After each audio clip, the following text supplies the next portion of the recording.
Hello everyone, this is Fanfic Audiobook. Here you find original fan made audio stories. Pokémon. Starting with Team Rocket's comeback. Part 1. In a warehouse located in the Sevi Islands, within the Kanto region. Jin Shi followed the other members, listening to the instructor's lecture up ahead. Congratulations on completing the half-month training period for new Team Rocket's members. The instructor's uniform was primarily gray and red, with a unique R logo. There was no doubt that this was a secret base for Team Rockets, the evil organization that dominated Kanto, Johto, and indeed the entire world. A month ago, Jin Shi had transmigrated here. Upon learning that the new world beneath his feet was the Pokémon world, he couldn't have been more excited. Unfortunately, within just a few days, Jin Shi realized that this world was not as wonderful as it seemed. The ID card, or rather the Pokémon world's household registration system, was an insurmountable chasm. For a person, this tiny piece of identification made all the difference in the world. Trainers with ID cards were the league's favored children, enjoying all sorts of welfare policies. Conversely, if you didn't have one, even maintaining the most basic vital signs was no simple task. Jobs were hard to find, and even if you managed to scrape one together, the earnings afterwards weren't enough to fill your stomach. Want to go into the wild? Sorry, but you have the scrutiny of the Officer Jenny clan inside, and the hostility of wild Pokémon outside. A single moment of carelessness, and you would be serving yourself up as a free meal for wild Pokémon. At a loss for where to go, Jin Shi happened to catch the opportunity of Team Rocket's recruitment drive, which is how he became a member. Looking at the instructor ahead, ever since Team Rocket's recruitment, he no longer had to worry about his stomach, but in other respects, it was anything but easy. Pokémon-type matchups, combat training, and the like were no less rigorous than the selection processes in his previous life. If it weren't for the assessment rules from his past life, these prospective Team Rockets members would just be struggling to survive. They hadn't even caught a glimpse of a Pokémon yet. Every day was either getting beaten up or on the way to getting beaten up. Fortunately, Jin Shi was a seasoned player of Pokémon games, so he was far ahead of the pack in academic subjects. Otherwise, at this rate of training, he would have ended up like most of the others, finding a shady spot to lay down and die. Now, according to your names, come up and collect your initial Pokémon. Finally, they reached the part the newcomers were most interested in, but no one made a sound, nor did anyone make any small movements. The half-month training period was enough to make this group understand just how painful the lash of a whip could be. Xiao Ding. Here. A Jung. Here. Unlike the League, which gave opportunities to choose initial Pokémon on a first-come, first-served basis. Team Rockets was only responsible for distribution, they didn't care about anything else. When it came down to it, this group had only passed the training period, they were only half members. Unless someone was a promising talent who stood out in some aspect, no one would choose to open a back door for them. What kind of Pokémon was inside the Pokéball, and what its attitude towards humans was, everything was an unknown. Jin Shi. Here. Hearing his name called, Jin Shi stepped out of line and came before the instructor. Jin Shi, your academic performance is quite good. Go ahead and take it.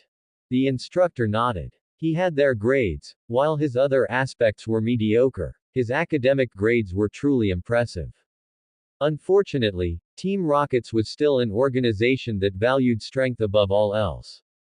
While academic and technical skills were quite good in the early stages, they were difficult to equate with combat power. Looking at the most ordinary Pokéball in front of him, Jin Shi didn't have much of a choice, he just took it in order. He reached out, took the Pokéball, and returned to his position. Alright, the Pokéballs have all been distributed. You had better use the afternoon to build a relationship with them. After tomorrow, you will be dispatched to various posts. If you don't want to die in the struggles against the League, then they will be your last resort. Having said that, the instructor led the other official Team Rocket's members and strode away. Watching them leave, only then did someone release their Pokémon. A Caterpie. With someone taking the lead, others naturally followed suit. Many Pokémon appeared in the hall. Jin Shi scanned the area. The released Pokémon were basically all commoners found on the roadside. Most were Pokémon like Caterpie and Beedrill. A relatively rare one was an Ekans. However, Jin Shi glanced at it as it quietly guarded the people in front of it. Without exception, these Pokémon were all curled up, clearly somewhat fearful. It was unclear if there had been some accident during the capture process, or if they were simply receiving astonished by being surrounded by a large crowd of people. They were all teenagers, and no one cared about such things. Caterpie, Weedle, and the like were fine, but the Ekans right now was clearly posturing for an attack. Hiss! A dense barrage of poison stings swept forward. The newcomers, unable to react in time, were immediately thrown into chaos. Initially, only the Ekans was attacking, but after the chaos ensued, all kinds of string shot, poison sting, and sand attack instantly turned the entire hall into a mess. Are you bunch of trash looking to die? The instructor, who had returned, didn't care about any of that. He suppressed both the people and the Pokémon entirely. Dugong, Blizzard. The Pokémon that appeared from the instructor's Pokéball was basically similar to a sea lion, but its fur was a clean white, and it had a sharp horn on its head. The howling blizzard instantly created several ice sculptures in the hall. Take them back to their own rooms. The instructor waved his hand, ordering his subordinates to take them where they needed to go. Build a relationship with your Pokémon. It's best to go back to your own rooms. Remember, you only have this afternoon. Either die on the battlefield tomorrow, or say goodbye to this world today. Jin Shi felt that the instructor and his group hadn't actually left, otherwise, they wouldn't have been able to rush in to put out the fire the moment a problem occurred. This was almost as fast as express delivery. Looking at the tragedy still remaining in the hall, no one dared to linger here any longer. The newcomers who had luckily escaped unscathed hurriedly recalled their Pokémon and followed the crowd back to their rooms. Jin Shi didn't linger either. The new recruits of Team Rockets were truly a mixed bag. You couldn't say they were all doomed, but there were really very few with clean hands. Members who joined Team Rockets purely because of identity issues were actually quite rare. Most people had criminal records. As for Jin Zai's attitude towards them, in reality, except for some who were rotten to the core, he could still understand the others. If nothing else, if Team Rocket's recruitment had come half a month later, no, even 7 days, he reckoned he would have had a criminal record too, just to survive. Returning to his room, he locked the door. After dampening a towel, Jin Shi took out his Pokeball. I hope it's not some Pokémon that's too hard to get along with. Come out. Is it a Zubat? The moment it was released, a long-shaped bat frantically crashed into the glass, then hid in the corner between the ceiling and the wall. Looking at his future partner, the heart in Jin Zai's throat could finally settle down. Unlike an Ekans, even though they are both poison-type Pokémon, this Zubat didn't yet know any decent long-range attack moves. Plus, given that they live in dark caves, even when stressed, most would just scramble to escape, rather than choosing to fight to the death. Luckily it's not a coughing. Jin Shi put the wrung-out towel back in its place. He was afraid that if it had really been a Pokémon like a coughing or a Grimer, even the slightest odor in this relatively enclosed room would have been enough to deal him a heavy blow. And yet, he couldn't refuse. Little guy, come here. Jin Shi tried his best to appear approachable, just as the instructor had said. He didn't have that much time to waste. If he could improve his relationship with the Zubat even a little bit now, it might just mean one more chance at survival. Taking out the berry that had been issued earlier, Jin Shi thoughtfully peeled it to let the juice flow out. Time passed second by second, and Jin Shi had to switch the hand holding the berry several times. The juice on it had even made Jin Zai's fingers wrinkle. The Zubat in the corner finally flew down slowly. Tentatively, it eventually landed on Jin Zai's wrist, slowly sucking on the juice left by the berry. From now on, we're partners.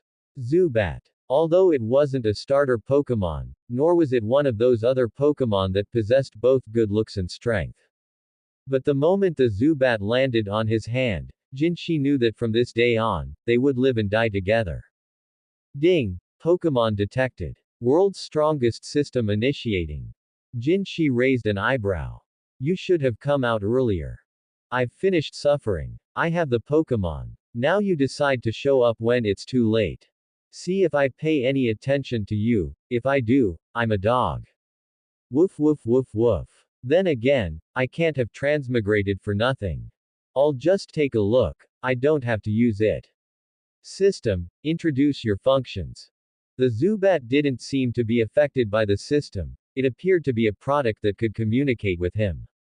Ding! The world's strongest system is an intelligent auxiliary system designed to assist the host in at least one aspect, including but not limited to being a Pokémon trainer, Pokémon breeder, Pokémon doctor, etc.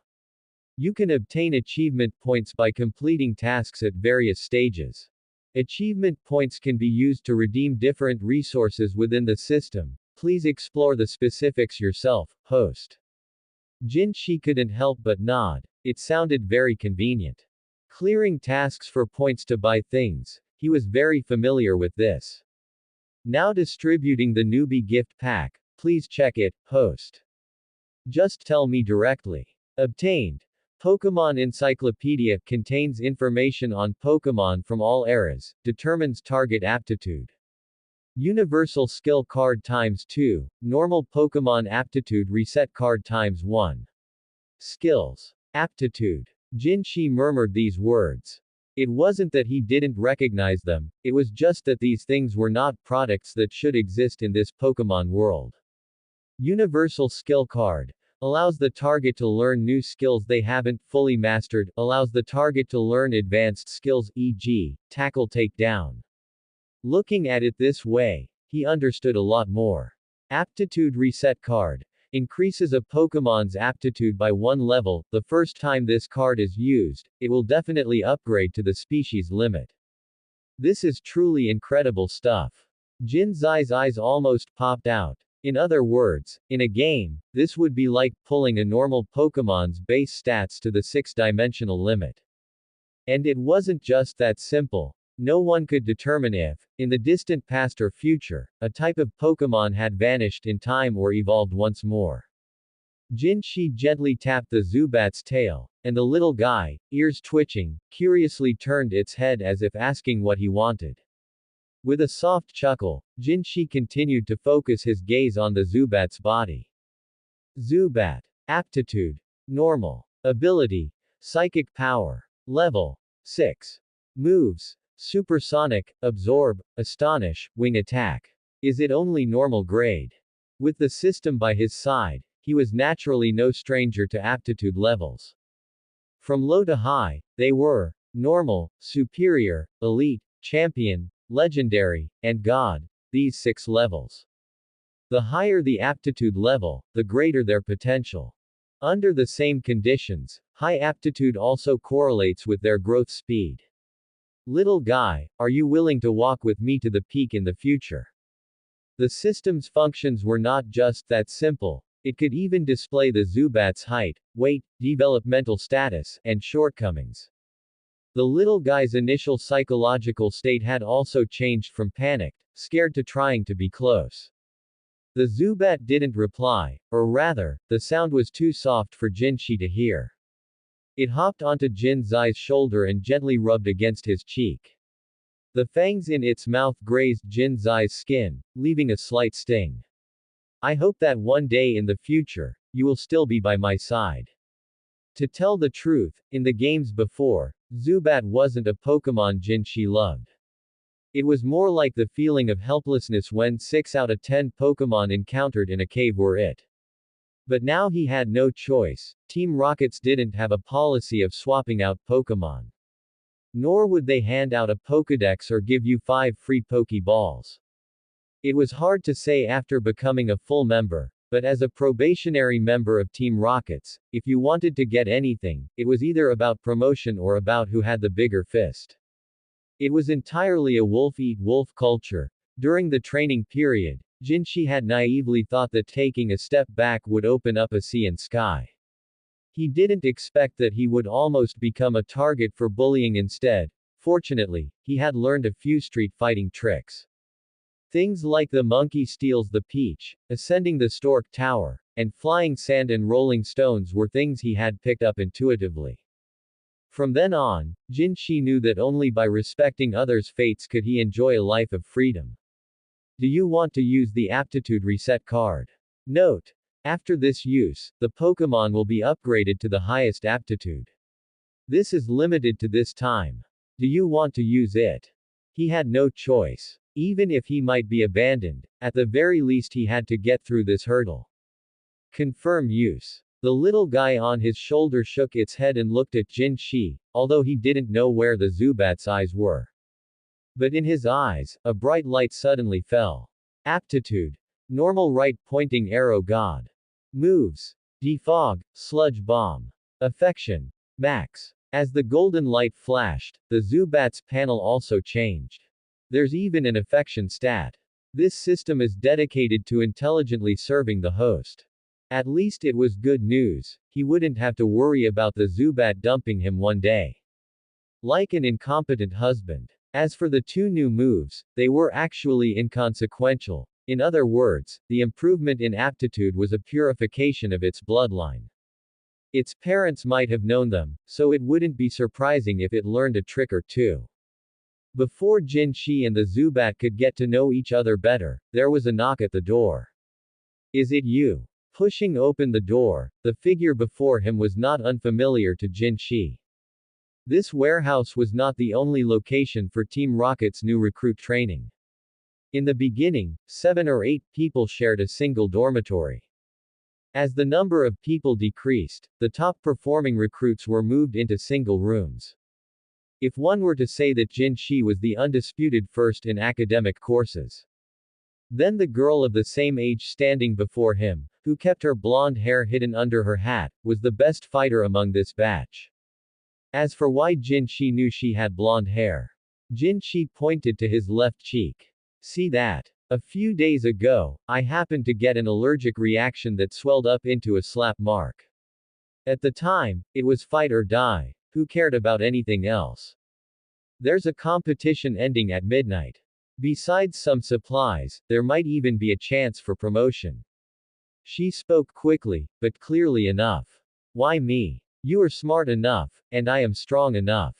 Indeed, Jin Shi was well aware of her strength. The shift from fighting alone to forming a team proved that the person before him hadn't been blinded by power. However, Jin Shi habitually narrowed his eyes. Her hand-to-hand combat skills were impressive, but that was before. With Pokémon, not everyone can engage in hand-to-hand combat with them.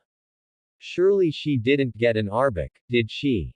The absurd thought flashed through Jin Zai's mind. It was simply impossible. Arbok cannot be compared to its pre-evolved form, Ekans. This is a real venomous snake. No matter how skilled she is, facing a fully evolved Pokémon with bare hands is like throwing an egg against a rock. During previous training, quite a few people died at the hands of Pokémon that looked harmless. Spearow and Beedrill were frequent offenders, and there was even a kill record for a Caterpie. Although that person was sickly. Forget it if you don't want to. Watching Jin Shi fall silent, she didn't speak again, turning to leave. What do I get out of this?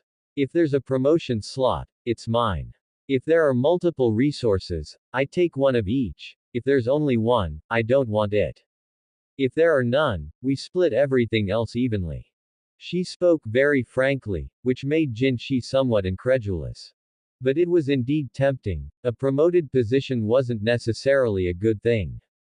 The higher the position, the easier it is to face direct opposition from the league. For the time being, Jin Shi wasn't considering promotion. As for supplies, this competition was 9 times out of 10 a setup by the instructors. It was nothing more than some Pokeballs, potions, and the like, but those were exactly what Jinshi needed most right now. Deal. Half an hour from now, at the hall entrance.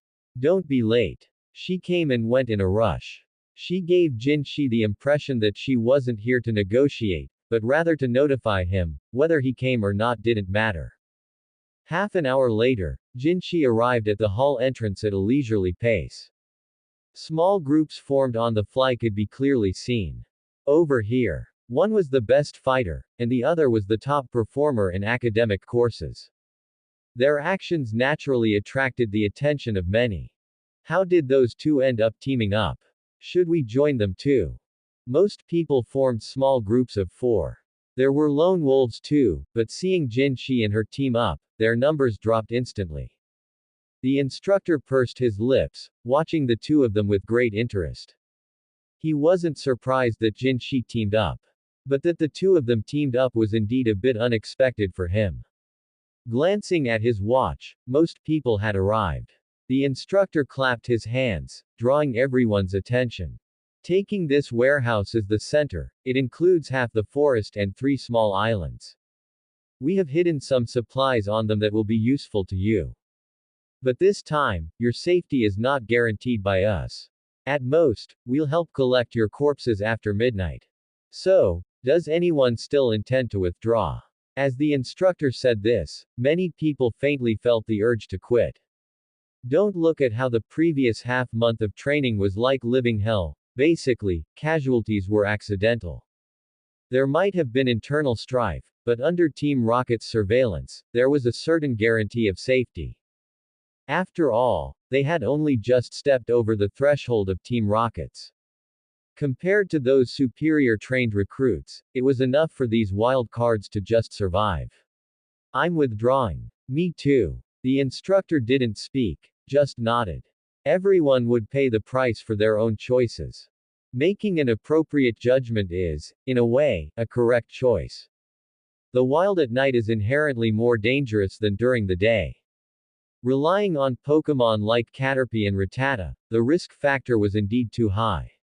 Then, good luck to you all. As the instructor's voice faded, the candidates who had formed small teams left in 2s and 3s.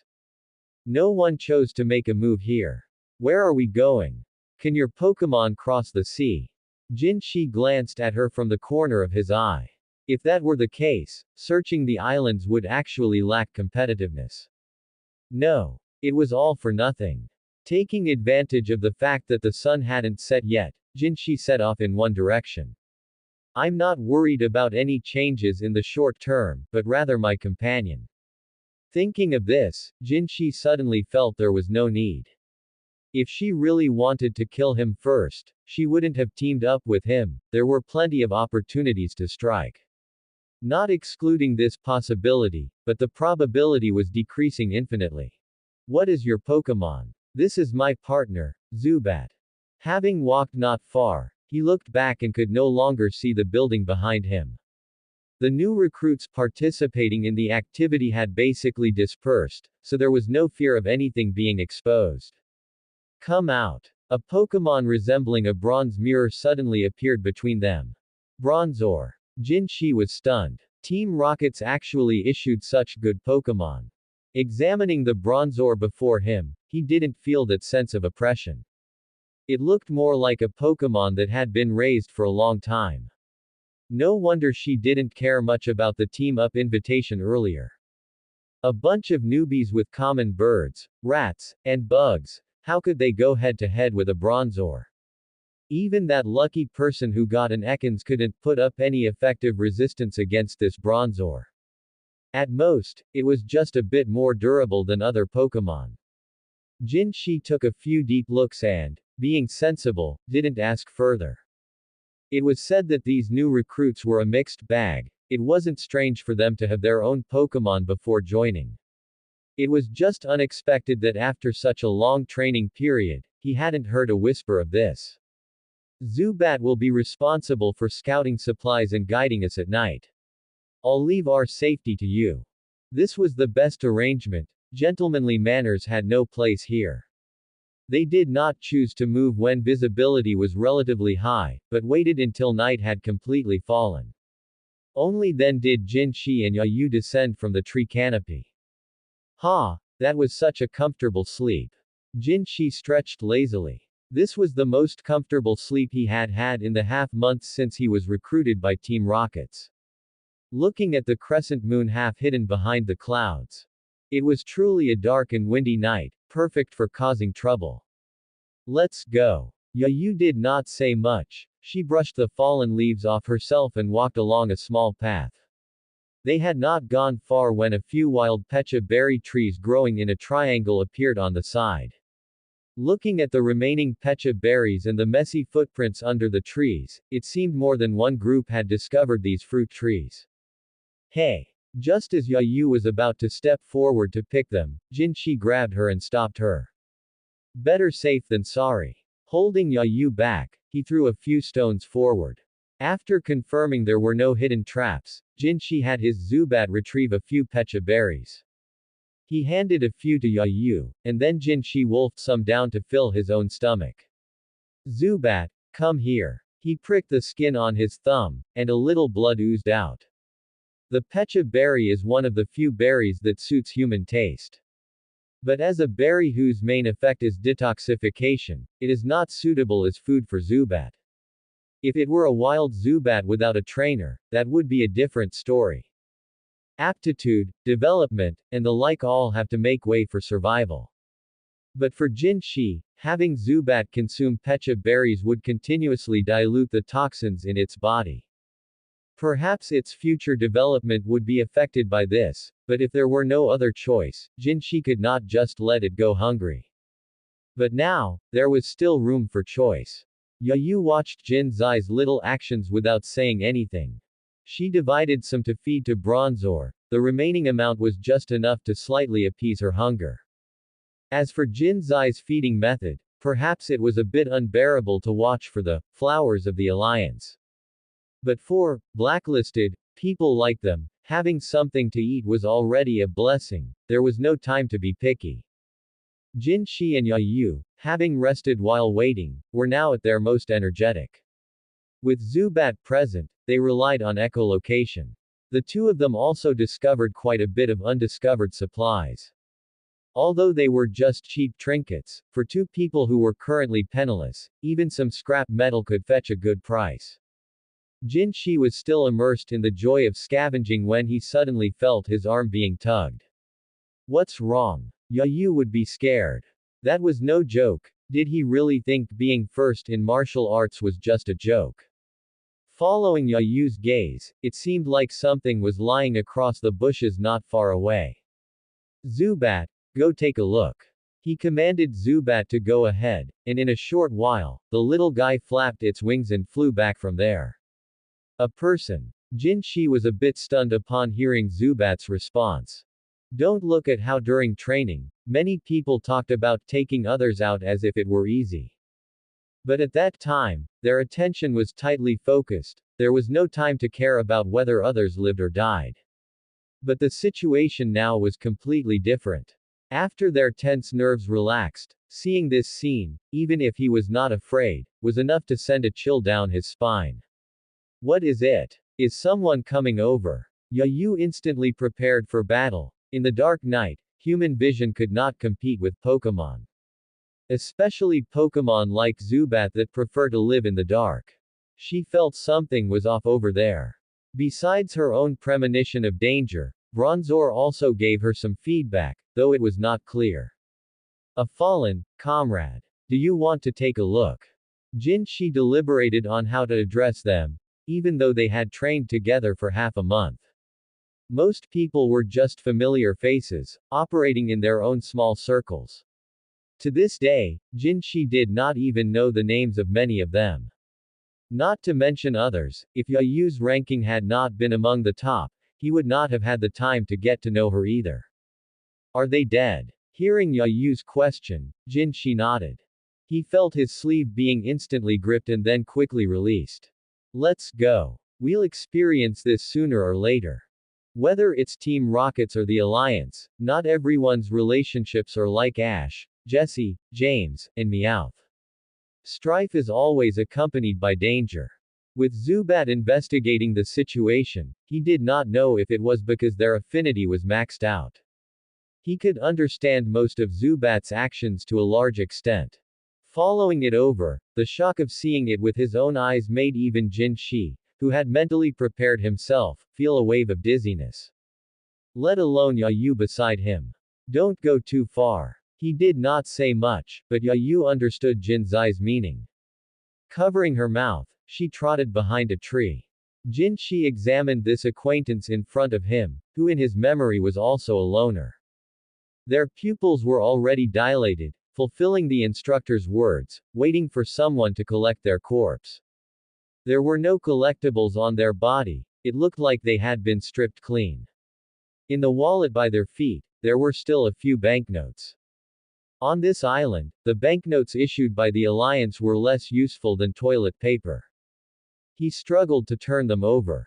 As Jin Shi expected, the Pokeball that had been issued earlier was also gone. There are bite marks on the pant leg. Can an Ekans do this? There were no other anomalies, except for a piercing tooth mark on the right ankle. It looked like it had been bitten by something. Jin Shi could not help but suspect that Ekans that had been frozen into an ice cube.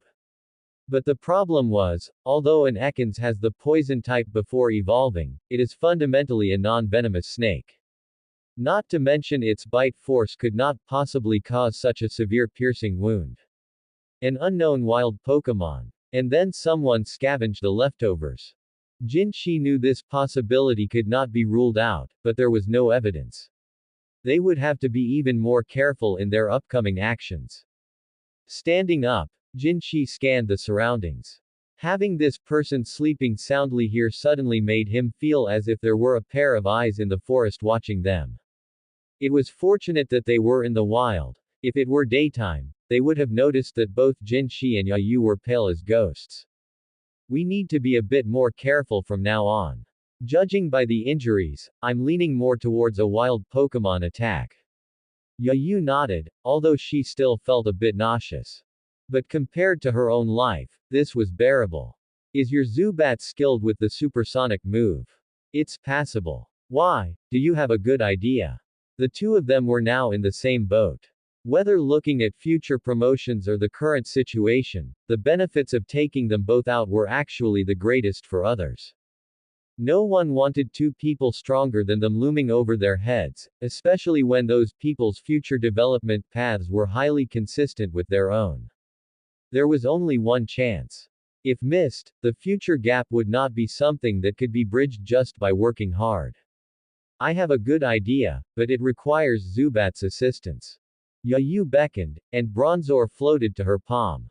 Jin Shi didn't know what Yayu was up to, but since they were in the same boat now, naturally, he couldn't refuse over such a small matter. Have your Zubat use supersonic with intervals, and leave the rest to me.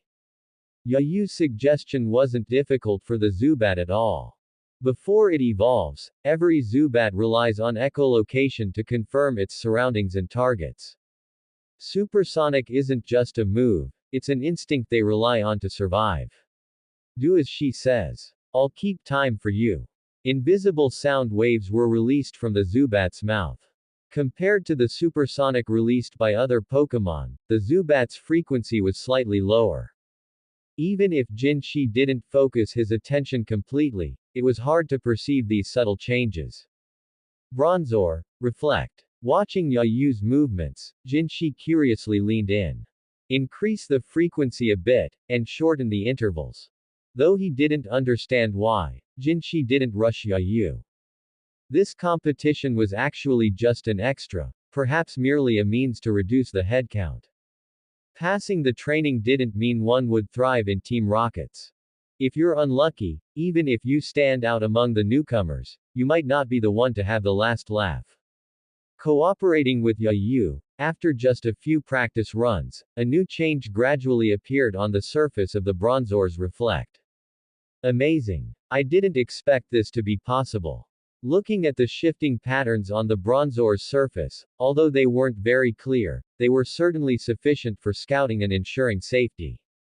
Keep the frequency constant. The maximum distance to receive the Zubat's information is about 5 meters, and the transmission time for the frequency is about 6 seconds. Yayu placed the bronzor in her palm. Instead of the two of them keeping a distance, one in front of the other, they stood together. If your Zubat leads the way with supersonic and my bronzor acts as the monitor, the protective range will be somewhat reduced. For safety's sake, don't stay too far away from me. Yayu said this calmly. Jinshi wasn't quite used to her saying such a long string of words at once. Visibility was already low at night, and the Zubat's supersonic detection was much clearer than looking with the naked eye.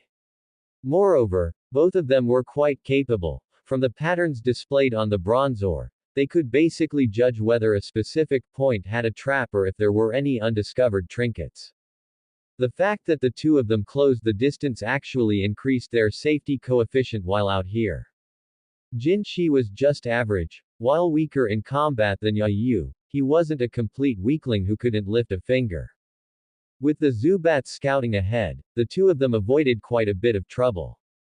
Aside from some unavoidable battles, they had collected quite a few Pokeballs, potions, and other items. Looks like we've been surrounded. Jinshi looked at the small dots constantly closing in on the bronzor and knew that they couldn't hold back anymore. Calculating the time, most members had already harvested quite a bit. If they didn't act now, they wouldn't have another chance. Only 7 people. Nothing to fear. Jinshi rolled his eyes at her. Do you think this is still the hand-to-hand combat from the training period? 7 people mean at least 7 Pokémon. If there are people like us who found Pokeballs, the actual number of opponents we have to face is still an unknown. Looking at the indifferent Yayu, in some respects, she was truly chillingly calm. Except for when she saw something she shouldn't have and showed a clear change in expression, most of the time, she was like a capable, strong woman. Then why aren't you afraid?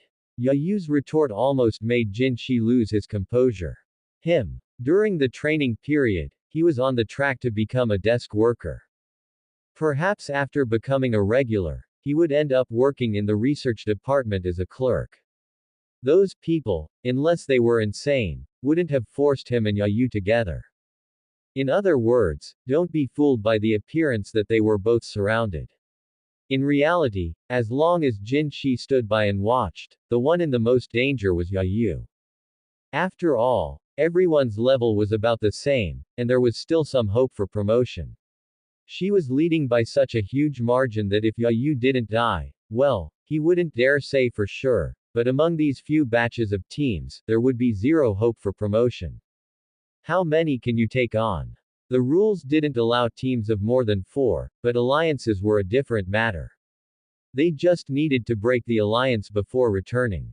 Jinshi had basically figured out Yayu's situation. Her combat intuition was maxed out, but she wasn't exactly clueless about other subtleties, she just seemed to be a step behind. In another era, she might have been able to sit at the same table as Chen Gong in terms of strategy. If you count the Pokémon, 4 or 5. A truly bold answer, but looking at the steel, psychic-type Bronzor, Yayu certainly had the confidence to say that. Its type combination only had weaknesses to ground, ghost, fire, and dark types. Jinshi used his system to check. It even had the levitate ability, which eliminated another weakness. The Pokémon distributed by Team Rockets were basically limited to normal, bug, poison, and flying types. The possibility of them even learning a few super effective moves was low. Looking at it this way, Yayu taking on 4 or 5 by herself didn't seem to be a problem. Do you want to make them tuck their tails between their legs? Yayu turned her head. Judging by that, it seemed Jinshi intended to stay and fight side by side with her. You draw their fire from the front, and I'll circle around to carry out a decapitation strike. It wasn't that Jinshi was a coward, he couldn't just abandon a companion, could he? He had only spent some time in the Team Rocket's training class, not restarted his life. The values he brought from his previous world might have shifted, but how could he just let go of the 6 words? Never abandon, never give up. Even if it was just for his own future development, investing in Yayu was better than investing in those bottom feeders. I understand. I'll listen to you. The last three words were spoken too softly. Jinshi even thought it was an illusion. They have trouble moving at night. Take this time to let the bronzor recover its stamina. Here, take this too. Jinshi reluctantly pulled out a berry, a citrus berry that could restore a Pokemon's stamina. Aside from replenishing Pokeballs and potions, other items were not of much helping hand to Jinshi. However, some wild berries had caught his eye. Unfortunately, the quantity was too small. Aside from what he, Yayu, and the Pokemon had used to stave off hunger, this was the only berry left. Hang in there a little longer, flanking isn't an easy task. Don't die. He patted Yayu on the shoulder, which caused the Bronzor to nudge his palm away. Jinshi didn't mind, confirmed their designated positions once more, and ran off in another direction. Jinshi, thank you, even if you're just lying to me. Watching Jin Zai's back disappear into the night, Yayu murmured to herself. The night was terrifyingly deep. Even with the help of Zubat, completing a counter-encirclement was no simple task. Fortunately, the commotion around Yayu was significant. Nearby wild Pokemon that could not easily move had curled up together, while the sensitive ones had already left early on. Use the universal skill card. Use them all. Please select the skill to master. Advanced note. This card cannot be used to master new skills with extremely low compatibility. For example, a fire-type Charmander cannot use this card to master Water Gun, etc. So, I also cannot advance skills that are too high level, right? Looking at the description that followed, Jinshi did not feel anything was amiss. After all, it was just an intelligent auxiliary system, not a one-click godhood system. There were bound to be some limitations. The subsequent skill advancement was easy to understand. Simply put, a Pokemon that could already use Tackle could use this card to master Takedown, but it could not reach the sky in a single bound and suddenly learn Double Edge. Reality is not a game. There is always a degree of compatibility between skills and Pokemon. Even if both are newborn Pokemon, take the Tackle used by Geodude and Zigzagoon, even if the latter has the advantage of its attribute. But the Zigzagoon would definitely need a longer recovery time afterward than the Onix. If Zubat really learned Double Edge, even if it dared to learn it, Jinshi might not dare to use it. It is originally a high-speed assassin. Flying straight in to hit something is fine if it solves the problem in one go. If it does not solve it, the side effects of Double Edge would be enough for Zubat to suffer. Confirm use, Advance Wing Attack and Supersonic. After a moment of thought, Jinshi selected the two skills. Close quarters combat during the Zubat stage is truly weak. Even a god, before growing up, still has to take a beating if they have to. Wing Attack skill advancement complete. Learned new skill Gust. Supersonic skill advancement complete. Learned new skill Hypnosis. Gust and Hypnosis. Although it is true that this added some long-range attack methods for Zubat, the skill Gust really is not very compatible with it. Zubat has not undergone training, only its potential was raised. Even if it can master this skill, it does not change the fact that Zubat's wings are weak. But why is the advancement of supersonic hypnosis? Is it relying on sound wave interference to make the opponent fall asleep? Or is there some interference from a greater will? And what is the selection mechanism like? Sigh, why think so much? If anyone wanted to harm me, they would not have let me transmigrate here. Shaking his head, he cast these irrelevant thoughts from his mind. Zubat's improvement happened in an instant. The sounds of fighting nearby slowly became clearer. Yayu, just give up. Jinshi, who teamed up with you, has already abandoned you. No matter how well you can fight, can you really take us all down? He, boss, after the battle, can we? The commotion of the battle was not small, with several lackeys following to intercept Yayu.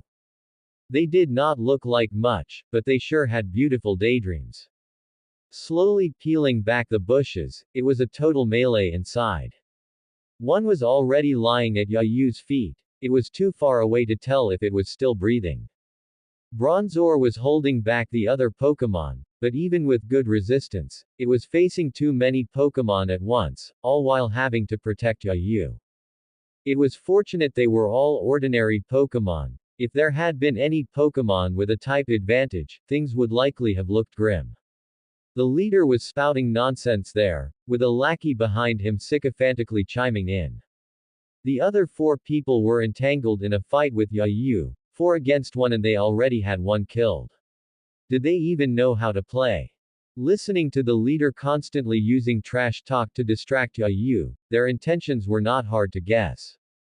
The people in front wear her down, the people in the back reap the rewards. As for that bootlicking lackey, Jinshi did not have much of an impression of him. He must be someone with a very low ranking. What a poor vocabulary. Repeating the same few lines over and over, either telling Yayu to give up or just fantasizing about something. Thinking back to the internet cafe, any random night could have been a hearty defense of one's family tree.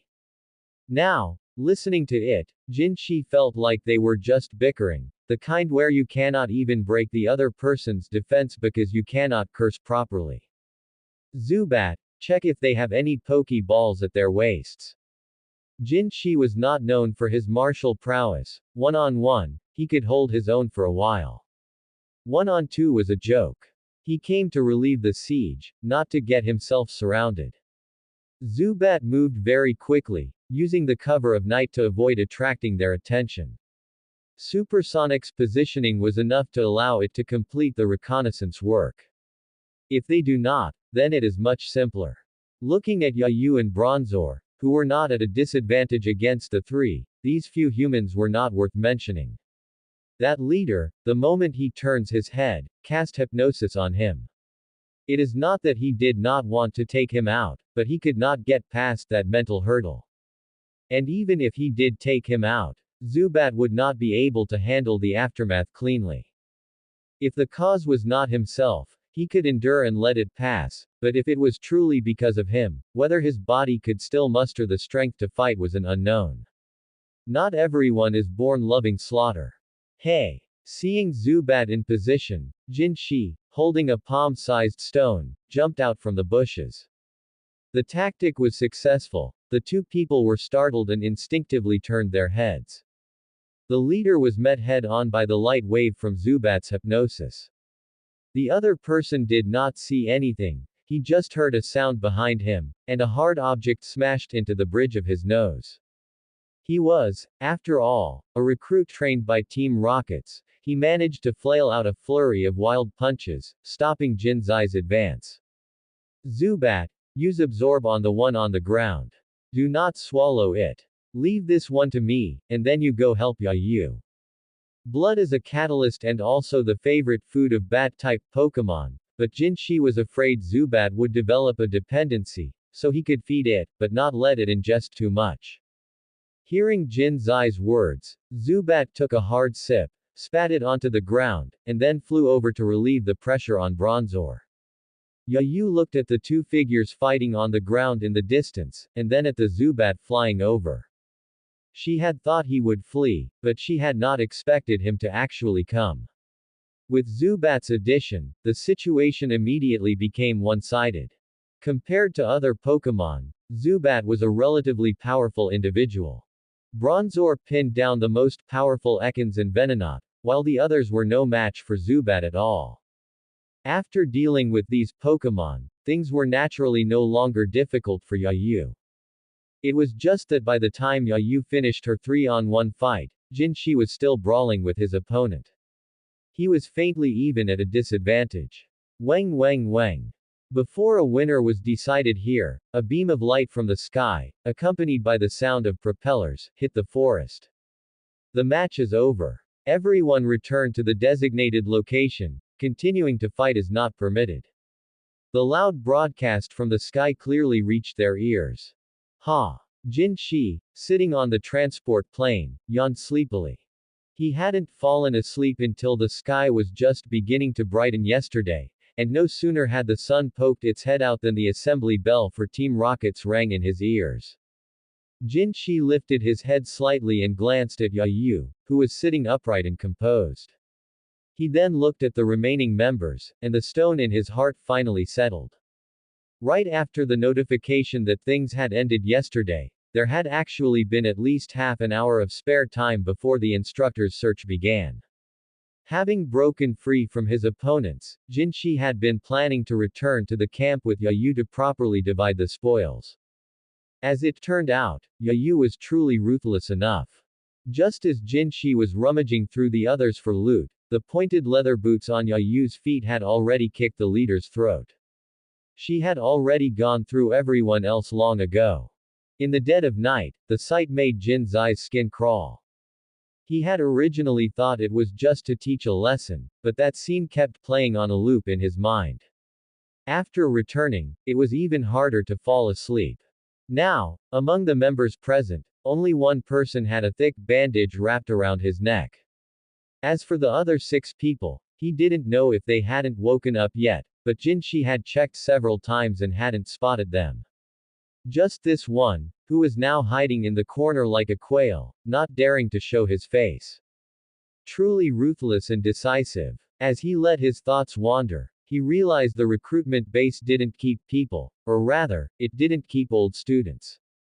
Since they didn't leave together this time, he reckoned they wouldn't have the chance to leave in the future either.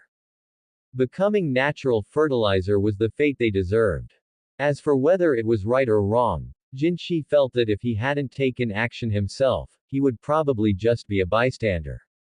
Unfortunately, he was already involved. The others might not necessarily try to kill him, but that leader certainly might. Although his conscience felt a bit uneasy, reason told him that putting his life in someone else's hands was even more foolish. As for the loot and such, the 2 of them had taken what they each needed. As for whether there was a chance for promotion, the instructor hadn't gone into detail at the end. It might have been to fool them, or perhaps they were being graded in secret. But Jin Shi didn't need to care about that. The trinkets he and Yu had obtained weren't of many varieties, and they didn't have any spatial equipment either. They only kept a small portion to carry on them. Jin Shi had taken 5 empty Pokeballs and a few bottles of potion, and apart from that, he had only kept a few berries for himself. There was no help for it, who told him not to even have a backpack when he joined. The Pokeballs and potions were fine, but Jin Zai's other pocket was still bulging. Yu's choices were similar to his, taking some things that might be useful. It was hard to say what the arrangements would be next, and he didn't feel at ease carrying a bunch of bulging things around. Jin Shi looked at the other members, most of them had their own small bags. Members like Jin Shi who didn't have any luggage were truly rare. Team Rocket's recruitment wasn't just about bagging people up and leaving. There was a process, and most people could still bring their own items. It was just a matter of whether the things they carried could be brought in, which was another story. Attention everyone. Prepare to move out. Team Rocket's black technology really had some tricks. There wasn't the slightest feeling of landing. Jin Shi had almost thought they were going to be made to skydive, but fortunately, as the hatch opened, outside the flat tarmac stood rows of Team Rocket's members with their hands behind their backs. Are these the recruits for this batch? They don't look very spirited. A middle-aged man with a purple mohawk was looking over the newcomers before him wantonly. Why is there a cripple? Never mind, the overall quality is still quite good. After a simple assessment, the middle-aged man noticed the patient at the back of the crowd. Congratulations on becoming members of Team Rocket starting today. I am the person in charge here, you can call me Instructor Viper. Here, you can fully display your abilities and realize your ambitions. Team Rockets values strength and loyalty above all. As long as you have a specialty in some area, and as long as you are loyal to Team Rockets, then Team Rockets will be your most solid backing. Of course, if some people rely on their strength to constantly commit insubordination, while this place doesn't encourage it, it won't oppose it either. But you'd better keep your eyes open. Instructor Viper waved his hand, and immediately someone behind him brought over Team Rocket's uniforms and delivered them to them. You are not the only batch of recruits. Luckily for you, you arrived a bit earlier than some. You can have 1 day of rest to change into your Team Rocket's uniforms. During this day, you can get a good night's sleep or wander around the open areas inside the base. As for the specific rules and regulations, they are written in the manual distributed to you. Remember one thing. I don't care how you played before, but infighting here is not allowed to result in loss of life. Jin Shi didn't say much, maintaining an alert appearance, while the unimportant words went in one ear and out the other. Following the people in front, he walked into the Team Rocket's base. It really had a sci-fi feel to it. Oh. It's a double room. Following them to his dormitory, the furnishings inside were very simple. It wasn't a large dormitory, nor an 8-person room, but a double room with a private bathroom and even a small kitchen. Thinking back, he was in a 6-person room when he was in college. Boss Giovanni really treated people like human beings. It would be even better if it weren't bunk beds. Small but complete. That should be what describes a scene like this. He walked around the dormitory, and there were no obvious signs of damage. The empty refrigerator looked very clean. He nimbly changed into the Team Rocket's uniform, a light gray outfit with a large red capital letter R on the chest. A hat, a waist bag, and a pair of gloves were everything. The only thing in the bag was a thin manual. Team Rocket's Member Code of Conduct Manual. Promotion section, Points section, Daily routine section, Code of conduct section. There wasn't much, but it was written in great detail. There were 6 major categories in total, but only 4 were relatively important. Jin Shi glanced over the other 2 and skipped over the unimportant matters. He first tidied up his things. Keeping them in his pockets all the time wasn't a solution. Only then did Jin Shi sit at the desk to the side and slowly flip through the manual issued by Team Rockets. He didn't want to lose his life for some inexplicable reason. This is actually kind of interesting. Team Rockets implemented a points system, and here, points could solve the vast majority of problems. Whether it was small things like food, clothing, housing, and transportation, or those extremely expensive Pokémon items on the market, rare berries, or rare Pokémon, as long as you had enough points, there was nothing you couldn't get done. Knock, knock, knock. Before Jin Shi could continue reading, the dormitory door was knocked on. I hope it's not someone difficult to get along with. It was unlikely he would live alone in a double room. Even if there wasn't anyone in this batch, someone would definitely come with the next batch. Yayu. Is it you? Seeing the backpack Yayu was half carrying and the Team Rocket's uniform she had also put on. It made Jin Zai's usually sharp brain involuntarily crash for a moment. The rules allow it. Yayu strode into the room, flipped open her own Team Rocket's manual, and shoved it in front of Jin Zai's face. Is this right? Jin Shi could already feel his eyelids twitching uncontrollably. The rules indeed didn't state that dormitory residency required same-gender roommates. But they didn't seem to know each other well enough for this, did they? You on top, me on bottom. Question mark. What kind of suggestive language was that? Was his long-held chastity about to be ruined just like that? Looking at Yayu's exquisite face and her tall, golden ponytail, thinking about it, maybe sacrificing himself to the tiger wasn't entirely out of the question. From now on, you sleep on the top bunk, and I'll sleep on the bottom bunk. Is there a problem with that? Yayu tilted her head, looking at Jin Shi in confusion. She kept feeling like he was acting strange. Oh, you meant that. What else did you think I was talking about? Looking into Yayu's eyes, Jin Shi had no choice but to go along with it. I also thought you were talking about that. Where I sleep doesn't matter, I'm fine with anything. Jin Shi subconsciously rubbed the tip of his nose, cursing himself inwardly for having wasted all those years studying. He mentally recited verses to calm his racing thoughts. With Yayu's entry, the atmosphere instantly became awkward. Setting aside their previous team up, the number of times Jinshi had greeted her could be counted on one hand. Even when they encountered each other during assessments, Jinshi was always the one who got taken down. Silence was the Cambridge of tonight. Yayu tidied up the bedding, and Jinshi observed her for a while before returning to flip through the Team Rocket's manual. It was already a done deal, and it couldn't be changed in the short term. It was better to get familiar with the rules first. At the very least, Team Rocket's rules did not allow for infighting. Even if there were some underhanded tricks, it definitely wasn't the time for that. These points are truly infinitely useful. Jinshi couldn't help but admire the genius who came up with the point system. It was used in almost every aspect one could imagine, including exchanging points for dormitory chores. Even for Pokémon training, private kitchen meals, and so on. The method of obtaining them was also very simple.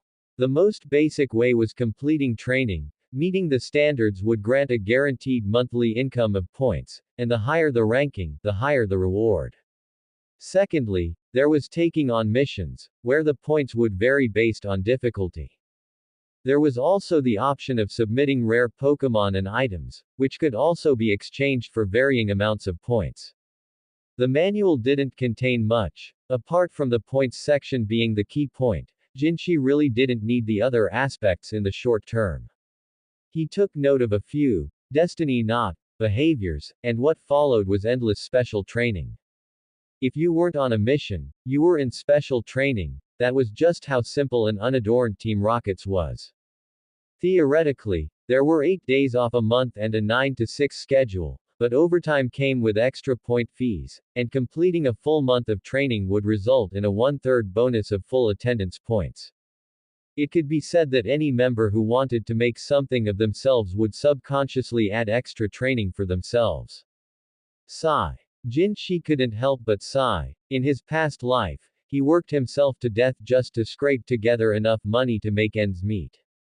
Working endless overtime every day, taking the blame every night, the achievements belonged to the bosses, while the illnesses belonged to himself. Boss Giovanni. Brown-orange. He casually placed it in his waist pouch, and Jinshi was wondering whether to speak up to Yayu to break the silence. When he saw Yayu pull out a plush toy resembling a Kangaskhan from her backpack. My friend, you can call it Gwen. He didn't know if it was because Jin Zai's gaze was too intense, or if his movements were too loud. Yayu turned her head and met Jin Zai's pair of puzzled eyes. Oh, hello, Gwen. His dazed and stunned appearance made Yayu smile, though it was quickly suppressed, and Jinshi didn't see this moment. Goodness. Does anyone understand? The decisive and ruthless Yayu actually had such a girlish side. Jinshi even thought for a moment that he had fallen into an illusion created by a Pokémon. Until he pinched his leg until it hurt, and the scene appearing before his eyes was actually real. Are you done reading? The manual says newcomers need to go collect their equipment first and familiarize themselves with the various stations. Do you want to go together? The coldness in Yayu's words seemed to have thawed slightly, though it might have been Jinzai's imagination. However, on this point, Jinshi was in agreement with Yayu. There were many places they couldn't go, but familiarizing themselves with the surrounding environment was still doable. Let's go. Jinshi nodded and stood up. The two left the dormitory and wandered along the corridor. As soon as they stepped out, Jinshi felt as if all the gazes nearby had converged on them. Especially given that Yayu's attractiveness was not low. Yayu ignored them and walked on her own. Jinshi was the same. Here, no one could judge anyone else, and there really weren't many good things here, including himself.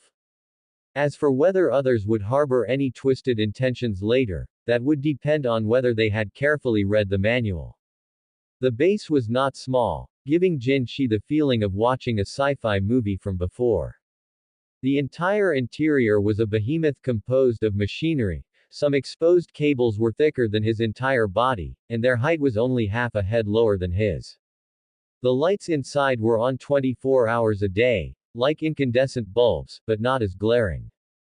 There weren't many places to roam. To put it bluntly, aside from the dormitory, there was only the hall. The destinations of the few fork roads were even simpler. The cafeteria, mission hall, exchange center, logistics department, and a gym for training. As for others, sorry, but access was denied due to insufficient clearance. This is your ID card. Future points obtained will all be deposited here. Be careful not to lose it, replacing it costs 2,000 points. Quite a few newcomers were already waiting at the logistics department. Aside from collecting equipment, the ID card was also a very important item. Unlike the League ID cards on the outside, this card only circulated within Team Rockets, and some mission coordination could also verify identities through this small card. The other equipment didn't seem as important. Ropes, grappling hooks, simple medical kits, etc. One could only say they were somewhat useful, but not really much. Give me your card. Yayu reached out. What she said was clearly a request, but how had her hand already taken it? By the time Yayu returned it, the points on Jin Zai's card had changed from the initial base points of 300 to a total of 750. You didn't take much during our previous team up, so I'm giving you half of the points I exchanged, consider it compensation. Jin Shi nodded without saying anything, he would pay her back later. This Team Rockets might not be a dragon's den or tiger's lair, but it was close enough. Having this sum of points made him feel a little more secure. As for where Yayu's points came from, Jin Shi recalled that when they were dividing the loot earlier, Yayu had asked him to choose a few of their Pokeballs, the ones with Pokémon. It was just that at the time, Jin Shi hadn't understood Yayu's intention and had refused, using the excuse of training his Zubat first.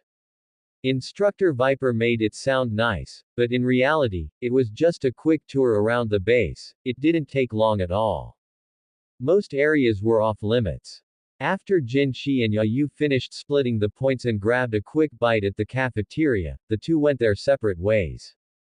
Eating costs points. If you just want to sustain your basic biological needs, a meal costs 2 or 3 points. If you want to eat well, you have to spend more. However, the best meal you can get at the cafeteria costs at most 15 points. If you really want to eat well, you have to spend extra points for special orders. Jin Shi didn't ask for the specific costs. But something like a 2-layer birthday cake costs 80 points. You could say that as long as you have the skills to earn points, this place is definitely your stage. Yayu planned to go to the gym to train, while Jin Shi, having familiarized himself with the general environment, decided to head back to his dorm. He didn't forget to buy a few bottles of Moo milk for his Zubat. At that time, following the application for his Team Rocket's ID, the system also provided new feedback. If it weren't for the fact that Yayu was right by his side, and that they were still in the lobby of Team Rocket HQ, Jin Shi would have stopped in his tracks long ago to see what rare item had appeared. See you later then. See you later. Yayu was truly dedicated, setting aside today. Every day from now on would basically be a life-risking exploration, so there was no need to rush for this one moment. But thinking about it, Yayu's ability to reach this point wasn't something achieved by just working half-heartedly. Back in his dorm, Jin Shi found a small bowl in the cupboard. He washed it several times with clean water, wiped it dry, and then poured out a portion of the Moo milk he had just bought. To be honest, he had indeed heard of the great reputation of Moo milk, but Jin Shi didn't know what it cost in the outside market. But here in Team Rockets, a single bottle cost 80 points, it was insanely expensive. Zubat, you haven't eaten properly these past few days, you must be hungry, right? Come and eat. It had been 2 full days since he got Zubat, and before this, Zubat had been a bit hungry. Unfortunately, apart from some berries, he could only feed it some blood. The little guy wasn't big, but it didn't want to eat much either. It was only under Jin Zai's strong insistence that it had eaten a little bit to stave off hunger. Zubat. Zubat looked at the milk in the bowl, and the rich milky aroma truly whetted its appetite. It landed on Jin Zai's shoulder, gently touching him, as if trying to say something. Alright, go eat. I have some here too. Jin Shi shook the unopened bottles of Moo milk in his hand. He signaled to the little guy not to worry. Go eat. I'm going to put these in the fridge. Turning his back, Jin Shi opened the fridge. If this stuff wasn't stored properly, it might go bad. Zubat watched Jin Zai's back, flicked its ears, and then began to drink the Moo milk in the bowl. Hearing the movement behind him, Jin Shi pursed his lips and subconsciously glanced back. He then opened the empty Moo milk bottle, opened his mouth, and shook the bottle vigorously. What the? It's actually not that good. Jin Shi smacked his lips and feigned ease as he closed the fridge door. Fearing he might accidentally break them, he pushed the Moo milk bottles further in before closing the fridge door. Zubat's ears twitched. The sounds that traveled over were enough for it to know exactly what had happened just now. If it's not enough, tell me, there's plenty more. Jin Shi reached out his finger and gently tapped Zubat's little head. He sat down to the side and began to examine his system. Host identity verification detected. Mission system activated. Main mission. Complete your first Team Rocket's mission. Seeing this, Jin Shi chose to skip it. Completing the mission was only a matter of time, but the problem was he didn't have the right to choose. After the next batch of people arrives, not to mention a few days of getting used to each other, it's still unknown whether they will be divided into groups or if there will be an intensive training period. If he really focused his attention on the main mission, it would be fine if he got lucky and caught it. If he was unlucky and it dragged on for 10 or 15 days, he would definitely feel incredibly restless. If Jin Shi didn't understand anything else, didn't he understand himself? He skipped the temptations behind it and scrolled down. The newbie mission was better suited for a beginner like him. Newbie mission. Battle. Whether it's the League or Team Rockets, strength is always the top priority. Please complete at least one Pokémon battle and win, up to 3. Reward. 100 achievement points, up to 300 mastery of Pokémon breeding. Status. Completed, 7/3. Claim rewards. Only a fool wouldn't take advantage of a freebie. Regardless of how it was determined, the achievement points didn't matter, but he really needed the knowledge and Pokémon breeding. You really are a lucky star. It wasn't in vain that we went on a killing spree together last night. Claim. Must claim. Before the chair was even warm, Jin Shi jumped up. The original newbie starter pack was indeed very useful, to say nothing of anything else. At least it allowed Jin Shi to distinguish between good and bad Pokémon. But the matter of breeding Pokémon isn't something you can figure out just by fiddling around with it yourself. Especially since he joined Team Rockets, if he wasn't careful, becoming a prisoner might be considered lucky, as he was more afraid of being caught in some unknown AoE and dying in confusion. With this, he could properly train his partner, and at least he wouldn't end up like cannon fodder. It's nothing. Zubat, you keep eating. Once I strike it rich, we'll eat this every day. Startled, Zubat didn't know what had happened to Jin Shi. Feeling Jin Zai's joy, it also began to flutter and dance on the side. Zubat. Evaluation. Excellent potential, extremely rare even among pseudo-legendaries. There is still room for improvement in its physical development. Appropriately supplementing with trace elements calcium, magnesium, potassium, sodium, etc. is recommended. As a poison-type Pokémon, developing its toxicity might be a good choice.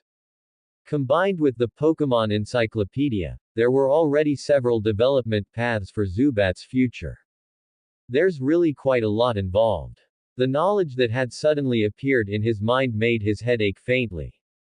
But this little bit of pain really didn't amount to anything. For something that could save his life, he could endure it 100 more times. Now, Jin Shi felt like a light butterfly. He felt like he was floating when he walked. Jin Shi, still grinning uncontrollably, unconsciously walked over to the stove. Although there weren't many ingredients, there were ways to cook with few ingredients. As for the cafeteria, if you aren't willing to spend points, the food there really doesn't have much flavor. It's only meant to be edible, which is also a way for Team Rockets to urge its members not to just lie flat. If you want something, if you want to eat something, you have to fight for it yourself. The berries he had saved up previously weren't many, but making a small bottle of jam shouldn't be a problem. This Team Rocket HQ also had its own shop, and there was plenty of instant bread. When the new Team Rocket's members arrived, Jinzai's hard days truly began. Between training and assessments, people were being weeded out every day. At first, he thought they would just continue training the next day, but he only realized how terrifying Team Rockets truly was when he noticed that those who were eliminated never appeared again. It wasn't that they were killed off. Rather, the recruits eliminated during this period were directly assigned to peripheral work, such as monitoring trainer members, acting as cannon fodder, or constructing branch bases, among other things. According to Instructor Viper, there were about 400 people here from Kanto, Johto, and even places further away. But for every recruitment drive, the Team Rocket's superior team only needed 50 people. Before the final 50 were decided, those eliminated over time would be distributed to various other roles. If you were trash who couldn't even last 10 days and had no achievements in other areas, then sorry, you wouldn't even be able to touch the core ranks. You could only serve as cannon fodder in large-scale missions. Instructor Viper said that in the smoothest instance, the final 50 survivors were decided in less than a month. The unluckiest time took over half a year, catching up to the recruitment time for the next batch of members.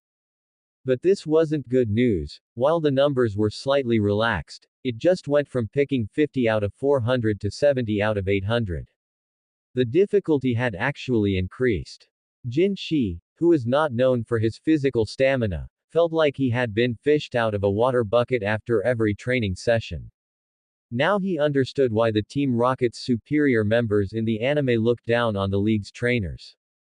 One side was fighting for their lives, while the other was paying for training. It would be strange if they looked up to them. If they were strong, that would be one thing. But they had no strength, yet they kept spouting about benevolence and morality. Do you think I joined Team Rockets because I like them? If I had any other way out, would I be risking my life? At least in Team Rockets, I'm still living like a human being. Days passed by, and the number of people decreased day by day. Every night, the Zubat, having digested the nutrients from the Mumu milk, would inject them into Jinzai's body through its fangs.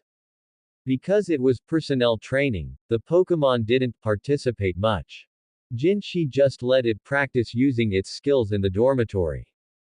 For every day he survived, he earned points. Except for the first day, when Jinshi almost couldn't hold on and bought a bottle of stamina-restoring medicine. Subsequent expenses were all spent on Zubat, and there was plenty of Mumu milk during this period. Zubat's size had visibly grown a circle larger. Stretching, Jinshi exercised his body. Even though there were fewer and fewer people, the wills of those who remained were firmer than the last. As time went on, there were basically no eliminations during training. Everyone was passively eliminated due to physical reasons. They had already passed 3 elimination periods. Next, there would be surprise training at night. The training projects also slowly shifted from physical fitness and combat to firearms. It's just that most of the firearms in this world were related to Pokémon in some way. Just like last night, when they were crawling forward, the Pokémon thrown at them were Voltorb that would use self-destruct. If you got hit once, half your body would go numb. After a Geodude used self-destruct, it would leave you bruised and battered, and coughing was even worse. The gas after the explosion wouldn't dissipate for a while, and there was a risk of a secondary explosion. Currently, one person had lost their life, the only one since they changed locations. You've been in good spirits the last few days. Let alone Jin Shi, even she couldn't handle such high-intensity training. She would fall into a deep sleep the moment her head hit the pillow upon returning.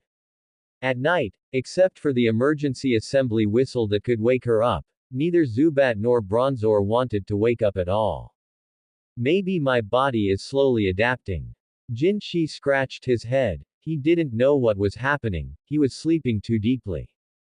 Every day he returned with strong mental fortitude, took a shower, prepared food for the little ones, and basically lost consciousness.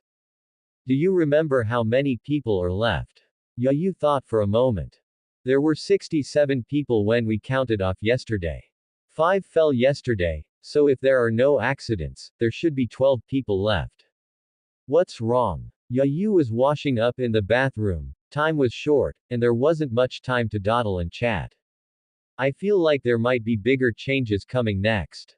When Instructor Viper was speaking earlier, he clearly felt dissatisfied with the delay in selecting the number of people. The people now had the physical fitness to keep up with the training completely. Excluding the cases of being accidentally blown up, Jinshi faintly felt that there might be a big battle. You mean bringing the Pokeball? Yu might not like to think much, but she was definitely not stupid. During previous training, members always carried Pokeballs. It's just that all this time, there hadn't been a place to use them. With such high-intensity training, Pokeballs might not seem heavy on a normal day, but it was completely different here, and there was also the risk of the Pokeball being damaged. For the time being, they were not allowed to release Pokémon outside of the dormitory and the training grounds. I just have this feeling. I plan to wear the Pokeball and participate in the training. Jinshi didn't dare to trust the other Team Rocket's members easily. But Yu could be the exception. I trust you. Yu didn't say much more, but the Pokeball for Bronzor was already in her hand. There were still quite a few Pokeballs they had obtained earlier. If one was damaged, they could just replace it. The two, dressed properly again, recalled their Pokémon and hurried toward the training location. Come back. Zubat Bronzor ×2. A new round of training began again. A new face also arrived in Instructor Viper's office. Lieutenant Surge, you're back. I thought you had sacrificed yourself, kid. It was clear they were old acquaintances. Brother Viper. I suppose I managed to save my life. Lieutenant Governor. Surge was wearing a military green vest and had a yellow buzz cut, sitting to the side looking a bit lonely. War. Sacrifice is always the norm. Instructor Viper patted his shoulder. He had also once been a part of that. Forget it. Let's not talk about this, it's all in the past. Lieutenant Governor. Surge waved his hand. Whether it was really in the past or not, he knew in his heart. Why did the boss ask me to serve as a gym leader? Did the league surrender? From the perspective of the world, we seem to be the evil side, so surrender isn't quite accurate, is it? Instructor Viper scratched his head, not knowing where to start for a moment. I'm not too sure, there must be some big plan. Don't you embarrass the boss. He was just a messenger for this matter, his main responsibility was the training of newcomers. I really don't want to go. Those recruits from the league can't even figure out type effectiveness relationships. With my temper, I'd probably get a room full of complaints in 2 seconds. Complaints are fine. If those old birds from the league dare to come, I'll just wait for them to fire me, that would also count as completing the boss's mission. Standing by the window, the recruits inside were still rolling in the mud pit. Any good seedlings? These few are not bad. Instructor Viper smiled. His temper had improved quite a bit over the years. Back then, his temper was even more explosive than Lieutenant Surge's. He casually took a stack of documents, and Lieutenant Surge took them to look. Forget about the academic stuff. I'm a rough guy and can't understand these. Back in geography, regarding things like the first law or pressure, I still can't say anything about them to this day. Instructor Viper didn't react immediately to Lieutenant Surge's complaints. That's physics, isn't it? What the hell do you mean geography?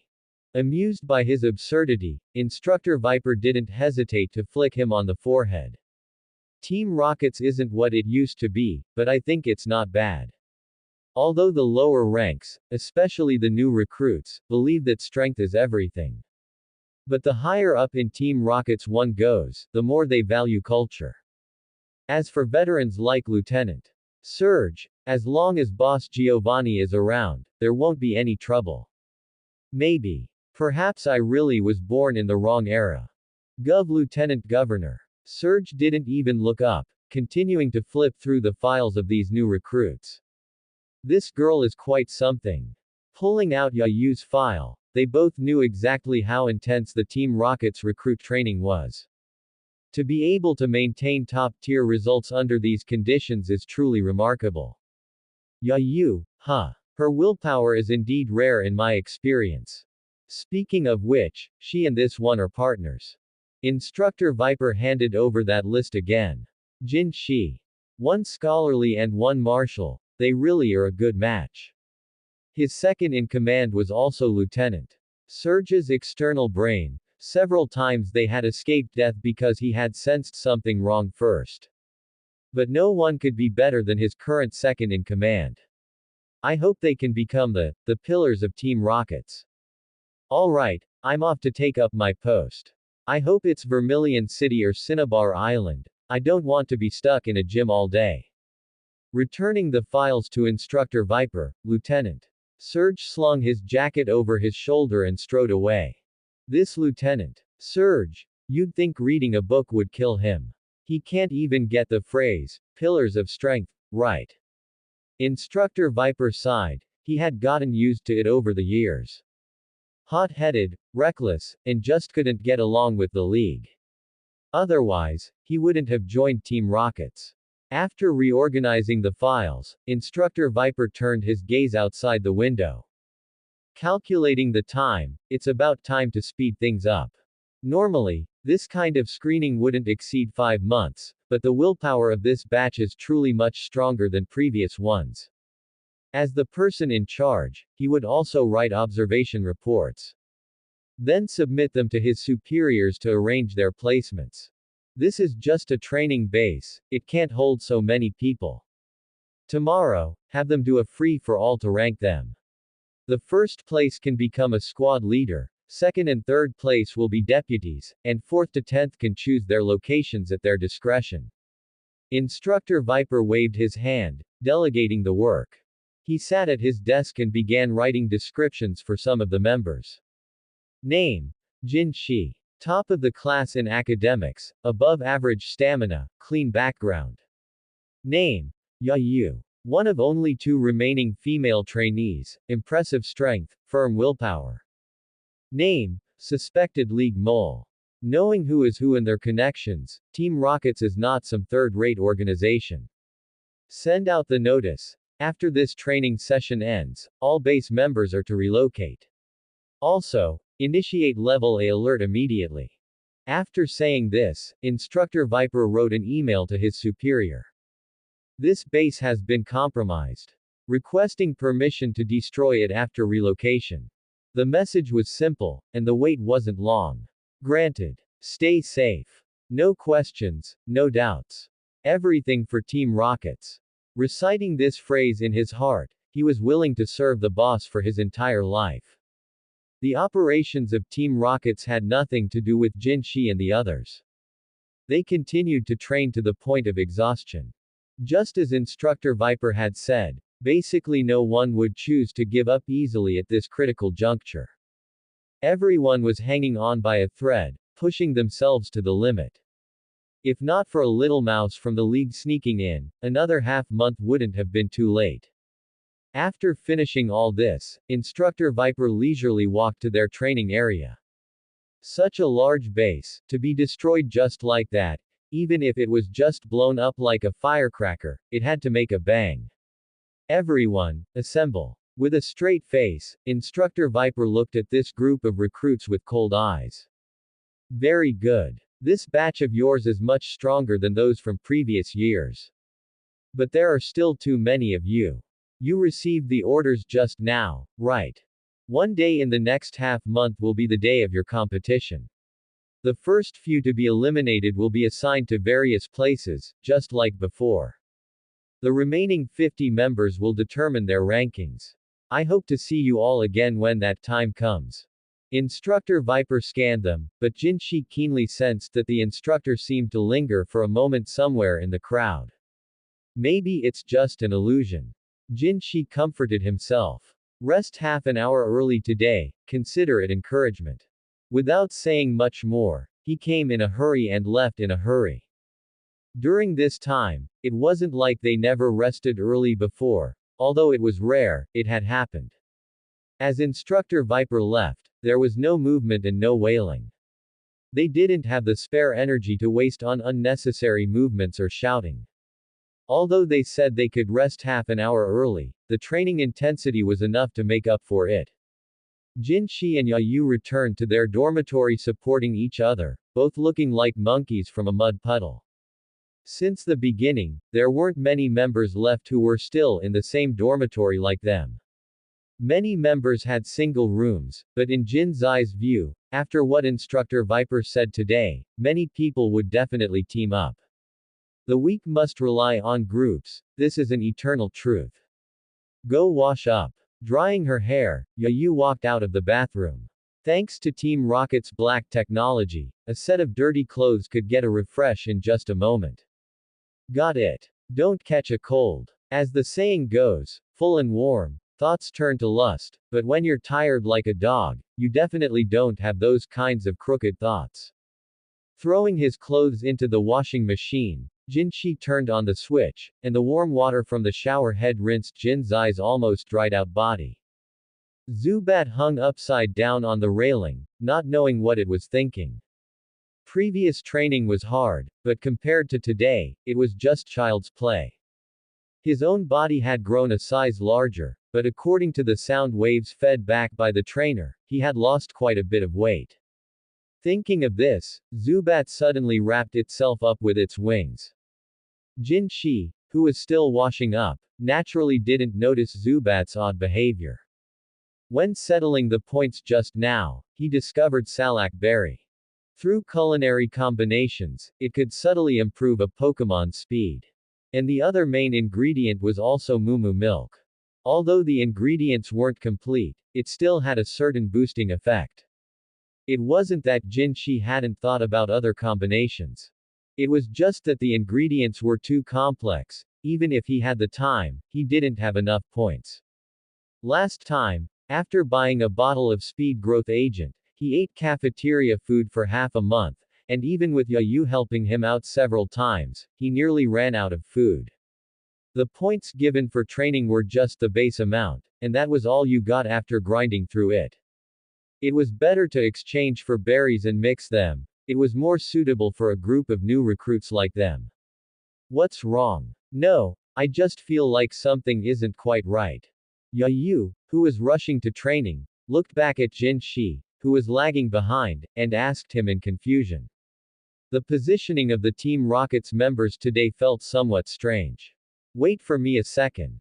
Jinshi didn't ask any further questions and ran toward a passageway. The guarding member immediately stopped him. Fighting is prohibited in the R&D laboratory. Sorry, I took a wrong turn. It was just a small episode, but it confirmed the strange feeling in Jin Zai's heart even more. Rushing to the training grounds, the difference today was that Instructor Viper was standing there waiting for them, contrary to his usual behavior. You have to know that apart from the first day, this man would come to inspect from time to time, but he basically never arrived too early. It looks like something big is about to happen, let's not stray too far from each other for a while. He said softly. Team Rockets didn't line up according to height or weight. Whoever stood somewhere first just took that spot. However, the two of them usually stood in a small diagonal formation, so they wouldn't fear encountering any sudden situations. Yayu. Yayu. With no response, Jinshi called out softly a few more times. Seeing her nod slightly, Jinshi didn't think too much of it. I have decided. Starting from now, the competition begins. You can use any means necessary. Remember, those outside the top 50 will be eliminated, and for those within the top 50, only the rankings matter. Instructor Viper didn't beat around the bush. Once everyone had arrived, he detonated a huge bombshell. Jin Shi felt that, in an instant, many people's gazes were fixed on Yu and several other members with high overall strength.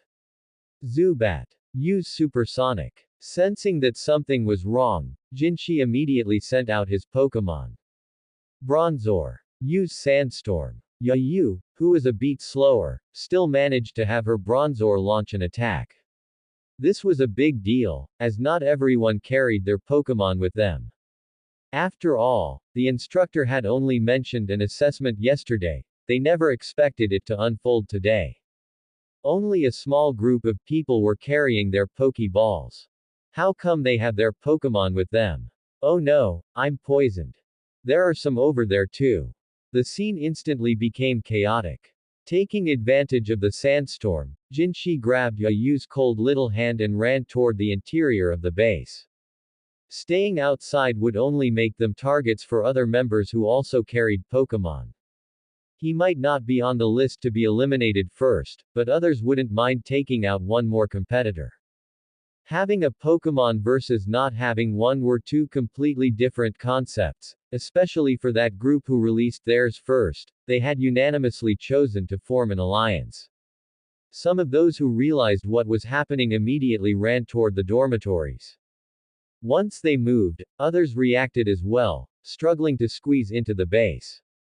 Hiding behind the mission board, Jin Shi sneered as he watched them.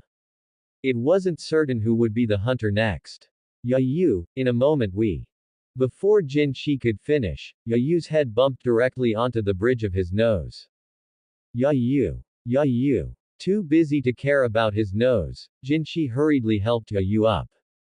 Your hands are so cold. Yu, do you have a high fever? Only then did Jin Shi notice something was wrong. Glancing at the hall, which was almost falling into chaos, and then looking at the area outside which was also in a melee, Jin Zai's heart suddenly turned ice cold. Because the two of them were strong enough, this place was easy to defend and hard to attack, they were fully capable of fighting against superior numbers. But this was based on the condition that Yu, the main force, was present, he couldn't do it alone. Don't worry about me. This is fate. She shed tears, and the warm teardrops landed on Jin Zai's hand. What kind of joke is that? We haven't reached that point yet. Pull yourself together. We are only this one step away. No one knew their past, but Jin Shi had seen with his own eyes how hard Yu worked and how desperate she was. It was merely fate, she couldn't fall here. I understand. Let's give it a try. Suddenly thinking of something, Jin Shi called over the Bronzor that was acting as an ice mirror pressed against Yu's forehead. Bronzor, in a moment, you hide on Yu, and use confusion to mimic our walking appearance. Do you understand? Zubat, do you see that telescopic ladder? It might be a bit heavy, but I'm counting on you. Bring it over. Fortunately, Jin Shi had anticipated the choice here long ago. Although it was a place for counterattacks, no one would come here for a while. Taking the ID card from Yu, Jin Shi frantically searched for the mission he needed within the mission board. This is it. Seeing that the maintenance mission was still available, he took out his and Yu's cards and accepted it. Without any mishaps, Zubat also dragged the telescopic ladder over slowly. Although the mission details were very clear, no one had run here many times during their training. Bronzor, it's up to you. Helping Yu adjust her Team Rocket's cap, he carried the ladder in one hand and supported Yu with his shoulder so she wouldn't collapse. The two of them walked side by side to the R&D laboratory. Perhaps someone saw them, but Team Rocket's members often had to perform repairs and maintenance in various places, so it didn't arouse any suspicion. The situation had turned into a complete mess. Who would care about maintenance personnel? Fighting is prohibited in the R&D laboratory.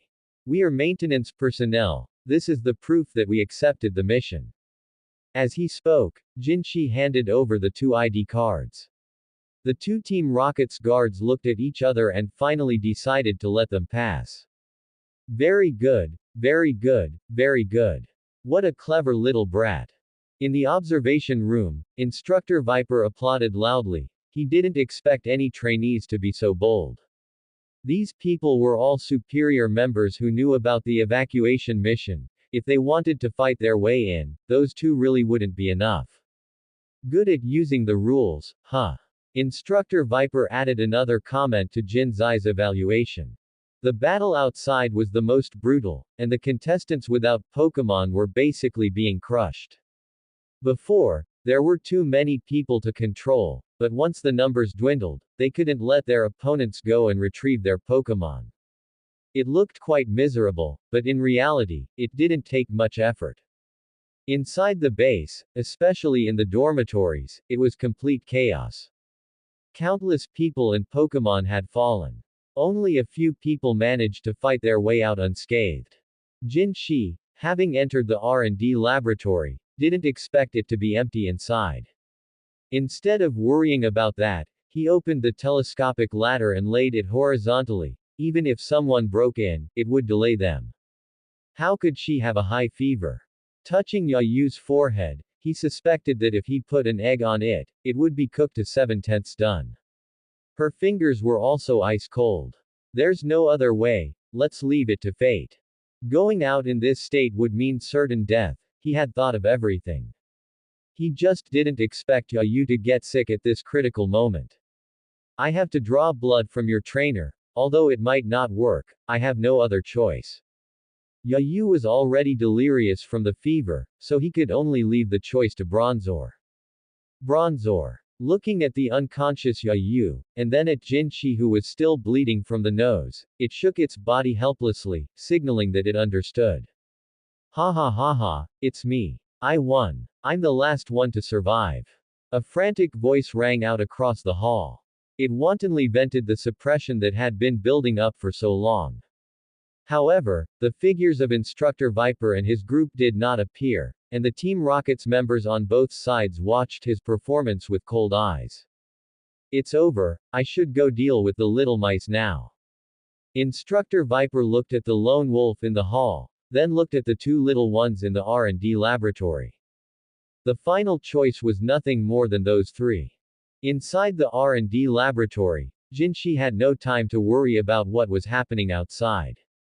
The situation with Yayu here was not very stable.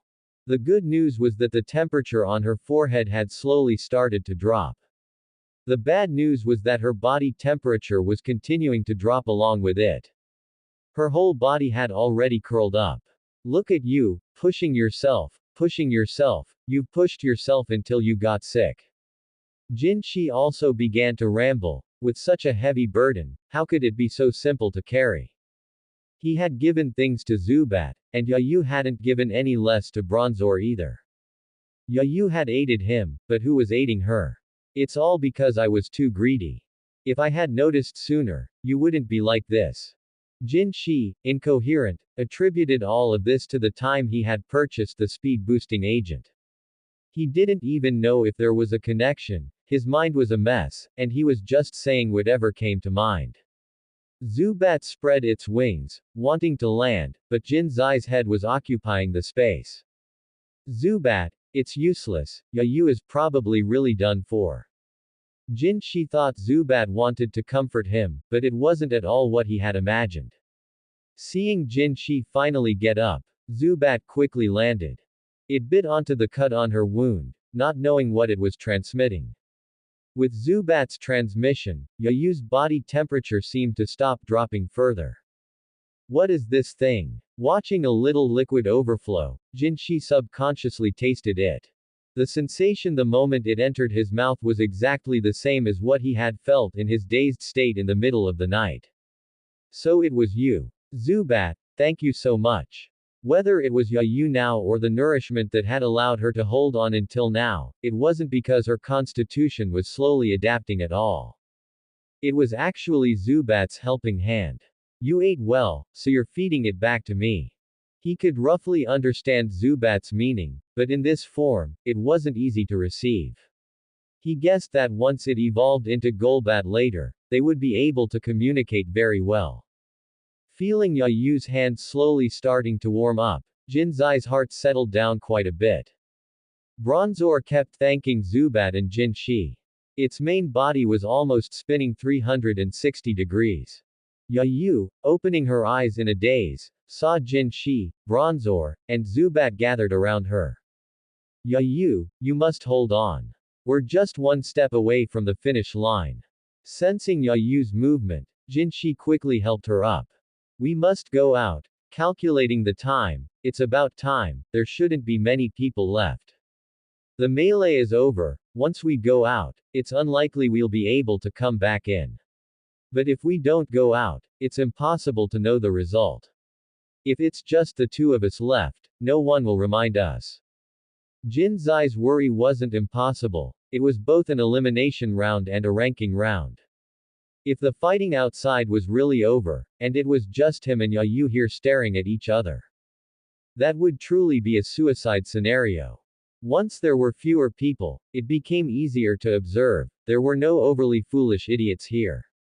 As long as they were seen, the next few off-limits locations would just have a little more resistance. With Bronzor protecting Yayu, Jinshi still had some combat ability. Yayu nodded, she had no strength in her body, so everything was up to Jinshi. Slinging Yayu's arm over his shoulder and getting ready, Jinshi slowly opened the door to the R&D laboratory. Why? I've looked everywhere. I am number one. Why hasn't it ended yet? Must say, the soundproofing of the R&D laboratory was really good, he hadn't heard a single bit of the hysterical sounds outside.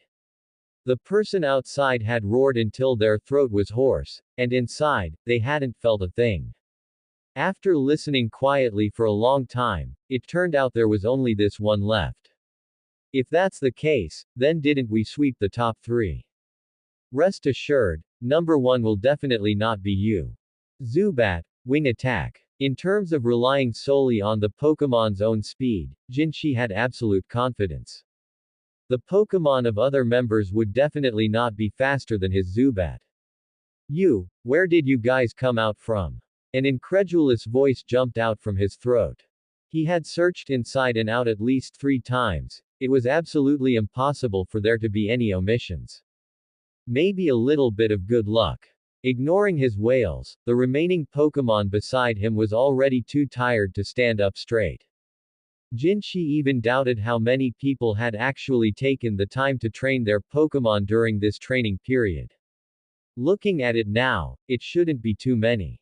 In this level of chaotic battle, even if one had such thoughts before, one would still need to prepare in advance. Just like the battle that broke out earlier, Jinshi could feel that those new members were only relatively familiar with their own Pokemon. In terms of strength, there probably wasn't much improvement. Picking up a stool that someone had thrown out of a dormitory, Jinshi silently placed Yayu on it. He then laid down on the floor, touching his nose which still hurt a little. Fortunately, it had stopped bleeding. Just a moment ago, he had bumped it so hard that tears had come out. After a long silence, someone finally came out to verify the results. How do you two want to split it? A member holding a registration book glanced at the unconscious Yayu, leaned over, and asked Jinshi. She's first, I'm second. Jinshi didn't care about the ranking. Zubat's growth cycle was a bit long, and it didn't have much of an advantage in terms of attributes. Revealing it too early would probably just be doing a favor for others. Do you want to go to the infirmary?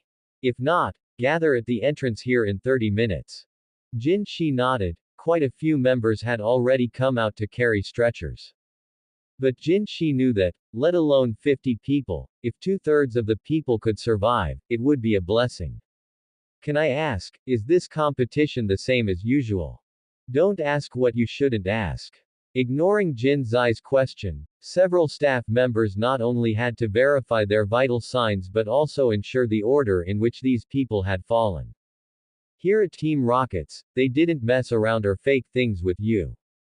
Whatever place you got, that's what it was, even if you only had one breath left, they would make sure you got what you were entitled to before you died. Jinshi didn't care, if he got an answer, he got one, if he didn't, so be it. He hadn't really cared that much to begin with. Returning to his dormitory, it was a mess, with not a single spot intact. A sharp knife had pierced through the surface of the refrigerator, with a grappling hook wrapped around it. The repair costs will be huge, and I don't know where to stay tonight. Jin Shi wandered around a bit, but there was nothing worth tidying up. Walking to the bedside, Yayu's Gwen had fallen to the floor, with several footprints on it, but overall there was no obvious damage. I'll hold onto it for Yayu. Isn't it quite nice looking? The competition at Jin Zai's location proceeded as usual, while Instructor Viper arrived at a certain newcomer's hiding spot and spoke coldly. Come out. Instructor. It wasn't another member. What he originally thought was appreciation from Team Rocket's higher-ups turned out to be the beginning of a nightmare. A little mouse from the league is playing hide-and-seek fun. No preamble, straight to the heart of the matter. Instructor, what are you talking about? I don't understand. His face instantly turned deathly pale, and his body couldn't help but tremble.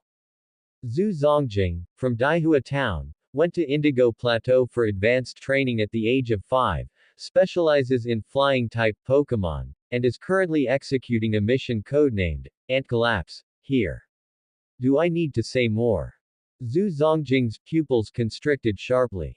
It wasn't that it was wrong, it was that it was too accurate. The league has a mole from Team Rockets. Shocked, Zhu Zongjing quietly reached toward his side, where a special device capable of emitting signal waves was located. Ka. Before he could reach it, the Arbok in the shadows flicked its tongue and used acid to melt through his flank. Ah! A painful wail, deafening and harsh. He knew there was no turning back and just wanted to report the information, but was knocked to the ground by a tail swipe from the Arbok. Is this just a little trinket? Then, as you wish. Instructor Viper picked it up. It was only the size of a fingertip and appeared to be made of a special material. Even after being hit by the Arbok's acid, to the point where his ribs were visible, this thing remained completely unscathed. But it didn't matter, he was just worrying about how to lure the league's people in. You won't die a good death. Save it. Even if I go to the afterlife, I am willing to be a pawn for the boss, to conquer vast territories for him. How could you trash possibly understand how firm our convictions are? Forget it, Arbok, you swallow. Instructor Viper snorted coldly. What was originally just a suspicion was now confirmed. Although he was going to die regardless of whether it was true or false, it felt more satisfying knowing it wasn't a wrongful killing. As Instructor Viper turned back, the Arbok following him had suddenly bloated in size, and it seemed like something was still moving inside its stomach. Jin Shi, having completed the assessment, looked at the large transport plane outside with a troubled expression. He was all too familiar with this thing. From Kanto to the Sevi Islands, and from the Sevi Islands to here, he had already been transferred several times during this period.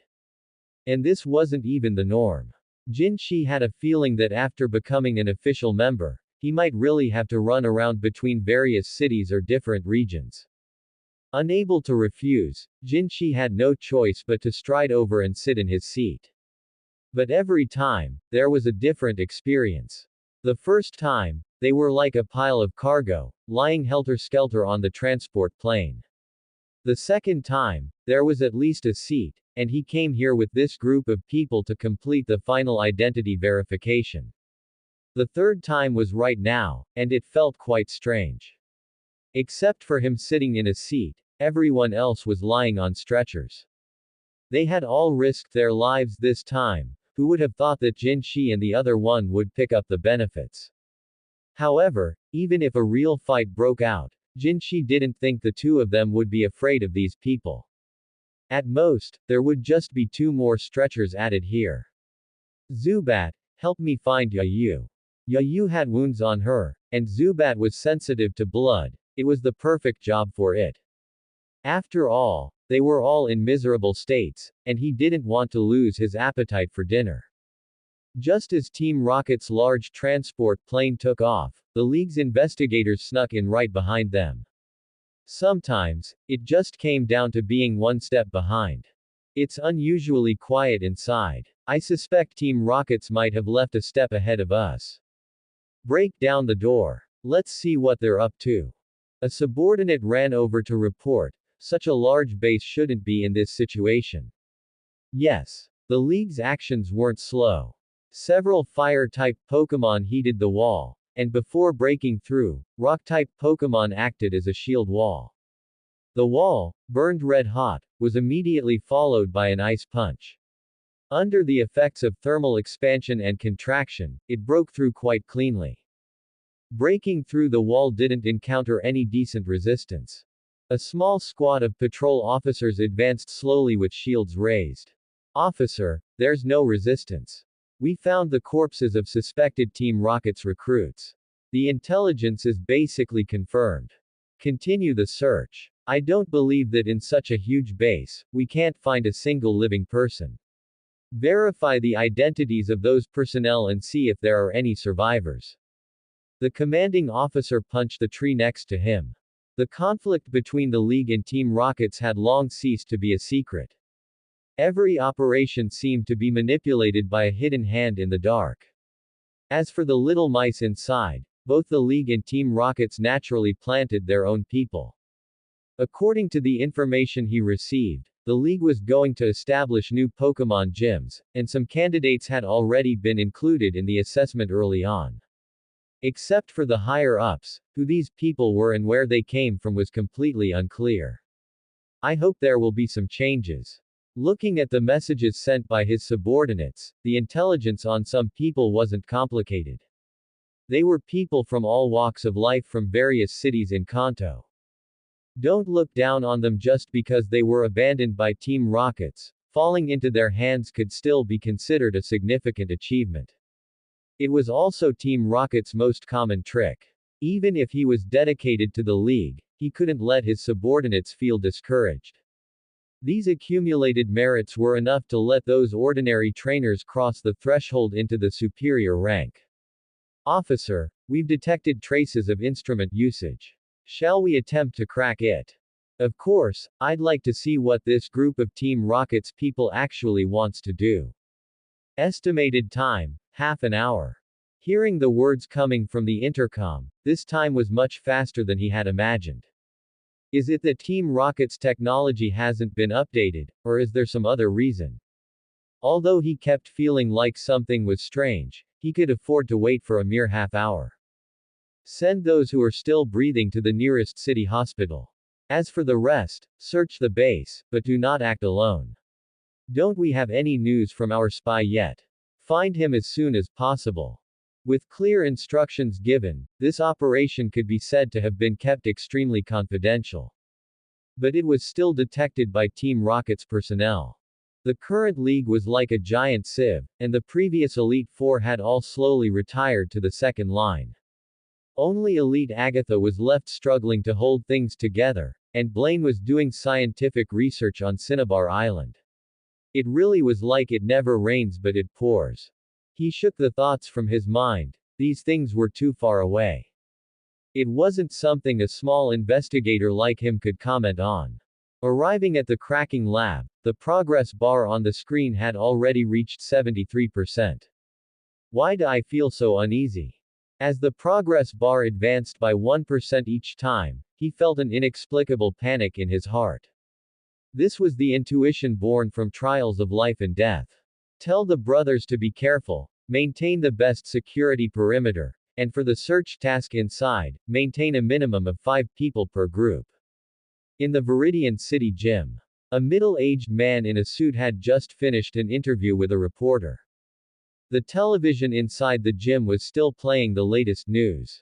A magnitude 3.2 earthquake occurred in the suburbs of Cerulean City, some residents. The new elite members for Kanto have been confirmed as Lance, Lorelei, Agatha, and Bruno. The newly appointed gym leaders include Giovanni of Viridian City, Flint of Pewter City. He changed a few channels, all of which were about recent major events. Earthquake. The middle-aged man with a crew cut stroked the Persian affectionately in his hands.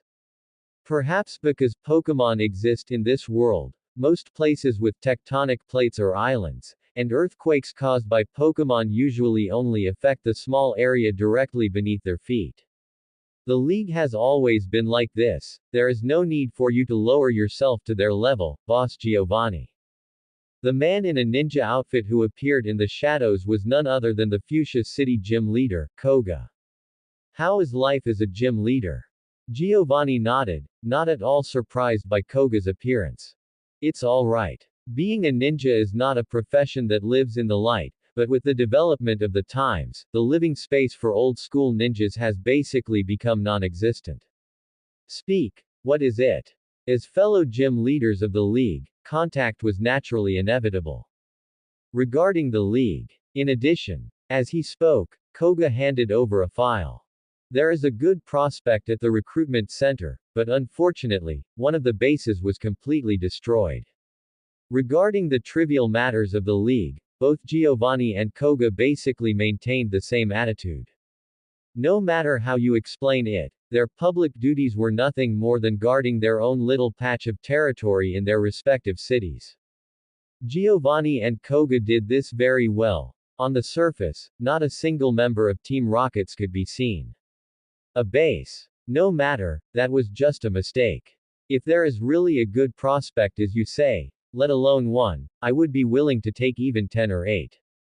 As the leader of Team Rockets, which spans Kanto, Johto, and even vaguely radiates to other regions, he never cared about the loss of a single stronghold. Jin Shi, Yayu, Matori. There is an evaluation from Viper at the back, and it is very high. Flipping through the evaluations at the back, Giovanni was also considering suitable positions for them. The current Team Rockets is developing quite well, but the talents who can show their faces in public are either on the league's wanted list or have lopsided skills. The dozens of people on this list come from recruitment bases in different places. Among them, Viper is reliable and serves as the chief instructor of the recruitment base. The people recommended by him cannot be wrong. They are all still newcomers. Arrange for them to do some tasks soon. With just a little bit of their handling style, I will know where they should go. Giovanni took note of the information on this list. At this stage, the two sides are constantly fighting, and talents are falling one after another. In order to increase its influence, the league has no time to care about those insignificant assessments. Even the ninjas, who have been suppressed, have now become one of the 8 gym leaders. This has given Team Rockets an opportunity to take advantage of the situation. There was news about a moonstone in Cerulean City before, so let this group use it as the first test of their trial. The gym leader of Cerulean City will likely go there too. She is a die-hard loyalist of the league, so find a way to eliminate her. Koga nodded. Even among gym leaders, there is a big gap in strength. For newcomers, will Mt. Moon be a bit too much? Koga, there is no such thing as too much or not enough. Only by surviving do they have the qualification to talk about the future. If they can prove their loyalty to Team Rockets, even if they are locked up in the Indigo Plateau, I have the ability to rescue them.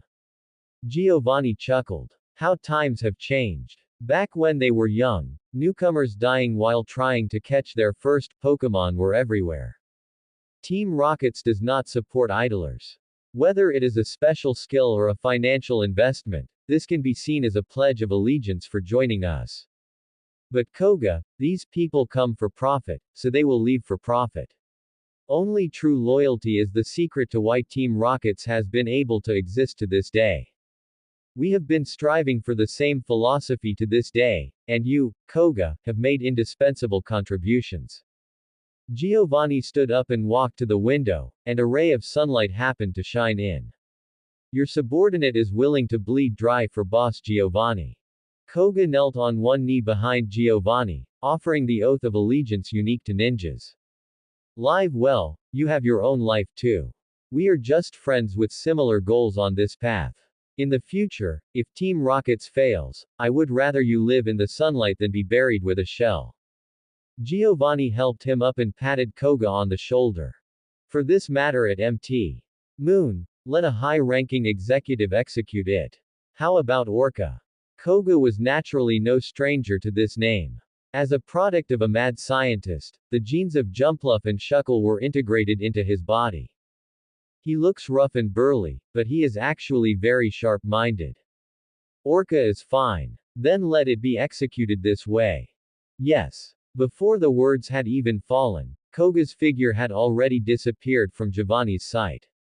Watching Koga leave, Giovanni looked out towards the direction of Cerulean City again. Give the order. If the Cerulean City gym leader meets with an accident, those 4 little girls must not be allowed to be disturbed by anyone. As a colleague, taking care of the orphans is what he should do. As the leader of Team Rockets, everything is destined. Arrange the itinerary. I want to go to Saffron City personally. Thinking of the psychic mentioned in the file, Giovanni felt that he could still try to win her over. It is ridiculous to be disguised as being imprisoned in the gym because of fear of her power. Giovanni is not one of those ordinary people who only see the stability on the surface. He knows a thing or two about the general situation regarding the burned tower in Johto and the secret research in Hoenn. The only lesson humans have learned from history is that humans cannot learn any lessons from history. However, he is not qualified to judge anything. After all, Team Rockets is also doing such things, and quite effectively. By the way, tell the league that if they can make that person quiet down, they will breathe a sigh of relief, right? Yes. Once calm was restored, Giovanni burned all the files Koga had brought. Matori and Yayu are too lopsided, the others. Giovanni couldn't help but think of the information on the first sheet. Whether for the League or Team Rockets, trying to plant a spy who knows everything at the core is nothing short of a fantasy. Even within Team Rockets, there are undercover agents from other forces. But he knew all of this. As long as he was still in charge, these undercover agents would never be able to stir up any trouble. Jin Shi, do not let me down. That's the end of part 1. Part 2 is coming soon. Thanks for watching. Please subscribe and support our channel for more stories. Hello everyone, this is Fanfic Audiobook. Here you find original fan-made audio stories. Pokémon. Starting with Team Rocket's comeback. Part 2. Main quest. Complete the first Team Rocket's mission. Jinshi didn't really mind completing the mission. After all, it had to be done sooner or later. It was just that the pace was a bit too fast, wasn't it? He had just arrived last night, and the only information he had was that this stronghold was located somewhere in Cerulean City. Just after one night, and he already had to carry out a mission. Looking at the main quest, Jinshi pursed his lips. If he were on the League's side, wouldn't the first mission be to challenge the first gym? Standing in the corner of the formation with Yayu, he noticed that there were quite a few fewer familiar faces. Most of them had suffered heavy injuries in the last competition, and some wounds didn't just heal overnight. Yayu had mainly been exhausted from overtraining, and she had actually recovered thanks to Team Rocket's special medicine. However, it only meant she could move without hindrance. In terms of combat power, he was now capable of fighting Yayu to a draw. Less than 25 people. It was no longer a massive crowd of newcomers, everyone here was a member who had passed the Team Rocket's assessment. Perhaps the difficulty varied slightly, but that didn't matter. After mentally counting the number of people, Jinshi began to ponder this operation. Although Cerulean City was a city rich in water resources, there were no particularly rare Pokémon populations active in the surrounding area. If we aren't causing a disturbance in the town and are instead providing support to the main force, could it be MT? Moon. Jinshi mused to himself. Team Rocket's academic curriculum didn't just cover Pokémon assessments. Human geography, local customs, and industrial distribution were also frequently mentioned. Plus, since Jinshi himself was a Pokémon enthusiast, he could analyze a thing or two by combining his knowledge from games, anime, and the special manga series. However, what exactly they were going to do was another matter. After all, it had been too long, and he had pretty much forgotten some of the character story developments. With the arrival of the last member, the person in charge of this mission slowly walked up to them. Jinshi didn't usually judge people by their appearance, but this executive really looked a bit like a gorilla, somewhat like the mad scientist from his past life. He had to mentally prepare himself before he could calm down. Lord Orca, these are the newcomers participating in this operation, a total of 25 members. Someone brought over a roster and handed it to him. Orca glanced at it casually, not really caring about such details. Executing the mission at Mt. Moon, you and the veteran members will hold the internal passages and drive away others until the mission is complete. His way of speaking gave people a very strange feeling, but no one mocked him. If Orca threw a punch, it probably wouldn't just be a simple matter of a bruise here or there. Yayu, wait a moment. Jin Shi, who was just about to follow, was called out. Instructions have come from above. You can serve as the squad leader, with Jin Shi as your deputy. Given that this is your first time participating in a mission, you can select members to execute it with you. If he hadn't reminded them, Jin Shi would have almost forgotten about this. You can choose veterans to assist you. If you want newcomers. As he spoke, he turned around and shouted, Matori, step forward. As his voice fell, a member wearing glasses and sporting a mushroom-like haircut stepped out. This is Matori. Don't be fooled by the fact that she is also a newcomer, she is very proficient in mission execution. Yayu instinctively looked at Jin Shi. Seeing him nod, she understood. I understand. She will be our team member. Matori didn't speak, nor did she need to. Both were newcomers, yet one was the squad leader and the other was merely a selected team member. This in itself said a lot. Compared to that, she was more curious about the instinctive actions of Yayu, the squad leader. Perhaps Jin Shi is the core of this team. The thought that arose in her heart was quickly suppressed. However, it also made her keep a closer eye on Jin Shi. Team Rocket's Matori, reporting to you. What should we do next? Yayu wasn't one for beating around the bush, she asked whatever she had on her mind. According to Team Rocket's mission conventions, first, we can follow the newcomers and participate in the pioneering mission together, which allows for a better understanding of the mission content. Secondly, since we have become an independent Team Rocket's squad, we can wait until evening to go and execute our squad mission. Jin Shi nodded. This was all content from the cultural classes, it was clear she had learned it very solidly. Different missions were not set in stone for every specific person or part. It was impossible to follow everything by the book, each approach had its pros and cons. What do you think? Yayu thought for a moment and decided to leave this brain-racking task to Jin Shi. Let's go with the second option. Your body is still weak, so resting a bit more will allow us to carry out subsequent missions better. This kind of mission was time-consuming, and the pioneering mission was nothing more than the simplest task of driving away wild Pokémon, hikers, and trainers passing through. The real difficulty lay in the League's response once they received the news. Mount Moon was not far from Cerulean City, and current intelligence indicated that the gym leaders of Cerulean City were a married couple. The gym's operating mode was similar to the Moss Deep Gym in Hoenn, both were double battle formats. In Pokémon battles, 1+1 was often greater than 2. Not to mention a married couple who had been honing their skills together in double battles for many years. Located in Cerulean City, this northern coastal city, they really held every advantage. Otherwise, the League wouldn't have given them two assistants. One had to know that the current League format was still dominated by single battles. This subordinate thinks the same. Matori immediately agreed, though her perked-up ears seemed to have heard something. Her body was still weak. These 5 words were enough to expose a problem. What was the reason for the weakness? Whether becoming a squad leader had any necessary connection to this was something very worth pondering. Rest first. Once you're ready, come find me at my dorm. Jin Zai's subtle movement was noticed by Yayu, who, understanding the implication, immediately invited Matori to join them. Yes. Matori didn't think much of it.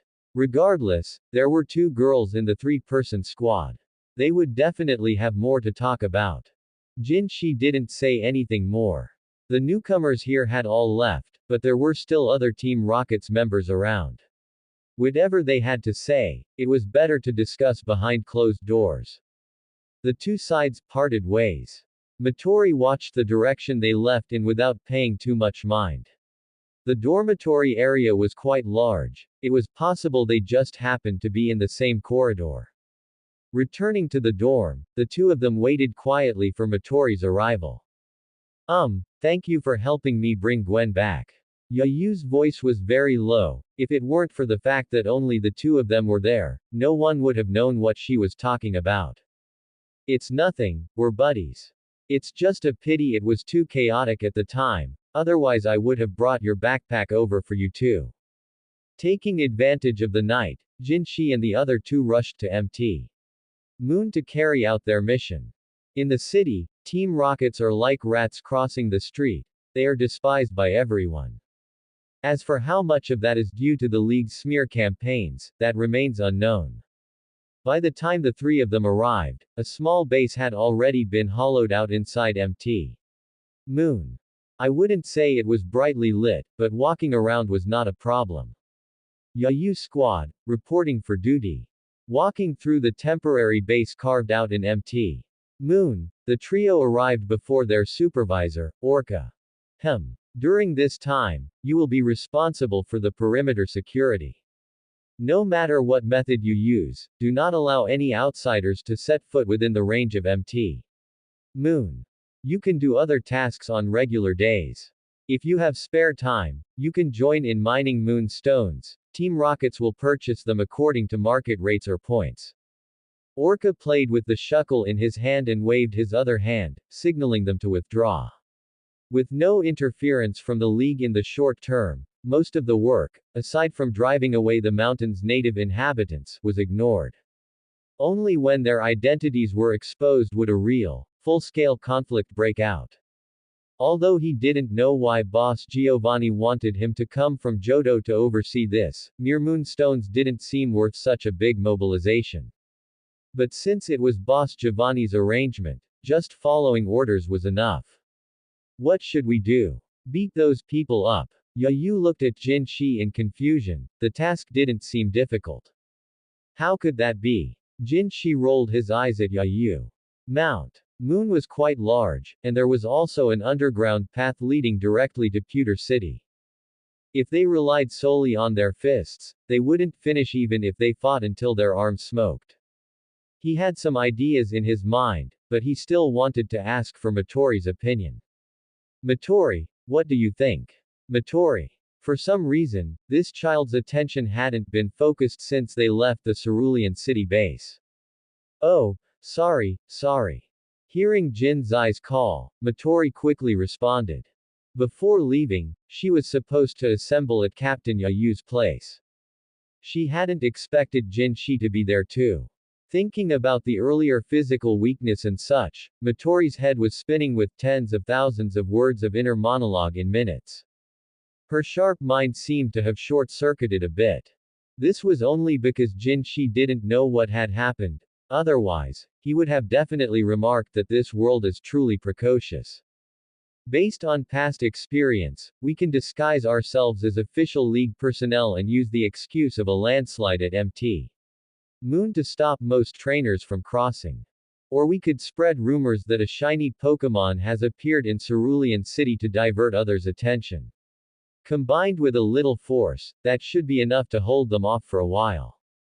What Matori said was basically the same as what Jinshi was thinking. They were the blocking unit, the subsequent mining had nothing to do with them. The existence of Pokémon made some processes very simple. If they really followed the procedures for mining, the League wouldn't have any reason to target Team Rockets, would they? You're practically already achieving unity of knowledge and action, how are you still a new recruit? Yayu didn't think there was anything abnormal about Matori, but knowing too much was a problem in itself. What kind of people were in Jinzai's batch? Thugs, ruffians, and undocumented people. some of them didn't even know how to read. But what about Matori? She not only did things logically and with evidence, but she was also very familiar with Team Rocket's style of operation. Could it be that she was also a transmigrator? Matori knew that sooner or later, this question would be asked, but she hadn't expected it to happen in just one day. If she doesn't want to say, forget it. Yayu looked at Jinshi and then at Matori. She honestly didn't think it was a big deal. Yayu, it's different. Not being able to say and not wanting to say are two different things. Future activities might be more frequent. We don't need to know everything about each other, but at least we should know the basic information. These 20+ new recruits came from different Team Rocket's recruitment bases. There might be League spies among them. In their line of work, boldness and meticulousness were both indispensable.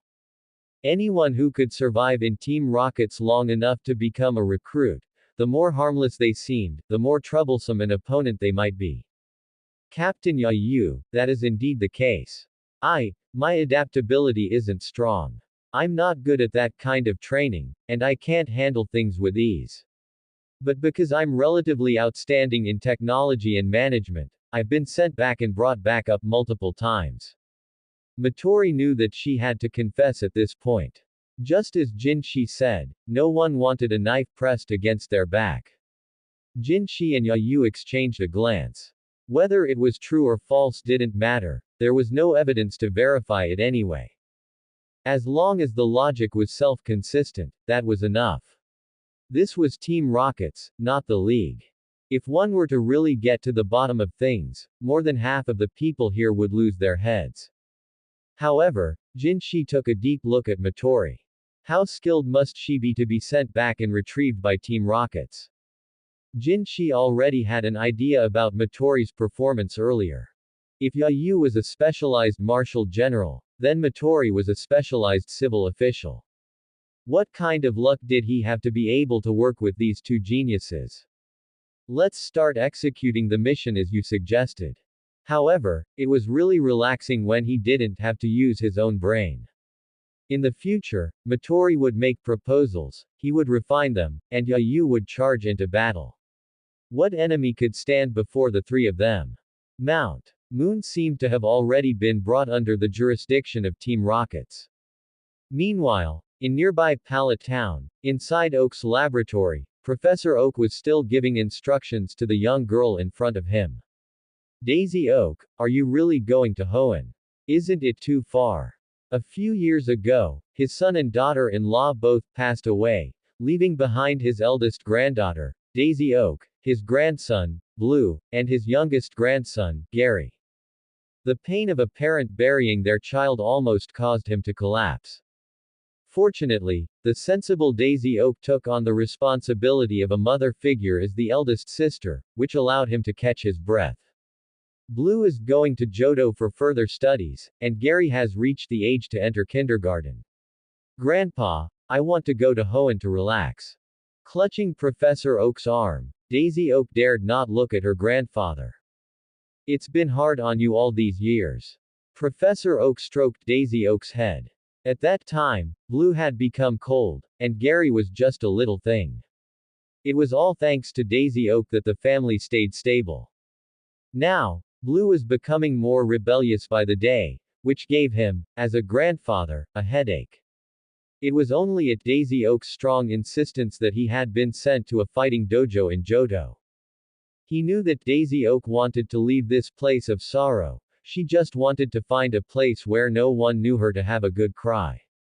Then take care of yourself. If anything happens, never act on impulse. With Grandpa here, everything will be solved. Professor Oak sighed. He knew that ever since his son and daughter-in-law died, Daisy Oak had almost given up everything. She was either taking care of her two younger brothers or helping him out. Go. It's good to go out and relax. I know. Grandpa, you must eat well at home. Don't keep eating cup noodles. Also, remember to clean up often. Come back. Golbat. Having driven away yet another group of hikers attempting to climb the mountain, the three of them had experienced quite a few battles during this period. To say nothing of anything else, the fact that the Zubat had evolved into a Golbat was proof enough. Role play as official league personnel to seal off the mountain could stop trainers from crossing. But for these hikers, it was instead a tremendous challenge. However, it now seemed that the league was gradually noticing that something was wrong. The trainers coming later seemed to be completing some kind of mission, and their individual strength levels were different from before. Matori, are there any areas left uncovered? Yayu tore off the realistic mask on her face. It was usually fine, but in this season, it was very hot outside, and it wouldn't take long before she was drenched in sweat. Not to mention that they had to run around, blocking those trainers. Even if one squad was responsible for one area, the area they were responsible for when averaged out was not small. Not for the moment, but the Cerulean City base has issued a warning. A Cerulean gym leader has already left Cerulean City, and the direction is Mt. Moon. The three of them had different divisions of labor. In the dense forest, the Zubat had a speed advantage.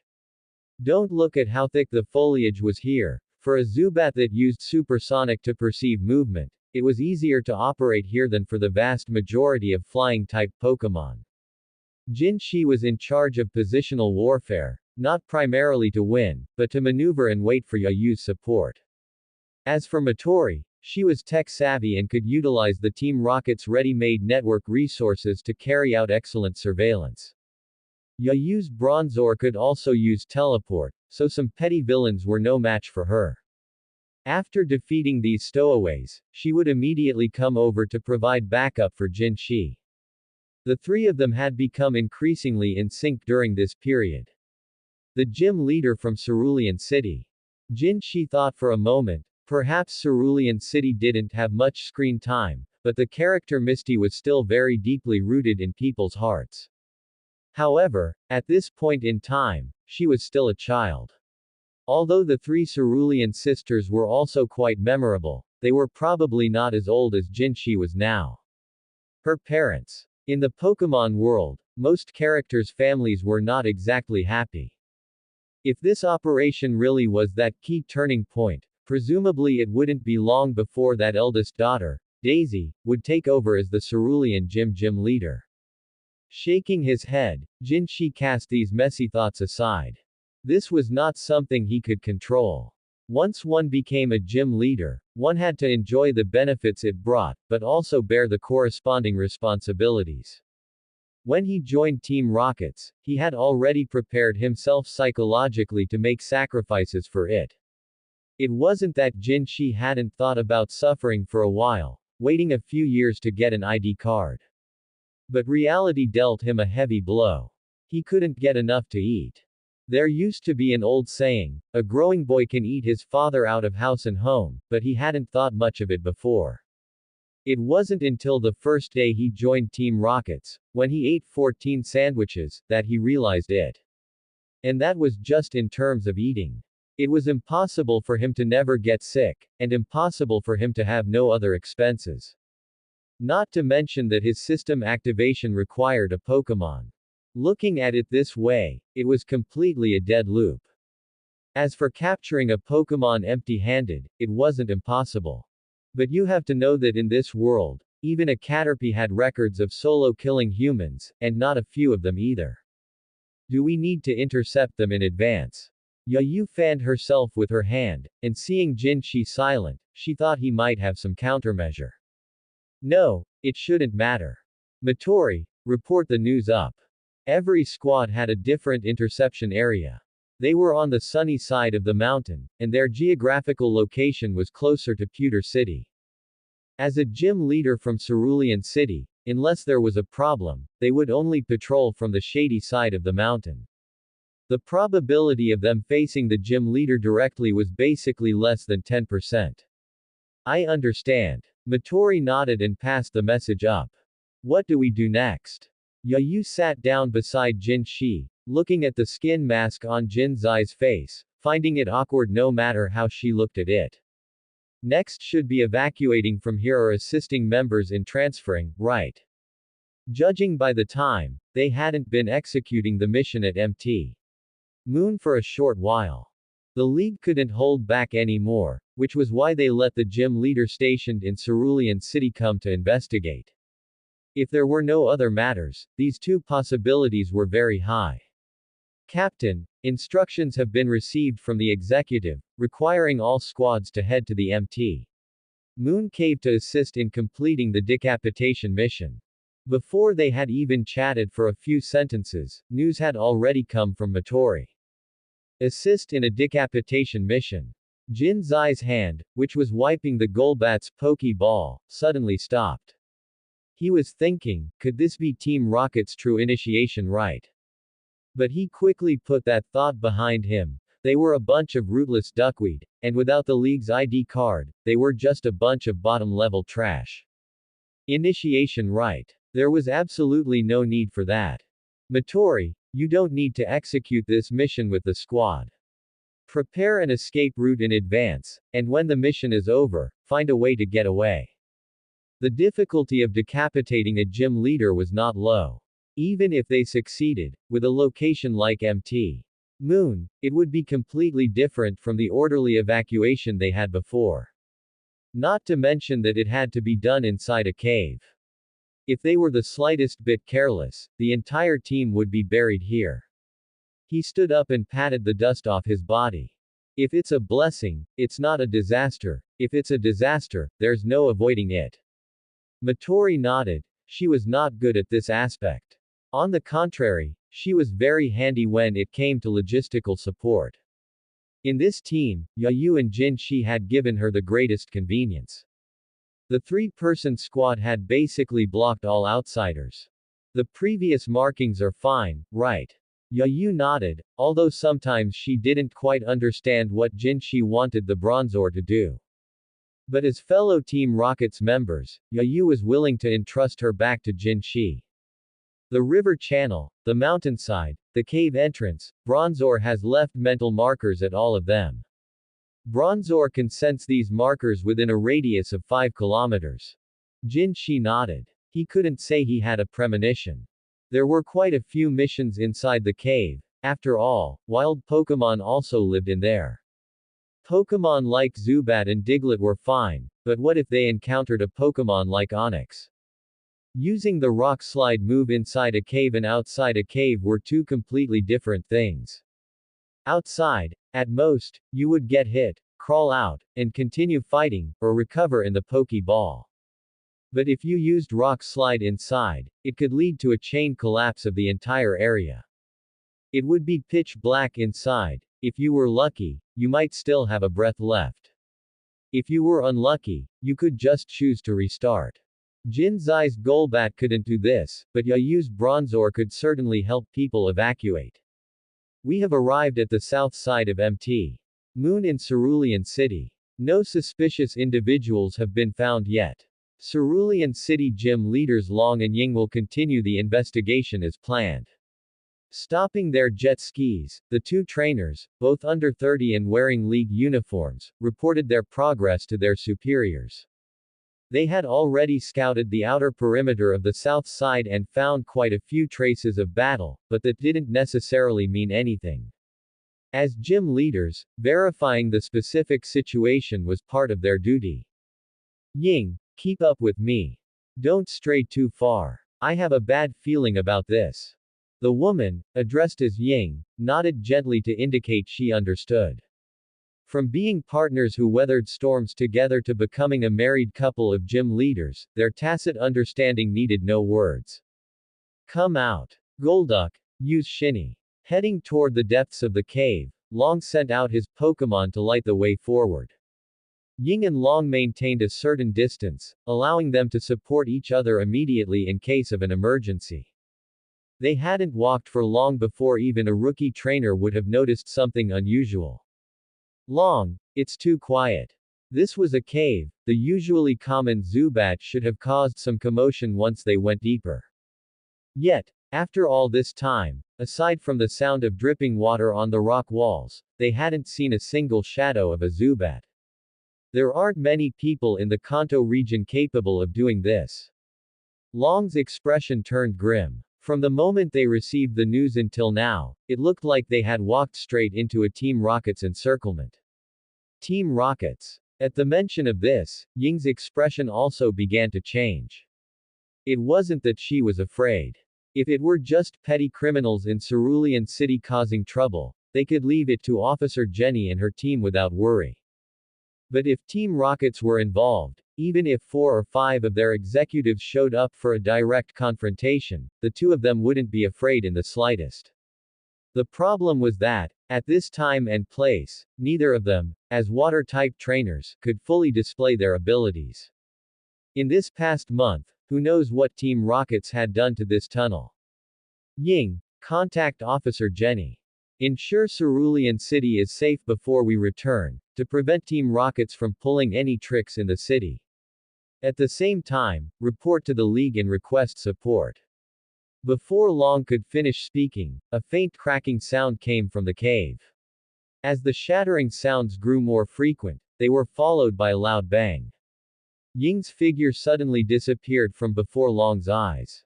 Ying. In this environment, getting separated was not a good thing.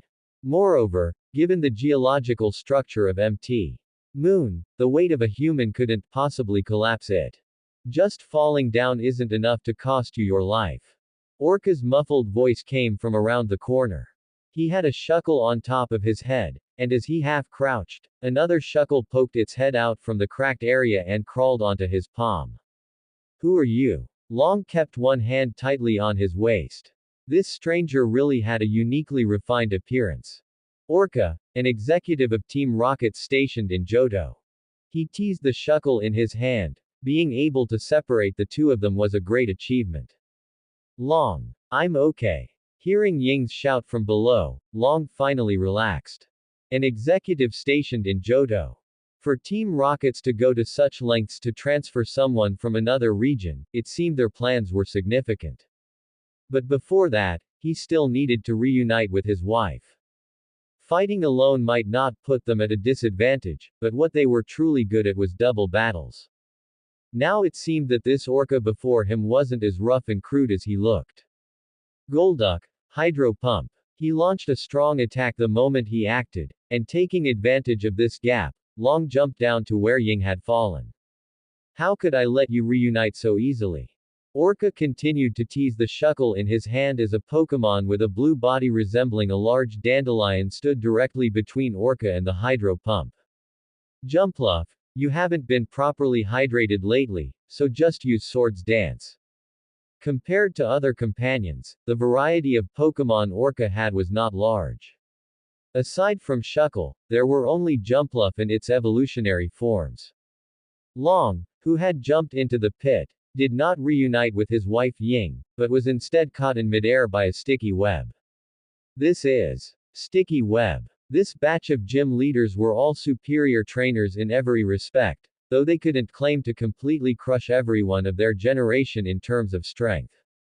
But in terms of vision and experience, they were definitely ahead of most trainers. Long, I'm okay, take care of yourself. I'll be with you soon. What Long could think of, Ying could naturally think of as well. Sorry, miss, this way is blocked. Before these two arrived, most of the Team Rocket's members had already completed their relocation. But it was unclear why Executive Orca wanted to eliminate the Cerulean City gym leaders here. As subordinates, they could only obey orders. The trainer above was to be handled by Executive Orca alone. And this lady who had been separated was to be dealt with by these squad leaders and their members. Yayu and Jin Shi were among them. With the captain leading the deputy, there wasn't a single rookie trainer present besides those two. 18 against 1, the advantage is with us. You think a few small-time fry like you can stop me?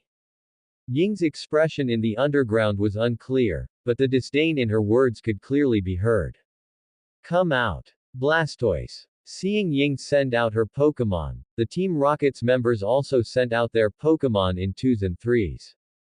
Come out. Raticate. Weepinbell, I leave it to you. Wheezing, go. When executing missions, except for a few times, Jin Shi didn't know the strength of the members serving as squad leaders.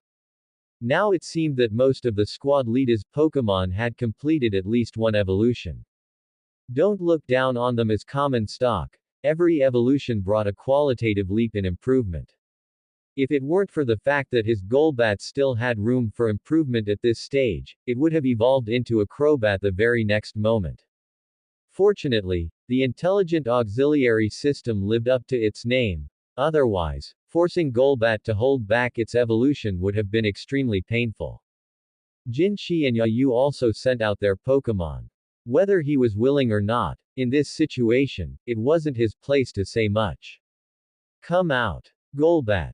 Clefairy, I leave it to you. Jin Shi naturally stuck with his trusty right-hand man, but in the previous discussion, Yayu had opted to send out the Clefairy she had captured during that time. It started out as a soft, squishy little cake, but after following Yayu for a while, it had already turned into a tough loaf of bread. With one combo of double slap, Jin Shi had seen it make a Poliwhirl cry with his own eyes. It was simply too brutal. Although it hadn't been with her as long as the Bronzor, in terms of level, it was only behind his Golbat. Remember, our main goal is to contain her. Once Lord Orca deals with the one above, the mission will be complete. Before that, do your best to deplete the stamina of the opponent's Pokémon. Jin Shi did not know what the battle above had turned into, but this trainer before them, known as Ying, truly lived up to the title of gym leader. Her Blastoise was actually capable of Mega Evolution. If not for the restricted terrain, their rabble would have been scattered long ago. Mega Blastoise, Triple Wave. Dragon, Dark, and Water-type energy gathered menacingly from the cannons and mouth of Mega Blastoise. Even just being grazed by the edges, their Pokémon were completely powerless to resist. Detonate the ground beneath her feet. We absolutely cannot let her interfere with Lord Orca. The person in charge on Team Rocket's side did not care about these casualties. They were just Pokémon. If they were gone, they could just be caught, stolen, or raised again. A human, even if the Pokémon she possessed were in a new form never seen before. She could absolutely not withstand a bombardment of heavy weaponry. In this cave, there were quite a few natural tunnels. They hadn't just been acting as gold miners in here all this time. A loud bang echoed continuously through the cave. Causing an explosion in this place was not a good thing for either side. But they had no other choice, if they relied solely on raw strength to fight that never-before-seen Blastoise. Even if another squad came, it would be useless.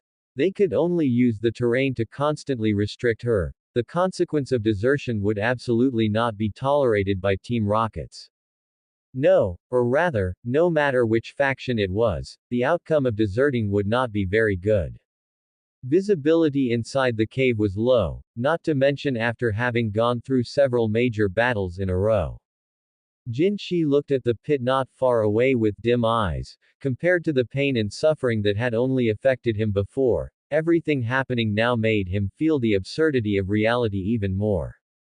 No matter how he thought about it, or how he comforted himself, these two lives would bear his mark. It's fine. If you don't kill her, she will kill you. In this world, only you can rely on yourself. Yayu sensed the change in Jin Zai's emotions, gently patted his shoulder, and whispered. Perhaps. Recompose your mood, worry about what comes after later. What's in front of you is more important. The deeper pit did indeed alleviate their pressure, but violent energy was being fired out from the hole even more densely. All Pokémon that know Rock Slide, aim at the pit and bury her together. The mission had already been completed ahead of schedule. The underground path was intricate and complex, and it was difficult to distinguish the way out without experienced personnel. If she didn't find another way, this pit would be her final option. Ying Long's attention was on Orca, but that did not mean he was ignorant of the situation on the lower level. Watching Ying sink further, if she fell into the underground river, even the most proficient water-type Pokémon master would absolutely not be able to survive. The rumbling sounds of bombardment were continuous, and Long's voice could not reach below at all. Furthermore, the rock slide used by several Pokémon together had caused a cave in here. The resistance from below was becoming weaker and weaker. Is she dead? I don't know when, but Orca had arrived behind them. His massive body was stained with quite a bit of mud. Verify the information. Orca pointed at the pit, although he didn't know why they had to finish off these two gym leaders here. But since it was an order from the boss, he just had to follow it. Yayu, do you feel like the humidity has increased a bit? Just when they were verifying the information, a damp feeling seemed to be gathering in the narrow passage. It seems a bit. Pausing slightly, they quietly sensed a change in humidity in the air. It was indeed as Jinshi had said. Logically, such a large change in humidity shouldn't occur. They had been here for quite some time. Even if there was a rainy day, the changes inside the cave shouldn't be this obvious. Mega Blastoise, Surf. The doubt did not last long. The echo spreading from the depths made them immediately feel that something was wrong. Before they could react, a surging wave slapped against their faces. Golbat. Without needing Jinshi to say more, the Golbat, which had been scanning the surrounding environment, immediately found a place to take shelter. It immediately transmitted this to Yayu's Bronzor. In the instant the waves slapped their faces, the two of them were immediately teleported here. Is she crazy? She actually triggered the underground river. The surging tide hit their faces. As Cerulean City was a coastal city, the water resources here near Mt. Moon even had a salty, astringent taste of seawater. If they were not careful, they would be swept into the various branches within the cave. One had to know that before they entered, there was only one path from Pewter City to Cerulean City, and the branching paths inside were more than hundreds or thousands. Once lost, apart from serving as food for Zubat and Paris, the possibility of waiting for rescue was less than 1%. The remaining Team Rocket's members were swept away by the waves, and only the two of them luckily escaped with their lives.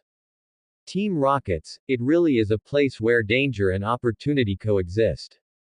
Looking at the gradually rising water level in his heart, although their strength was not enough to confront that gym leader head-on. But because of the geographical advantage and having planned early, they were faintly holding the upper hand. Unexpectedly, step-by-step restrictions actually helped her find a good way to escape. The League is not as incompetent as I thought. They do have some tricks up their sleeves in terms of strength and courage. The stereotypes brought by anime or manga were still too heavy. This was not a game where you could start over after dying. What should we do next? Evacuate. The two of them squeezed out from a crevice. At that time, they could only trust the Golbat and Bronzor. Otherwise, getting churned into the water flow would basically be equivalent to a slow death. That's all we can do. Jinshi thought about it. The squad had basically been scattered, and it would be useless for the two of them to go over. Evacuating in time was the most important thing right now. Moreover, the commotion just now was not small. As long as Orca was not an idiot, he would know that the gym leader had broken through their defensive line. Have the Bronzor sense the marker points left behind earlier. Let's go. Recalling the Golbat, in just these few minutes, the water flow that was originally only up to the instep had already submerged their ankles. Before long, a new underground river would form here. But that had nothing to do with him anymore. What's wrong? Seeing Yayu hesitate and not move, he hoped that with wolves in front and tigers behind, nothing else would go wrong. No, it's nothing. Supporting Jin Zai's shoulder, she didn't know why the marker points left behind earlier were disappearing one after another from the Bronzor's perception. Fortunately, the last marker point was recaptured by the Bronzor before it disappeared.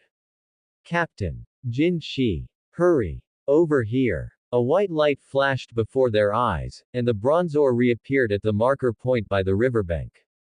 Outside, the weather was changing drastically, and a heavy rainstorm was about to arrive. Matori was operating a hovercraft, anxiously calling out to the two of them. 3 nights later, somewhere in Mt. Moon, a large hand broke through the soil. Orca emerged from the underground with Shuckle on his head. As a genetically modified human fused with the genes of Shuckle and Hoppup, as long as he wasn't crushed into pulp in one go, he was much more durable than the average person. He touched the few Pokeballs at his waist, these were his spoils of war. Even if he didn't use them himself, they were a great option for exchanging points or training his subordinates. Looking at the brightly lit scene below, Orca scratched his head and headed down the mountain from the other side. Before leaving, he didn't forget to have his Hop-Up scatter sleep powder and rage powder to cover his tracks. Jinshi and the other two followed the water flow all the way to the outskirts of Vermilion City. After abandoning the ship, they disguised themselves and slipped into the city, renting a room to catch their breath.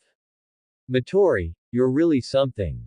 Jinshi never expected that Matori would actually be able to get a hold of a League ID card. Although it had a limited number of uses, it was already quite impressive. If he had this from the very beginning, he might have even thought of a way to join the league. It's fine for general entry systems, but the Pokémon Center won't be that simple. She knew her own limitations, she didn't think this thing was particularly useful. It was fine for occasional convenience, but it was useless for accessing the league's core content. Thinking about it, that was normal. After all, Matori was a newcomer to Team Rocket's. With no funds and no systematic training, relying mostly on her own tinkering, she had already done quite well. The three of them took turns washing up, thinking about what to do next. The loudly playing television also prevented their conversation from being exposed. We are now interrupting for an emergency news broadcast. The former Cerulean City gym leaders, Long and Ying, have unfortunately sacrificed their lives while on a mission to suppress Team Rocket's. Next, let us interview Mr. Giovanni, who is also a gym leader, to see his perspective on Team Rocket's. The interrupted news report disrupted the trio's discussion. Yayu and Matori were fine. Although they were members of Team Rocket's, they still didn't know who the boss behind the scenes was. But Jinshi knew. Watching Boss Giovanni's stern condemnation of Team Rocket's. Anyone who didn't know better would think he was the vanguard against Team Rocket's. I express my highest respect for the passing of my two colleagues, Long and Ying. Regardless of how the league handles this, I am willing to sponsor the growth of the successors of the Cerulean Gym. Jinshi stroked his chin, wondering what exactly Boss Giovanni was planning. However, with Boss Giovanni making such a statement, Team Rocket's would certainly not be making any major moves in Cerulean City in the short term. At the very least, any prominent Team Rocket's executives wouldn't do anything out of line. Once he said that, the league would also have to make a statement. Otherwise, if parents sacrificed themselves for the league, and then the league just replaced the candidates for the Cerulean Gym. That would be such a terrible look. What would the other gym leaders think? But if that happened, one of the 8 gyms would be effectively crippled. In his memory, the Cerulean sisters didn't have much talent as trainers. From the time they took over the gym until Misty took office, Cerulean City was essentially left to its own devices. Is this also Boss Giovanni's strategy? As the TV program returned to normal, Jinzai's mind became even more chaotic. He didn't even understand what Boss Giovanni went to Cerulean City for in the first place. He pondered the motives behind Boss Giovanni's trip to Cerulean City. If it were just for show, it felt a bit too absurd. Jinshi, are you okay? Yayu was drying her hair. The three of them had long since changed into casual clothes. After all, cities were the league's base of operations, and they couldn't allow Team Rocket's members to walk in brazenly. Jinshi opened his mouth. He knew Yayu was talking about the 2 gym leaders. But how could he talk about this? Say he was fine. That would be self-deception. He had never even killed a chicken before. That gym leader in Cerulean City had suffered quite a bit of interference from his Golbat. Her death was definitely partly Jinzai's doing. Say he wasn't. Apart from feeling a bit uncomfortable inside, everything else was fine. It was just a bit more confusion, but this confusion was different from before. In this world, Those who don't fight have no right to survive. Without an identity, there are some cities you can't even enter. It's like a walled enclosure. The people inside want to get out, and the people outside want to get in. But if you really swapped positions, it's hard to tell which side is good and which is bad. Matori said to herself. She had participated in at least 3 Team Rocket's rookie missions. There were no shortage of companions who had bled or lost their lives. But what choice did she have? Moving forward meant death, and looking back was an endless darkness. She had simply endured until she made it through. You're quite sentimental. Jinshi listened to Matori's words and glanced at her slightly. Perhaps as she said, they currently didn't have the right to choose whether they were right or wrong. Don't look at me like that. If you count the time joined, I'm your senior, not some naive little girl. Perhaps because they had executed a mission together, Matori was slowly opening up. Jinshi looked at Matori's attire and teased her. Yes, you're not a naive little girl, you're a mushroom-cut blue-haired girl. Before he could finish speaking, the baring fangs and brandishing claws Matori pounced on him. After this bit of horseplay, Jinshi stopped dwelling on those irrelevant thoughts. In the end, it was a question of status. As long as he was strong enough, no matter which side wanted to move against him, they would have to think twice. What's the plan now? Jinshi looked at Matori. Playing was playing, but business was business. When it came to mission regulations, Matori was the one with the most say. Matori pondered slightly and gave 2 options. We can't go back to Cerulean City. In my opinion, we should either head to Celadon City, where we have our largest stronghold in Kanto. Or we head to Viridian City. There are quite a few newcomers this year, and the starter Pokémon exchange points in Team Rockets are quite good. It's just that, for some reason, there's no Team Rocket's stronghold there, so we have to be careful. It takes some effort to contact headquarters, but for a short-term period of silence, it's indeed a good place to go. Watching Matori gesture on the map, Jinshi was also considering where to go. As for how to get there, they were all Pokémon trainers. If the official roads were blocked, they could still climb mountains and cross seas. At most, it would take a few extra days. For people like them, it was just like returning home. What do you think? I don't care. I lean more towards Viridian City. The question was thrown to them, and Yayu still acted as if anything was fine. On the contrary, Matori's choice was a bit unexpected to me. 2 gym leaders died in this operation, so the league will definitely take major action. Based on my analysis of both sides, Team Rockets will also go silent for a period of time. Even if we go to Celadon City, at most we'll just be performing some patrol missions. But although Viridian City is a bit strange, whether it's the newcomers passing through or the Viridian Forest, it will be more cost-effective than going to Celadon City. No excessive dawdling, and no overthinking. If remaining silent is a must, then Viridian City is indeed a better place to go than Celadon City. The 3 of them didn't have ID cards issued by the League, and in a commercial city like Celadon City, the risk of exposure was just too high. As for completing peripheral tasks for Team Rockets, don't joke around, guarding a door is just guarding a door. It would be better to go to the Viridian Forest for some advanced training. Having made up their minds, the 3 of them only rested in Vermilion City for 1 night before checking out early the next morning. Ah! What a beautiful day! Slightly disguised, anyone who saw them would think they were a small group of 3 trainers. Different from training, different from Team Rocket's missions. The 3 of them hadn't enjoyed such a relaxed day in a long time. Walking along the road, the sunlight just splashed onto their faces. Accompanied by the sea breeze, it really felt wonderful. Just as they were about to leave Vermilion City, they heard a sound of sobbing. Matori was fine, but Yayu and Jinshi were both sharp-eared and quick-witted. Without this vigilance, they would have long since met their end. Over there. Yayu patted Jin Zai's shoulder and gently lifted her chin. A little girl, about 12 or 13 years old with short chestnut hair, was sobbing softly for some reason, with a backpack beside her. Yo, little one, are you lost? For some reason, Jinshi always felt she looked familiar, but in this time period, combined with the context of the cerulean city gym leader, he felt that the protagonists he knew were all just half-grown children. Although even if the journey had started, they would still look like children. You clearly only look a little older than me. The sobbing didn't stop, but she still answered Jinzai's question. Hearing the little girl say this, he subconsciously checked his own age.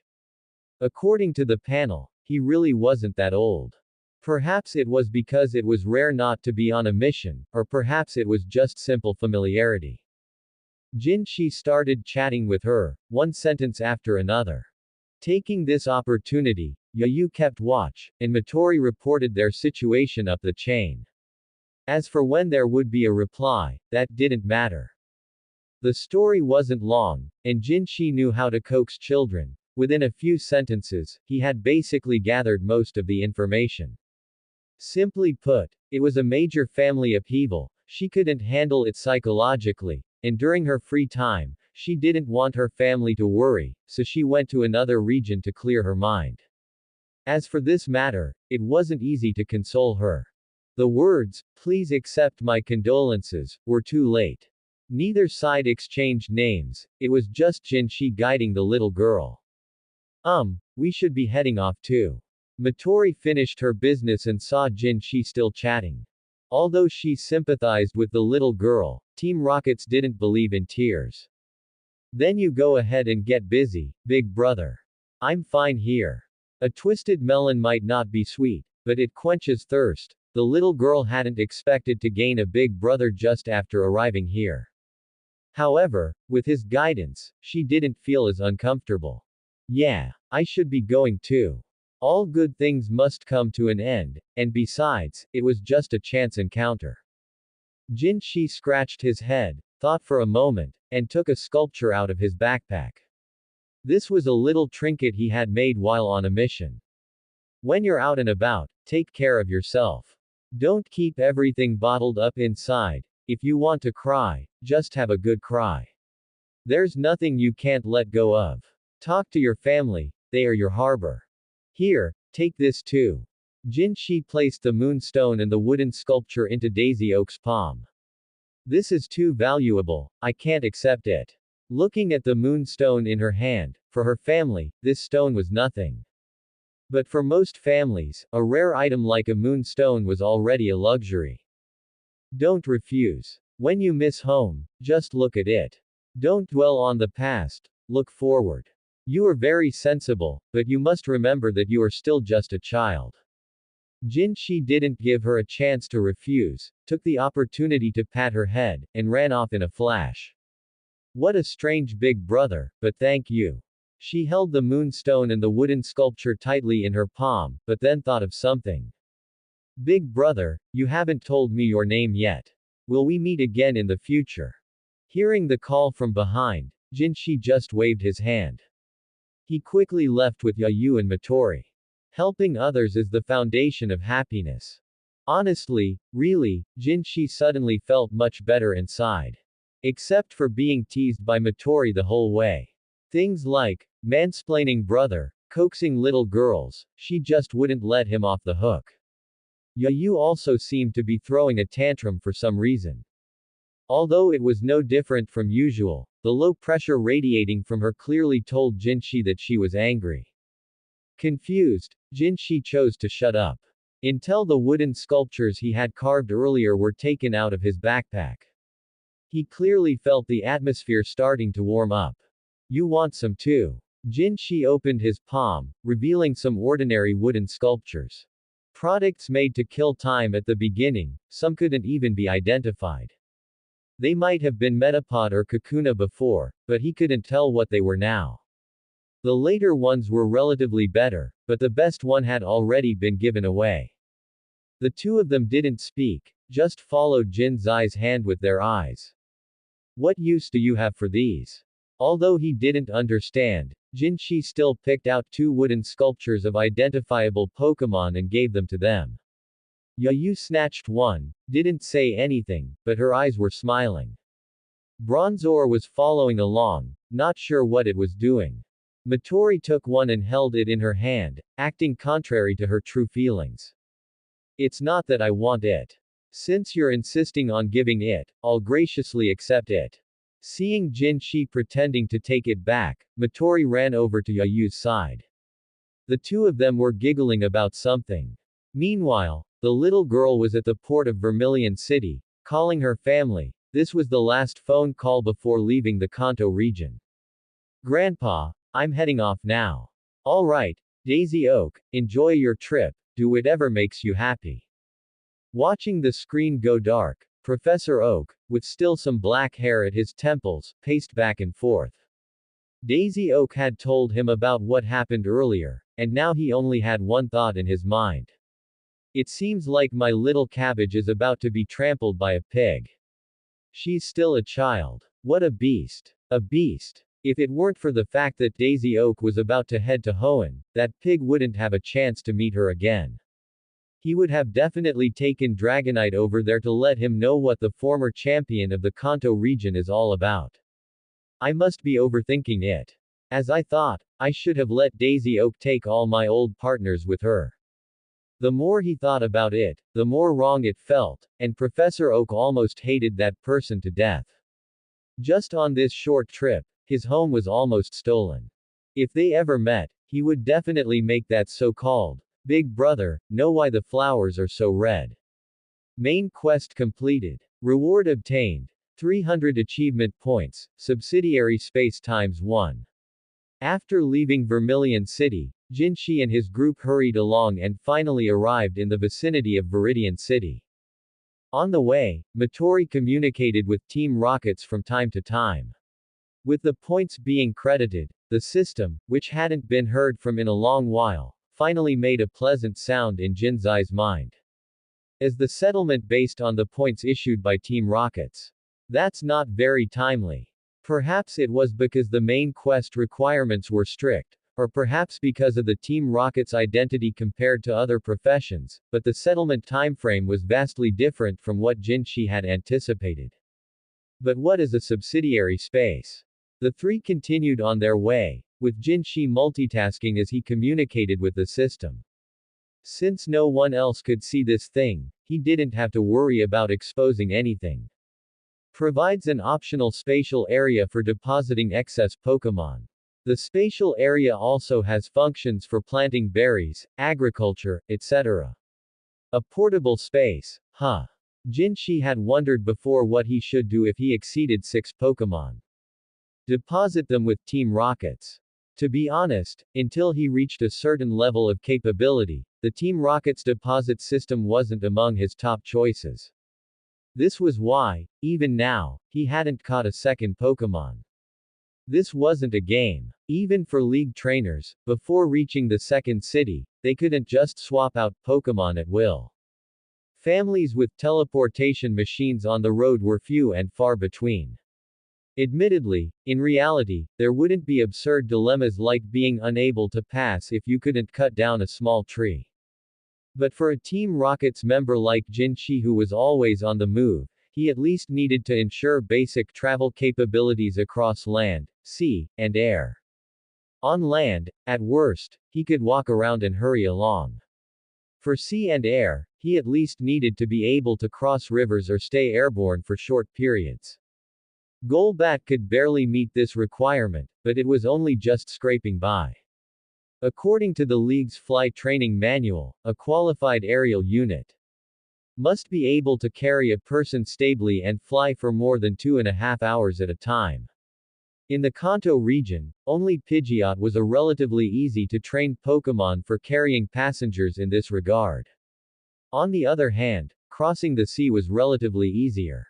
After all, the current level of technology was decent. The era of relying solely on Pokémon was long gone.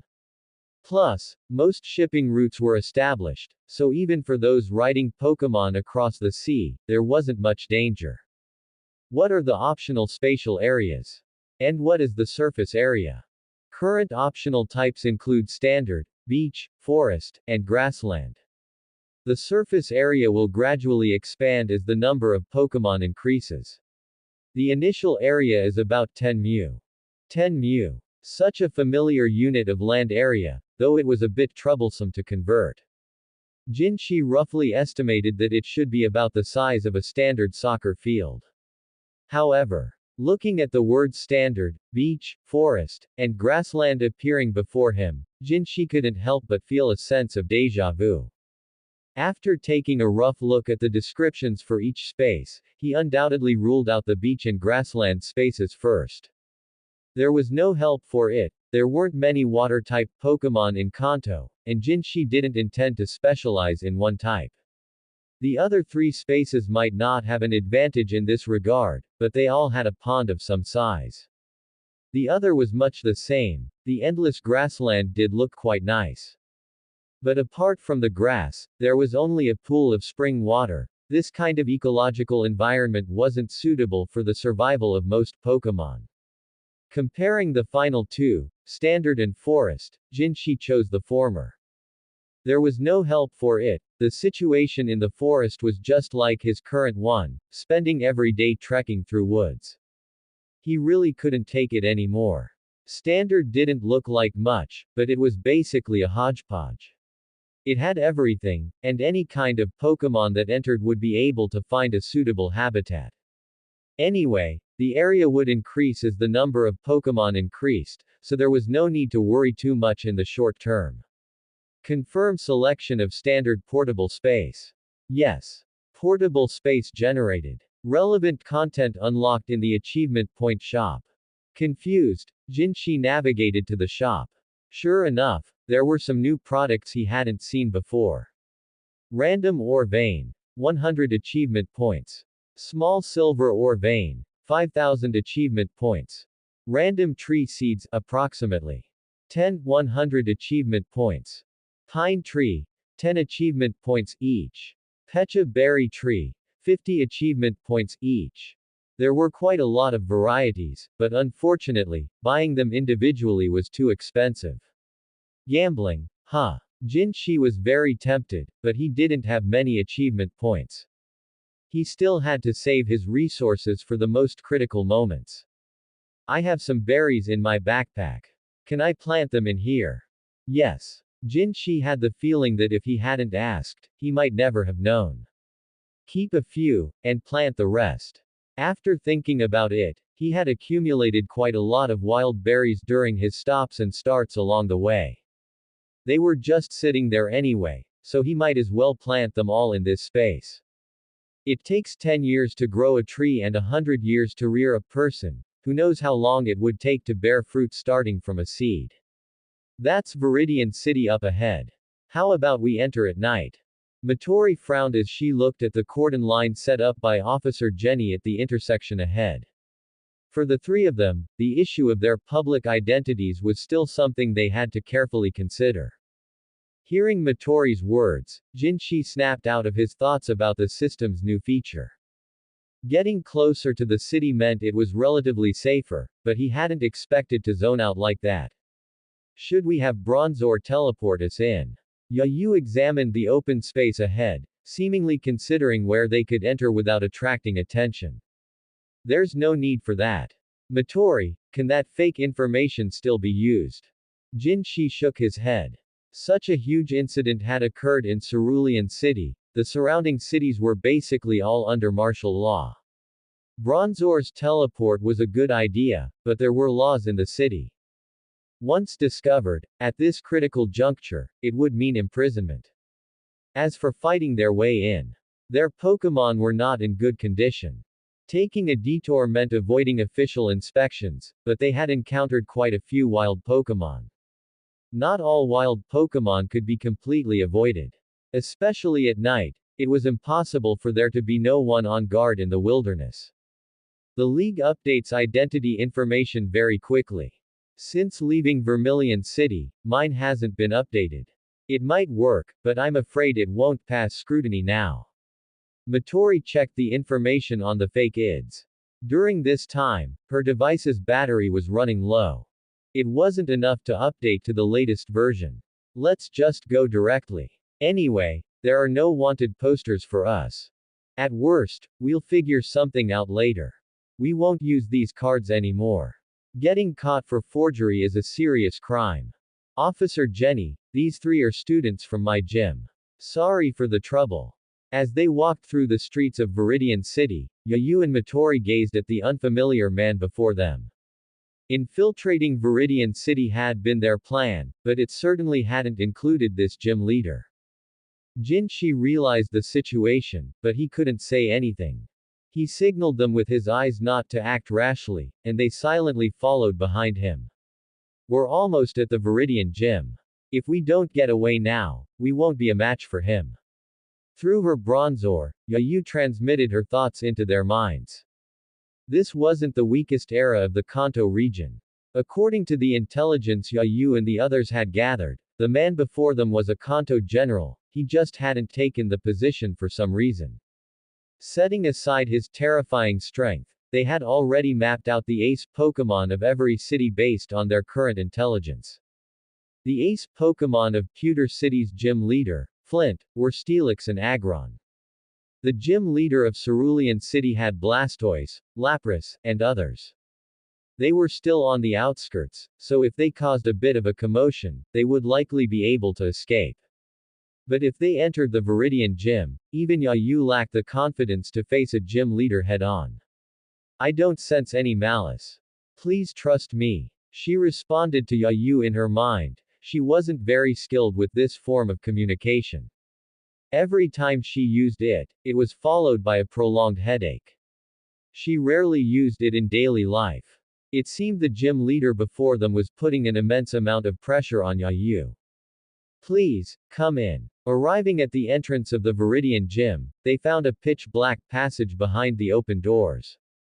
It was like a gaping abyss waiting for the three of them. Matori gently tugged at the corner of Jin Zai's clothes. She understood better than anyone what the title of gym leader represented these days. You're going to be the death of us.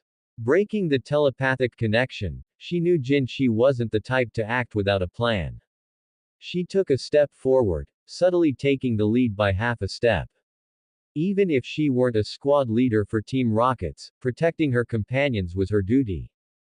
Seeing how nervous Yayu and Matori were, Jinshi realized he was being too indifferent. But when he thought about how the gym leader before them was the big boss behind Team Rockets, he just couldn't bring himself to be nervous. Following behind him, they hadn't walked long before several staff members came over to take the briefcase from Boss Giovanni's hands. Yayu, Matori, and Jinshi, you completed the mission at Mt. Moon very well. He hadn't said a word on the way, but his first sentence was a bombshell. Bronzor. Telep.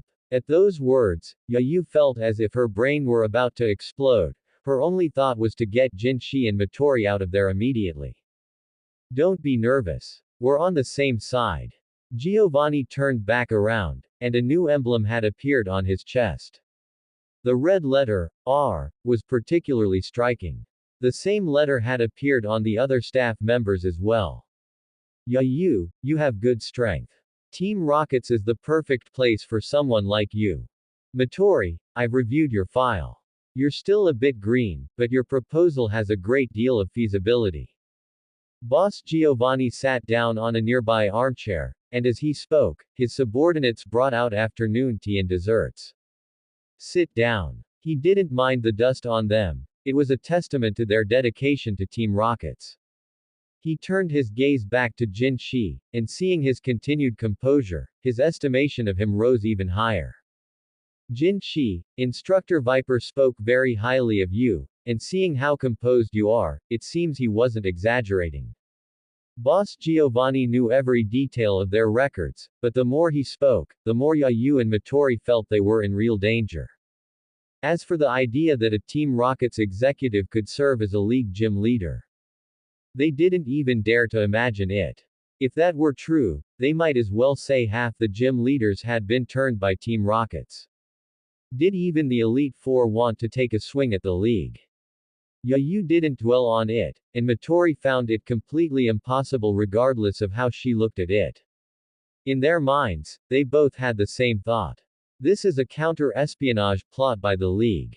Boss Giovanni watched the three of them. Their subtle reactions were exactly as he had expected. If they had been gullible enough to trust him, the three of them would already be dead. Yayu, Matori, this man might actually be a Team Rocket's executive. Jinshi spoke up at the right moment, though he didn't mention that he was the big boss of Team Rockets. He didn't reveal his identity either, saying too much would only put him in a desperate situation. Jinshi, are you crazy? He's a gym leader. Yayu was starting to doubt whether the person in front of her was even Jinshi. Not long ago, they had worked together to take down the Cerulean City gym leader, and now, after switching cities, he was suddenly their direct superior. Was he joking? Yayu, at this point, whatever he says goes. Do you really have another choice?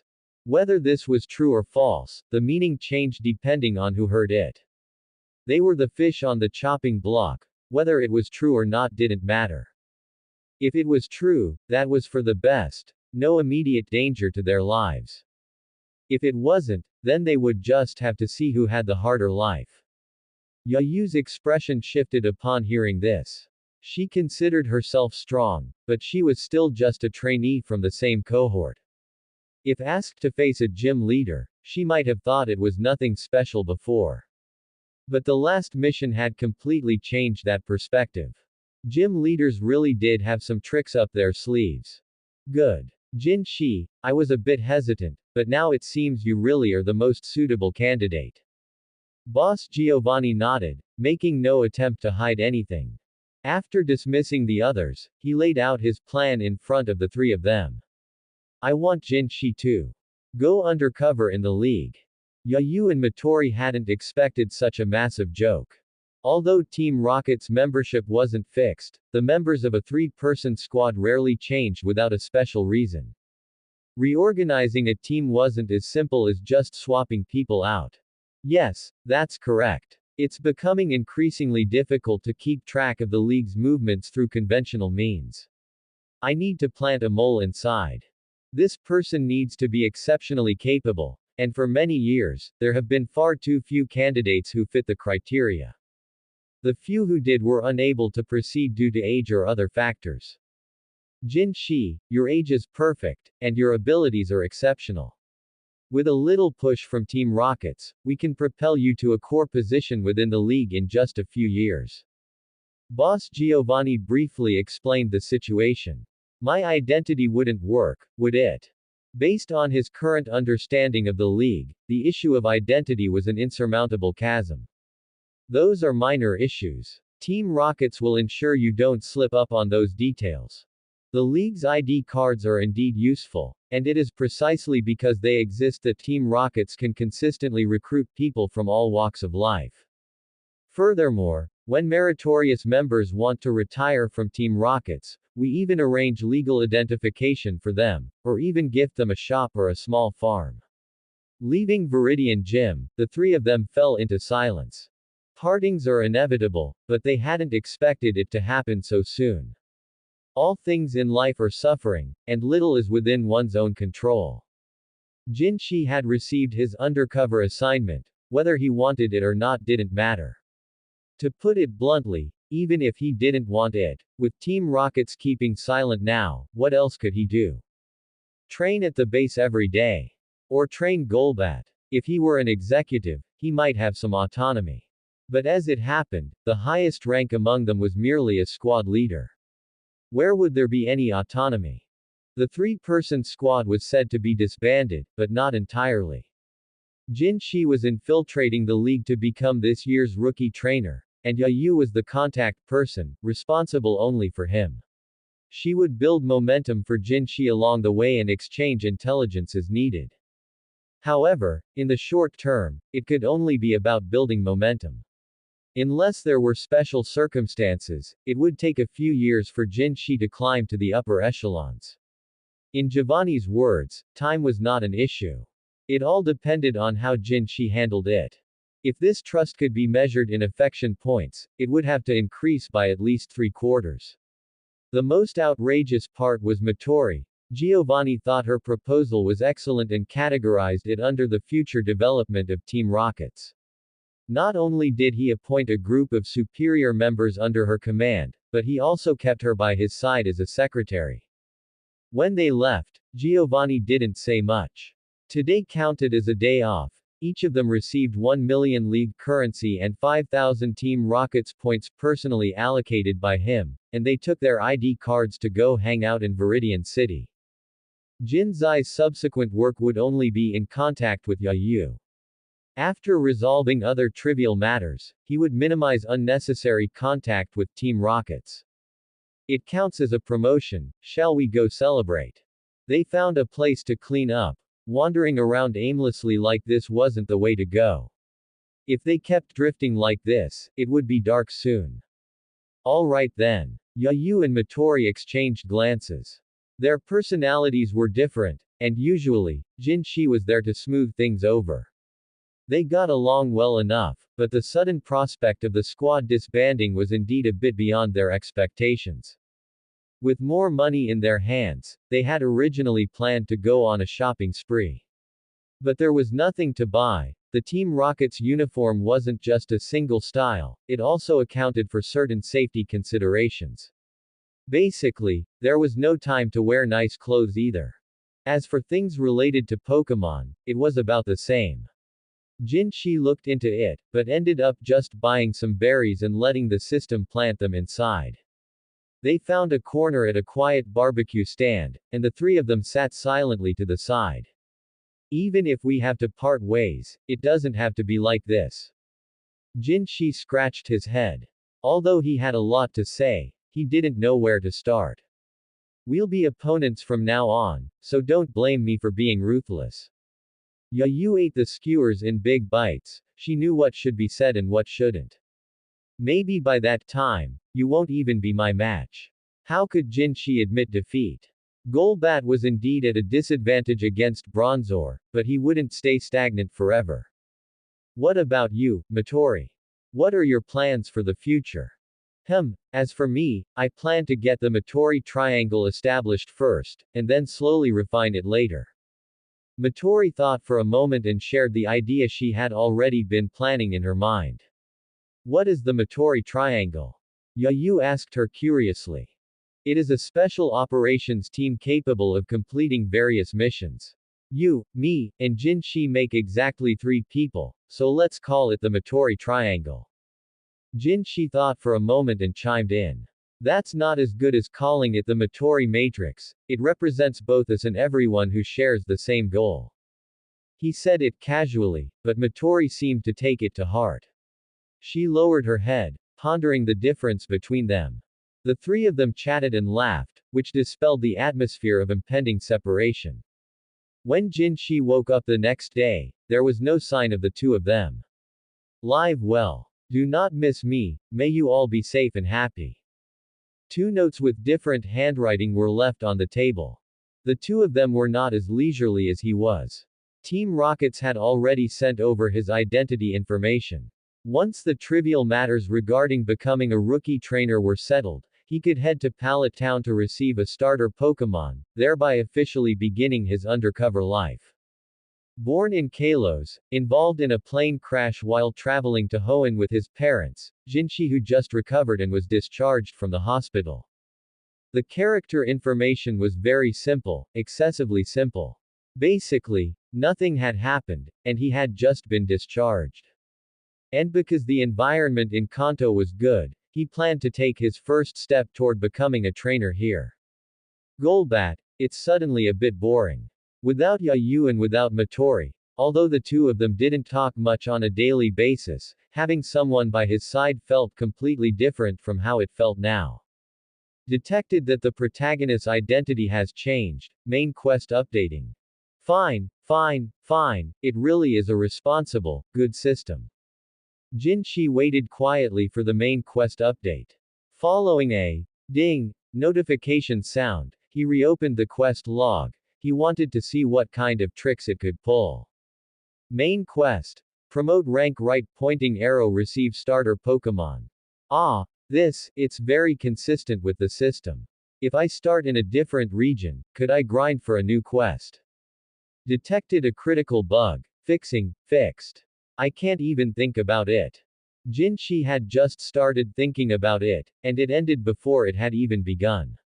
He waved his hand and continued looking at the quest change in front of him. It wasn't entirely biased toward the league either. Perhaps it was because he hadn't received his starter Pokémon yet. The Team Rocket's main quest had changed to Undercover Duration. It seemed to be a dual main quest line now. He just didn't know what other changes might come in the future. Waiting time is always long. With nothing to do, Jinshi had no choice but to concoct Pokeblocks and sell them in Viridian City. This item wasn't very popular in Kanto yet. Jinshi noted that there was an unprecedented market for it. Except for the first few days when there was no one, in the following days, no matter how much Jinshi made, it all sold out. Even Giovanni came by specifically. The two pretended not to know each other, and he made a killing off of Giovanni again. This is the certification. Head to Oak's laboratory before the end of summer to receive your starter Pokémon. What was bound to come would come. He didn't know how much more time had passed, but a man in plain clothes delivered a certificate to Jinshi. Before Jinshi could even respond, the man had already disappeared from view. As recognized by the league, Jinshi from Vanaville town in the Kalos region has become this year's rookie trainer. There wasn't much text. He read through it in a few moments. Doesn't this have a specific date? Looking at the pickup time, Jinshi was a bit confused. He thought about it and decided to go take a look early. If there were any unexpected issues, he could communicate with Yayu in advance. Anyway, he was a lone wolf with no one to worry about, so it didn't matter where he stayed. It wouldn't hurt to take a look at the protagonist while he was at it. Shouldering my pack, I arrived at the place where dreams begin. The benefit of rushing headlong on the road is that it saves some time, traded for the scenery along the way. Is this Pallet Town? Jinshi looked at the Pallet Town sign at the intersection, never expecting that one day he would personally step onto this land. Are you here to find someone? I have never seen you before. A child who looked only a few years younger than Jinshi came up behind him with a Poliwhirl. Is this your Pokémon? It is very well raised. Are you a rookie trainer too? Turning around, Jinshi saw a trainer wearing a vest and a baseball cap standing behind him. My name is Red, and this is Poliwhirl, my childhood partner. As for whether I am a rookie trainer, I have to wait until next year to start my journey. Red beamed with joy upon hearing Jin Zai's praise for Poliwhirl. Listening to Red's explanation, Jinshi understood these things in his heart. Generally speaking, all fees paid by rookie trainers are calculated from the year of their birth. However, most people might only start paying their first installment after 2 or 3 years of age. Coupled with the influence of policy, there will be some variations in age. Not to mention that the current league regulations are also bizarre. The age of adulthood and the legal age to obtain a Pokémon cannot be viewed with the perspective of the past. It is completely two different worlds. Anyway, in this world, one is already an adult capable of standing on their own. Compared to this, his name made Jinshi pay more attention. Red. The one who battles. But right now, he is still a prospective rookie trainer. It seems this world is not the anime's worldview. I will see later if Ash exists. Clearing his thoughts, Jinshi chatted with Red for a few moments before leaving. Even if Red is truly the protagonist, with the assistance of Team Rockets and the system, he has at least 1 year to improve himself. Pallet Town is the kind of small town where you can see the whole picture at a glance. It consists basically of detached houses, and every household grows flowers and plants. On the hillside, unsurprisingly, is Oak's laboratory. On the bulletin board in the center of town, there are some tasks. Such as assisting residents with watering, cultivating farmland, and so on. The pay is not high, but it provides meals. What is this? Jinshi tore off a task sheet, which had a task summary written on it. Side quest. Summer Camp Assistant. Assist Dr. Oak's work until the summer camp ends. Reward. 300 achievement points, Pokémon encounter card times 1, a Violite times 1. Are you kidding me? Is this right? Can any task trigger this? Before he had finished reading the task sheet in his hand, he had already gone through it in his mind. At a glance, they were basically all the same. They were all Dr. Oak recruiting a short-term assistant. The reward was some league currency or the like, but it included room and board for the period. Except, Jin Shi thought about it and accepted it, if he really went door to door asking about the situation in this town. He might be mistaken for a criminal and hauled off to Officer Jenny. By using Dr. Oak's name, he didn't need to figure everyone out. By looking at the list, he could probably figure a few things out. Taking the task sheet, Jinshi walked unhurriedly toward Oak's laboratory on the hillside. Ding dong. As the doorbell rang, there was no response for a long time. Just as Jinshi thought no one was there and intended to leave. A disheveled middle-aged man with some black hair at his temples opened the door. Sorry, I was doing research inside and didn't hear it. Who are you? Oak scratched his head. Ever since his granddaughter left, he completely lost track of time, forgetting to eat and sleep once he got busy. I saw that Dr. Oak was recruiting a summer camp assistant, so I came to apply. As he spoke, he handed the task sheet to Dr. Oak. At the same time, I am also this quarter's rookie trainer, here to collect my starter Pokémon and Pokédex. 2 certificates were handed by Jin Shi to Dr. Oak one after another. Oh, you are that rookie. I remember. Neither certificate had any problems. He had heard his friends in the research community mention it before. It was a poor child. Not all rookies choose to start locally. Apart from special cases like Jin Shi, there are also people who choose starter Pokémon from other regions due to family job transfers. If you receive a starter Pokémon here, aside from updating the Pokédex data, you cannot receive a second one. Do you have a Pokémon? As for a starter Pokémon, I don't have any here right now because it's not the right time, so I don't have them prepared. The earliest batch will be in a few days. Dr. Oak returned the rookie trainer certification to Jin Shi. If it were just to receive a Pokémon, he would only need to wait a few days. But a summer camp assistant needs Pokémon assistance. If he didn't have one, he couldn't help him. It would be bad if any accident happened.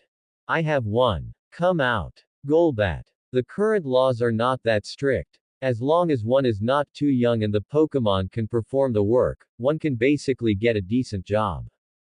A Golbat. Dr. Oak didn't expect Jin Shi to have such a Pokémon. To be honest, bat-type Pokémon do not fit most people's aesthetic preferences.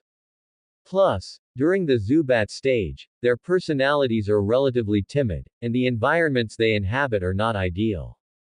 Therefore, most research institutes do not consider these types of Pokémon as partners for rookies. This Golbat is really well raised. Looking at the Golbat standing on Jin Zai's shoulder, Dr. Oak's eyes lit up at just a glance. Strong, powerful wings and a larger build. This is much more convincing than the Golbat in the records. It is truly my best partner. If not for it, I might not even have the qualification to be alive. That was what Jin Shi said, but Dr. Oak had also seen his records. In his mind, he immediately filled in a story about a plane crash, encountering a wild Zubat, and struggling to survive together. Sigh. It would have been better if Dr. Oak hadn't sighed. Upon hearing him sigh, Jin Shi thought he had said something wrong. He didn't want to expose himself just like that. Alright, from today on, you will serve as the summer camp assistant. The work is not difficult. Find a suitable place in the forest to camp and let the children experience the atmosphere of wild Pokémon. If there are areas that need trimming, you also need to trim them. There are other assistants in the forest. As for food and lodging, you can arrange it yourself and the laboratory will reimburse you, or you can live in a residence home like the others, which will also be reimbursed by the laboratory. Dr. Oak clarified the work tasks and location in a few words. He let Jin Shi rest at the laboratory before going to busy himself with these tasks. Alright, let's start the roll call now. Ash. Here. Serena. Here. It was another routine check. Days went by, and the summer camp was nearing its end. Compared to the tasks from Team Rockets, this job was just too easy. Except for the initial effort of clearing out a camping site, it wasn't very taxing. Everything else just involved keeping an eye on the children so they wouldn't wander off. As for security, with Professor Oak's Dragonite standing guard, only a mummified rat would be able to touch it. During this time, Jin Shi had been traveling back and forth between here and Ash's home. As luck would have it, he was the last assistant in this batch, as most residents already had one or two staff members staying in their homes. Only Ash's home still had space. In reality, it meant crashing with Ash. But compared to sleeping out in the wilderness, it was a godsend. Plus, since Ash was already a Pokémon fan, after letting Golbat influence him a little, he naturally moved in. The lady of the house, Delia, Ash's mother, was also the head chef for the summer camp, so it turned out to be quite convenient.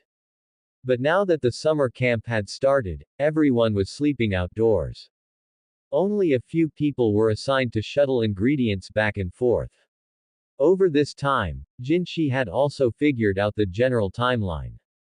If Red were the protagonist, there would be at least a year or so of preparation time. If Ash were the protagonist, there would be even more time. He was at least a head taller than Ash. The good news was that he wouldn't be competing with the protagonist. The bad news was that the next few years would be full of fierce battles. If he wasn't strong enough, he wouldn't even be able to test the waters. After roll call, it was time for Professor Oak's little lecture. Even though the knowledge seemed very ordinary, the way some questions were approached gave Jin Shi a unique perspective. It might not be useful for now, but keeping it in mind was good. Who knew if it might come in handy one day in the future? Alright, you're free to do as you please now. Remember not to wander too far. Professor Oak clapped his hands. When it came to making learning fun, he naturally knew how to keep things from getting boring. The powerful Pokémon nearby had temporarily left, intimidated by Dragonite's presence. But that didn't mean there wasn't a single Pokémon around. They were just relatively friendly. As soon as the class ended, the children ran off in twos and threes. They also needed some supervision. At this age, they were at their most mischievous, and there was a chance they might actually run deep into the forest. Professor Oak gave a few instructions and continued with his research work. At the setup stove, Ms. Delia had already started preparing dinner. High above, Golbat emitted invisible sound waves to ensure they didn't wander too far. Happy times are always fleeting. As the delicious aroma of cooking smoke rose, many children had already gathered around. The assistants over there were also checking the headcount one by one. Smug Gary, I got here first. It was definitely me. Ash and Professor Oak's grandson walked out of the nearby woods, pushing each other. Gary already had the beginnings of his signature spiky hairstyle. The two of them bickered every day, but their relationship was actually quite good. Is everyone back? Professor Oak scanned the group of children and felt that everyone was likely there. Including those two, there's still Serena from Kalos. On the staff's registry, there was still one checkbox left unchecked. It's not very safe at this hour, let's go look for her nearby. Arrival times varied, but they had always come back in twos or threes, so it was rare for someone to be left alone. Professor Oak, let me go with them. This is the time when Golbat is most active. Jin Shi volunteered. At first, he had only been focused on the protagonists and had forgotten that it wasn't just Ash and Red around at this time. Jin Shi, you go then. She must have gotten lost. The aggressive Pokémon nearby have all been cleared out by Dragonite. Also, take this with you. Compared to searching aimlessly, it was indeed more appropriate for Golbat and his trainer to step in.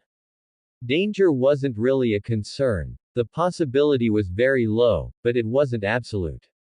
Some Weedle or similar creatures could still potentially cause poisoning. Just in case, Professor Oak not only gave Jinshi a flare but also a few antidotes. I understand, I'll head out now. There were many summer camp assistants, but for this forest, they were far from enough. The missing child needed to be found, and the children who had returned needed supervision. Naturally, they couldn't have everyone going into the forest to search. Golbat, use supersonic to scan the situation in the forest. She's about the same height as Ash. Pay extra attention if there's any scent of blood. He wasn't unfamiliar with Serena, but that was from when she appeared in the anime. Jinshi had no impression of what she looked like as a child. After all, there was only that one scene back then, and his attention was entirely on the Pokémon. Over here, the advantage of maxed out affinity finally paid off after Zubat evolved. He could completely understand Golbat's words and actions. Following Golbat, Jinshi didn't ask any more questions. Supersonic might have a delay, but bats were very sensitive to the scent of blood. The activity area was only so large. She couldn't have possibly traveled from Pallet Town to Viridian City in such a short amount of time, could she? If that were the case, forget about him. Even Professor Oak's Dragonite would have to punch itself twice to see if it was awake. Woo, where did everyone go? I told Mom I wasn't coming here. Without needing Golbat to say anything, faint sobbing could be heard ahead. The little one was probably terrified and kept muttering to herself. Are you the big brother's Golbat? The rustling sounds made Serena terrified, but the Golbat that darted out had a pendant on it. It was one she had seen at the camp. Golbat hadn't expected a human child to recognize it. It circled twice and then landed beside her. Jinshi, following closely behind, also poked his head out from the woods. Serena, are you okay? Sitting by a tree stump, Serena's dress was covered in dust and fallen leaves, and there were 2 wounds on her small knees.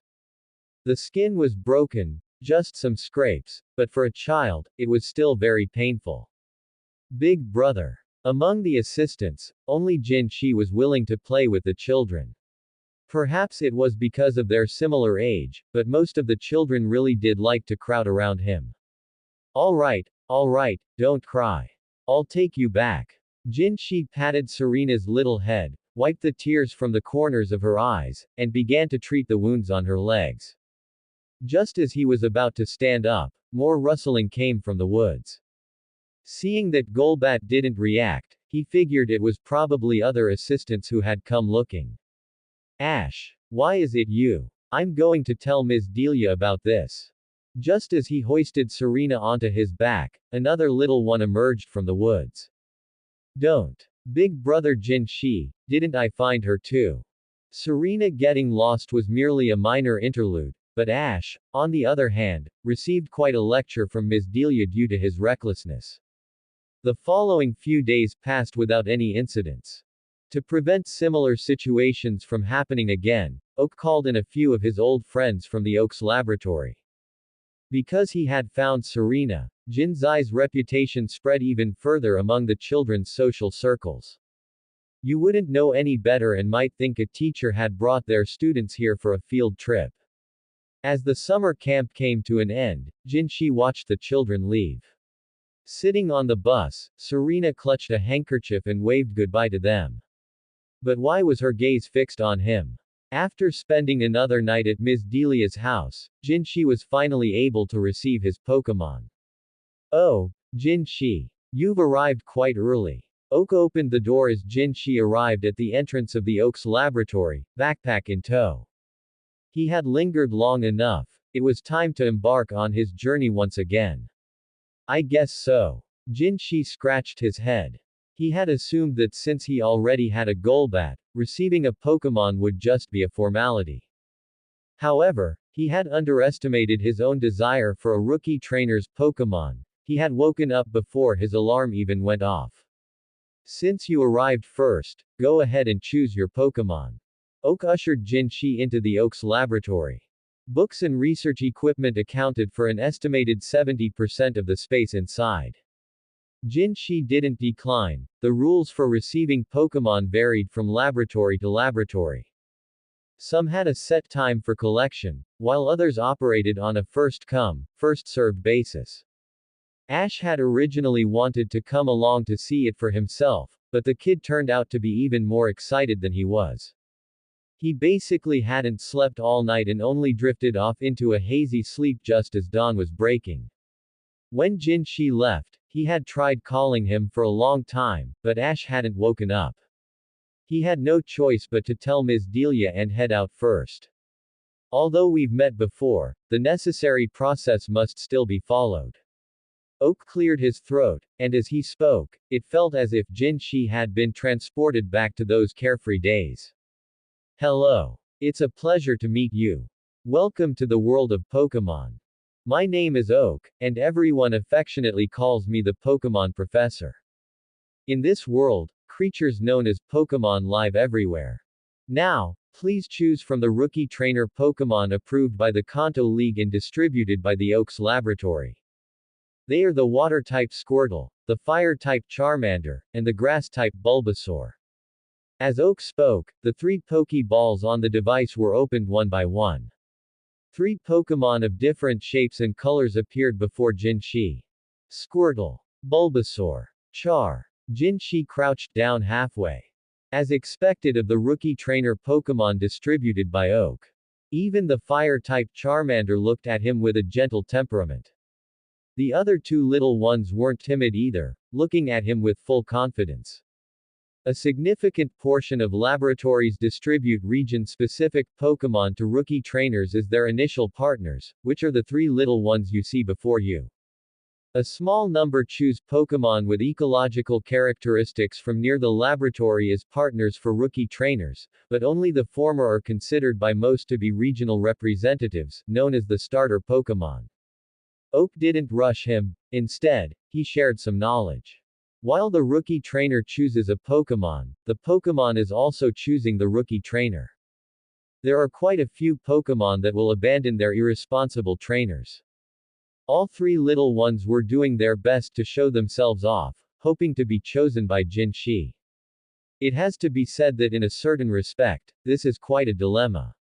Looking at it from the perspective of gyms, Bulbasaur had the highest priority.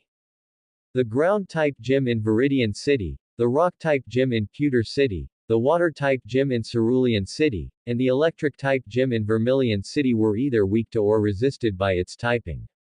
Plus, with its innate poison type, it would complement Golbat perfectly. Next was Squirtle, which was slightly inferior to Bulbasaur in terms of gyms.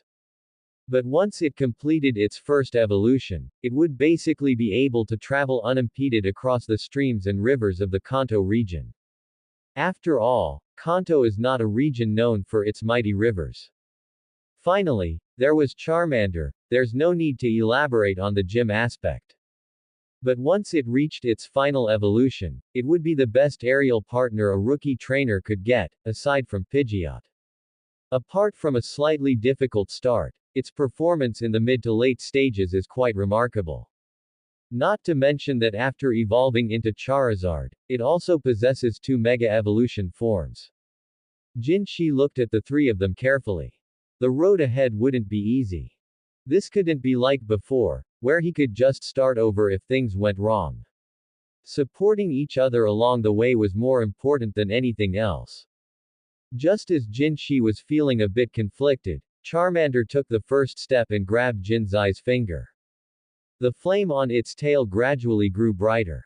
Are you choosing me of your own accord? Looking at Charmander's determined eyes, Jinshi knew that some things were just destined. Oak, I've decided to choose Charmander. He didn't want to hesitate and risk complications, nor did he want to hurt this little guy's feelings. Charmander is a good choice. Before this, I actually thought you would pick Bulbasaur. He registered the trainer information for Charmander, along with its Pokeball. Oak handed 6 Pokeballs and a Pokédex to Jinshi. Rookies in the Pokémon world often follow 2 paths, One is to catch whatever they see. The other is to develop using a single type. The advantage of the former is that you won't be easily countered by others' types, but the disadvantage is that it's quite time-consuming and labor-intensive to raise them. Just dealing with the different types of Pokémon food alone is enough to give most people a headache. The latter is the exact opposite. Specializing in a single type is definitely superior to the former in terms of development. But once you encounter a type disadvantage, it's basically an uphill battle. However, as the journey progresses, things will slowly get better. Seeing Charmander steal a march on them, Bulbasaur and Squirtle didn't say anything. They cheered on their companion, hoping to meet again in the future. Oh, that's right, Jin Shi. Oak slapped his forehead, as if he had suddenly remembered something. Would you like to take on a task? It's something you can do while on your journey. Times are changing, the environment is changing, and some data needs to be updated in a timely manner. Every trainer who sets off from Pallet Town is given a similar task. However, not everyone can complete it. Some rookies even turn back before they've even left Viridian Forest. What about the Pokémon I catch? Hearing Jin Zai's question, Oak knew he hadn't misjudged him. Every aspect of the Pokémon you catch will be fully covered by the Oak's laboratory. After catching a Pokémon, go to the Pokémon Center and transfer it to me. Once the research is complete, you can have priority in choosing your partners, and the others can be stored in the Oak Corral, where we will find them a suitable home. After leaving Oak's laboratory, he chose to accept this mission, whether out of sentiment or reason. There was no helping it. After all, he had a system. Just before setting off, Ms. Delia didn't forget to send him some travel essentials. Things like a warm bento box, a water bottle filled with hot water, and so on. Although it wasn't much, Jinshi truly felt her sincerity. The moment he received Charmander, the system sent a notification. The end of one mission was accompanied by the start of two others. However, he didn't look closely while at Oak's laboratory. The mission was complete, and it would be Jin Zai's sooner or later anyway. There was no need to appear too frivolous here. When he checked the system messages, time would still pass. Others couldn't see the system panel, but they could still notice him spacing out for no reason. Main mission Team Rocket's undercover in the League. Main mission League receive starter Pokémon completed. Side mission Summer Camp Assistant completed. Side mission Research Report. Looking at the constantly updating mission log, the dense text almost gave Jinshi trypophobia. The main Team Rocket's mission was exactly as it sounded, just go undercover. The first stage was to go undercover for 1 day, starting from the moment he got Charmander. There were still over a dozen hours left on the countdown. The subsequent stages were more or less the same. A day, a week, a month, a quarter, and so on. The main thing was that the League mission line had changed and taken over the original one. If nothing unexpected happened, it would basically be the usual routine of challenging gyms and becoming the champion. However, the side missions left Jin Shi with a Louis XVI kind of confusion. He couldn't make heads or tails of them. Besides the missions issued officially or privately that could be triggered, it seemed that sometimes, strange new missions would pop up on their own. Forget it, let's claim the rewards from the previous mission first. Mission Settlement. Total 500 achievement points, Pokémon Encounter card times 1, a Violite times 1, Potential Reset card times 1, Universal Skill card times 1. It was another substantial income. He released Golbat and Charmander. Jin Shi immediately had Golbat wear the Eviolite. It wasn't in vain that he had previously removed his pendant, he just needed to pry it out and reattach it. Charmander. Potential. Superior. Ability. Blaze. Level 5. Moves. Scratch, Growl, Ember, Metal Claw. The Pokémon at Oak's laboratory all had similar potential, and they generally inherited one or two egg moves. If Charmander hadn't chosen him of its own accord, Jinshi would likely have preferred the other two. Charmander, please take care of me from now on. This time, he was the one to grab Charmander's little claw. He used both the potential reset card and the skill card on the little guy. Potential. Superior right pointing arrow elite. Moves. Dragon Claw, new. The change in potential didn't make Jinshi pause for long. After all, that was just how potential cards worked, but why would using a skill card trigger the move Dragon Claw? In Jinzai's predictions, it could have been Slash, Fire Fang, or even Flamethrower. At the very least, it should have been a move like Echoed Voice. But it just had to be Dragon Claw. Did the increase in potential trigger a bloodline awakening? Or does the existence of Scratch and Metal Claw make it easier to trigger similar claw-based moves? It was impossible not to be puzzled, but since the system only served him, there was really no need to get to the bottom of it. Regardless, Charmander becoming stronger as a result was something that had tangibly happened before his eyes. Awoo. Not knowing what happened, it only felt a different kind of change occurring in its body. Charmander's little head didn't know what had just happened, but it knew these changes came from the trainer before it. It chose him itself. Golbat, Charmander, our next goal is the Pewter City Rock Gym. We are at a severe elemental disadvantage, so we have to step up our training. I hope we don't get wiped out in our first official match. He didn't choose the Viridian Gym in Viridian City. Current rumors said the gym leader of Viridian City was an absolute uncrowned king. Since its establishment, no one had ever obtained a gym badge from it. Plus, with the undercover mission, it was destined that the challenge order for Viridian Gym would never be too early. If you can't beat them, it's just a waste of time. Although Boss Giovanni would most likely give him that green badge representing the Viridian Gym. But holding it in his hand felt even more like holding a hot potato. Better to skip Viridian City and start from Pewter City. Jinshi also really wanted to know, what kind of help could Team Rockets provide him? Understood. Golbat fiddled with the strange stone it was carrying. It felt vaguely uncomfortable, but its physical stats were stronger than ever before. Charmander also cheered itself on, patting its chest as if to say, leave it to me. Having spirit is a good thing, but thinking about the next few gyms. Little brother, those are really tough. Rock, water, electric, grass, among these 4 types, only one had a type advantage. For a newcomer at this early stage, the elemental disadvantage was an insurmountable chasm. If one followed the official route from Pallet Town to Viridian City, it wouldn't take much time, but it would be hard to get any training done. So, Jinshi chose a smaller path. Viridian Forest was a paradise for bug-type Pokémon. Caterpie, Weedle, and the like were countless inside. This was a huge wave of express. It wouldn't be excessive for Jinshi to let Charmander complete its first stage of evolution here, would it? As for the avian bullies, Spearow, and the commonly seen Pidgey and the like. As long as they didn't attack in swarms, Jinshi was confident he could handle them. Of course, excluding Spearow. If you meet a lone one of these, you can catch it, but don't fight it. Otherwise, you'll soon find out what a bully of the birds really is.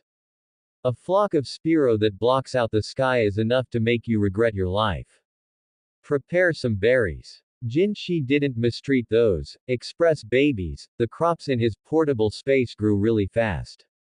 When he finished the summer camp, he discovered a warehouse had appeared inside, specifically for storing various berries. It was just a pity that once picked, they had a shelf life, and many berries were repurposed by the system as compost material.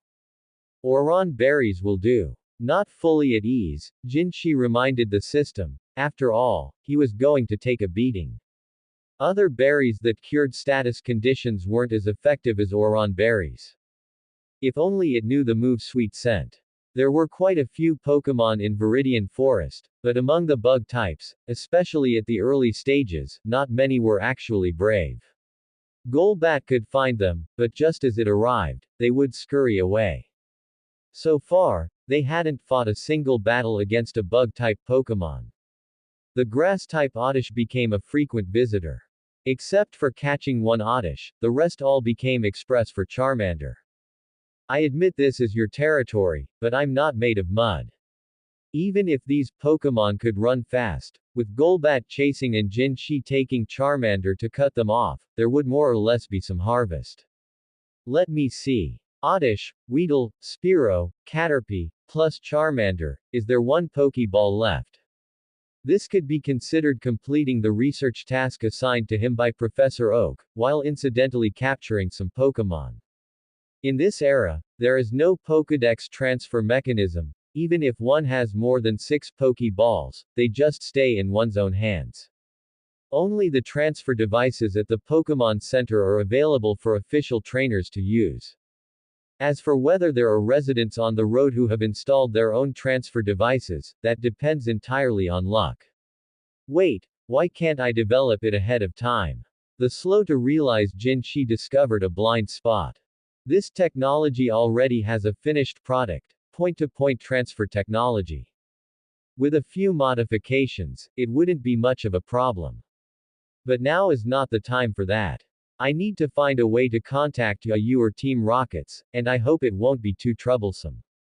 Jinshi had a flash of inspiration. He had thought of it, but whether now or before, he never had the time to explore such things. According to the protagonist's timeline, this technology only just began to mature when Red embarked on his journey. By the time Ash embarked on his journey, this gadget was already ubiquitous. A year. Jinshi had long forgotten the exact time. He could only start counting from when Red became a trainer. The Pokémon world still has patents. Following this trend, getting rich overnight is just around the corner. Jinshi secretly noted this matter down, waiting to see if there would be an opportunity next time. The last Pokeball. The variety of wild Pokémon on the outskirts of Viridian Forest is not high. He couldn't go too deep either. The difficulty of going deep alone versus going with companions is worlds apart. At the very least, the depths of the Viridian Forest before him are certainly not places that a trainer with only 2 Pokémon can enter casually. Golbat, look around and see if there are any Weedle nearby. After roughly describing the appearance of a Weedle to Golbat, Jinshi didn't want to stay here for too long. It wasn't because it felt tedious, but rather because when Charmander's panel data broke through level 12. The experience provided by these wild Pokémon in the Viridian Forest had noticeably decreased, and there was almost no point in continuing to train here. Charmander, next, practice the move Metal Claw well. It would be great if you could also master the move Fire Spin through Ember. Wa-ni. Don't look at the Fire Spin move in the game as if it's just a filler. In reality, it is a good move with decent potential for both damage and control. The key is that most Fire-type Pokémon can learn it by leveling up. With a little practice, it can be mastered to a significant degree. Furthermore, through the move Fire Spin, it can serve as a stepping stone to high-power moves like Flame Burst and Fire Blast. It's just that at this stage for Charmander, even if it could learn it, with its current physical fitness, it would be exhausted after using it a few times. The reality is that no matter what kind of Pokémon it is, they all have their own weaknesses. Just like Zubat fighting Geodude, if it only uses Wing Attack to wear it down. Given Zubat's physical capabilities, even if it could succeed a few times, it would cause irreversible damage to its wings.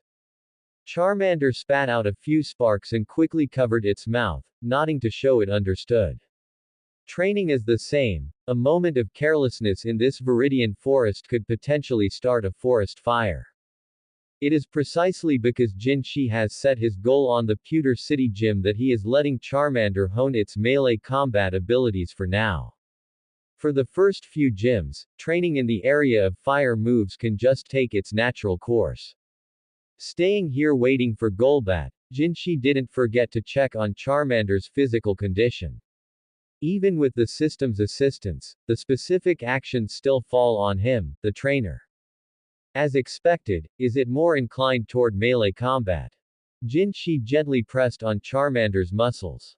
Excluding Mega Evolution, Charmander's entire evolutionary line is actually more inclined toward ranged output.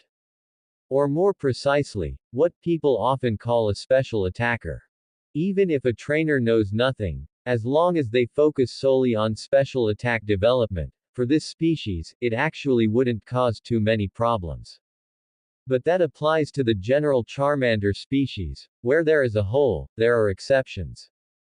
Just like the Charmander before Jin Shi, comparing it to the Pokédex and the content provided by the system, he knew its muscle density was superior to the average of its kind, making this one more inclined toward close quarters combat. As for energy, without professional equipment, relying only on the existing move Ember, it cannot be seen very clearly. The system did mention a point, but without comparison, it isn't omnipotent either. Before long, Golbat returned from the forest. Its mouth was holding a frantically struggling Weedle. Quite tough, huh? Charmander, go play with it. Looking at the furious Weedle after it landed, since he entered the Viridian Forest, he hadn't seen many Pokémon with such guts. If it were before, Jinshi would definitely have raised a Beedrill capable of Mega Evolution. But now, he had better finish Professor Oak's research task first. It's not that he doesn't like it, his public identity basically has no source of income. You can say the league is confused, but you can't say it's stupid. Using the same resources to raise a Beedrill would be better spent giving his Charmander or Golbat extra meals.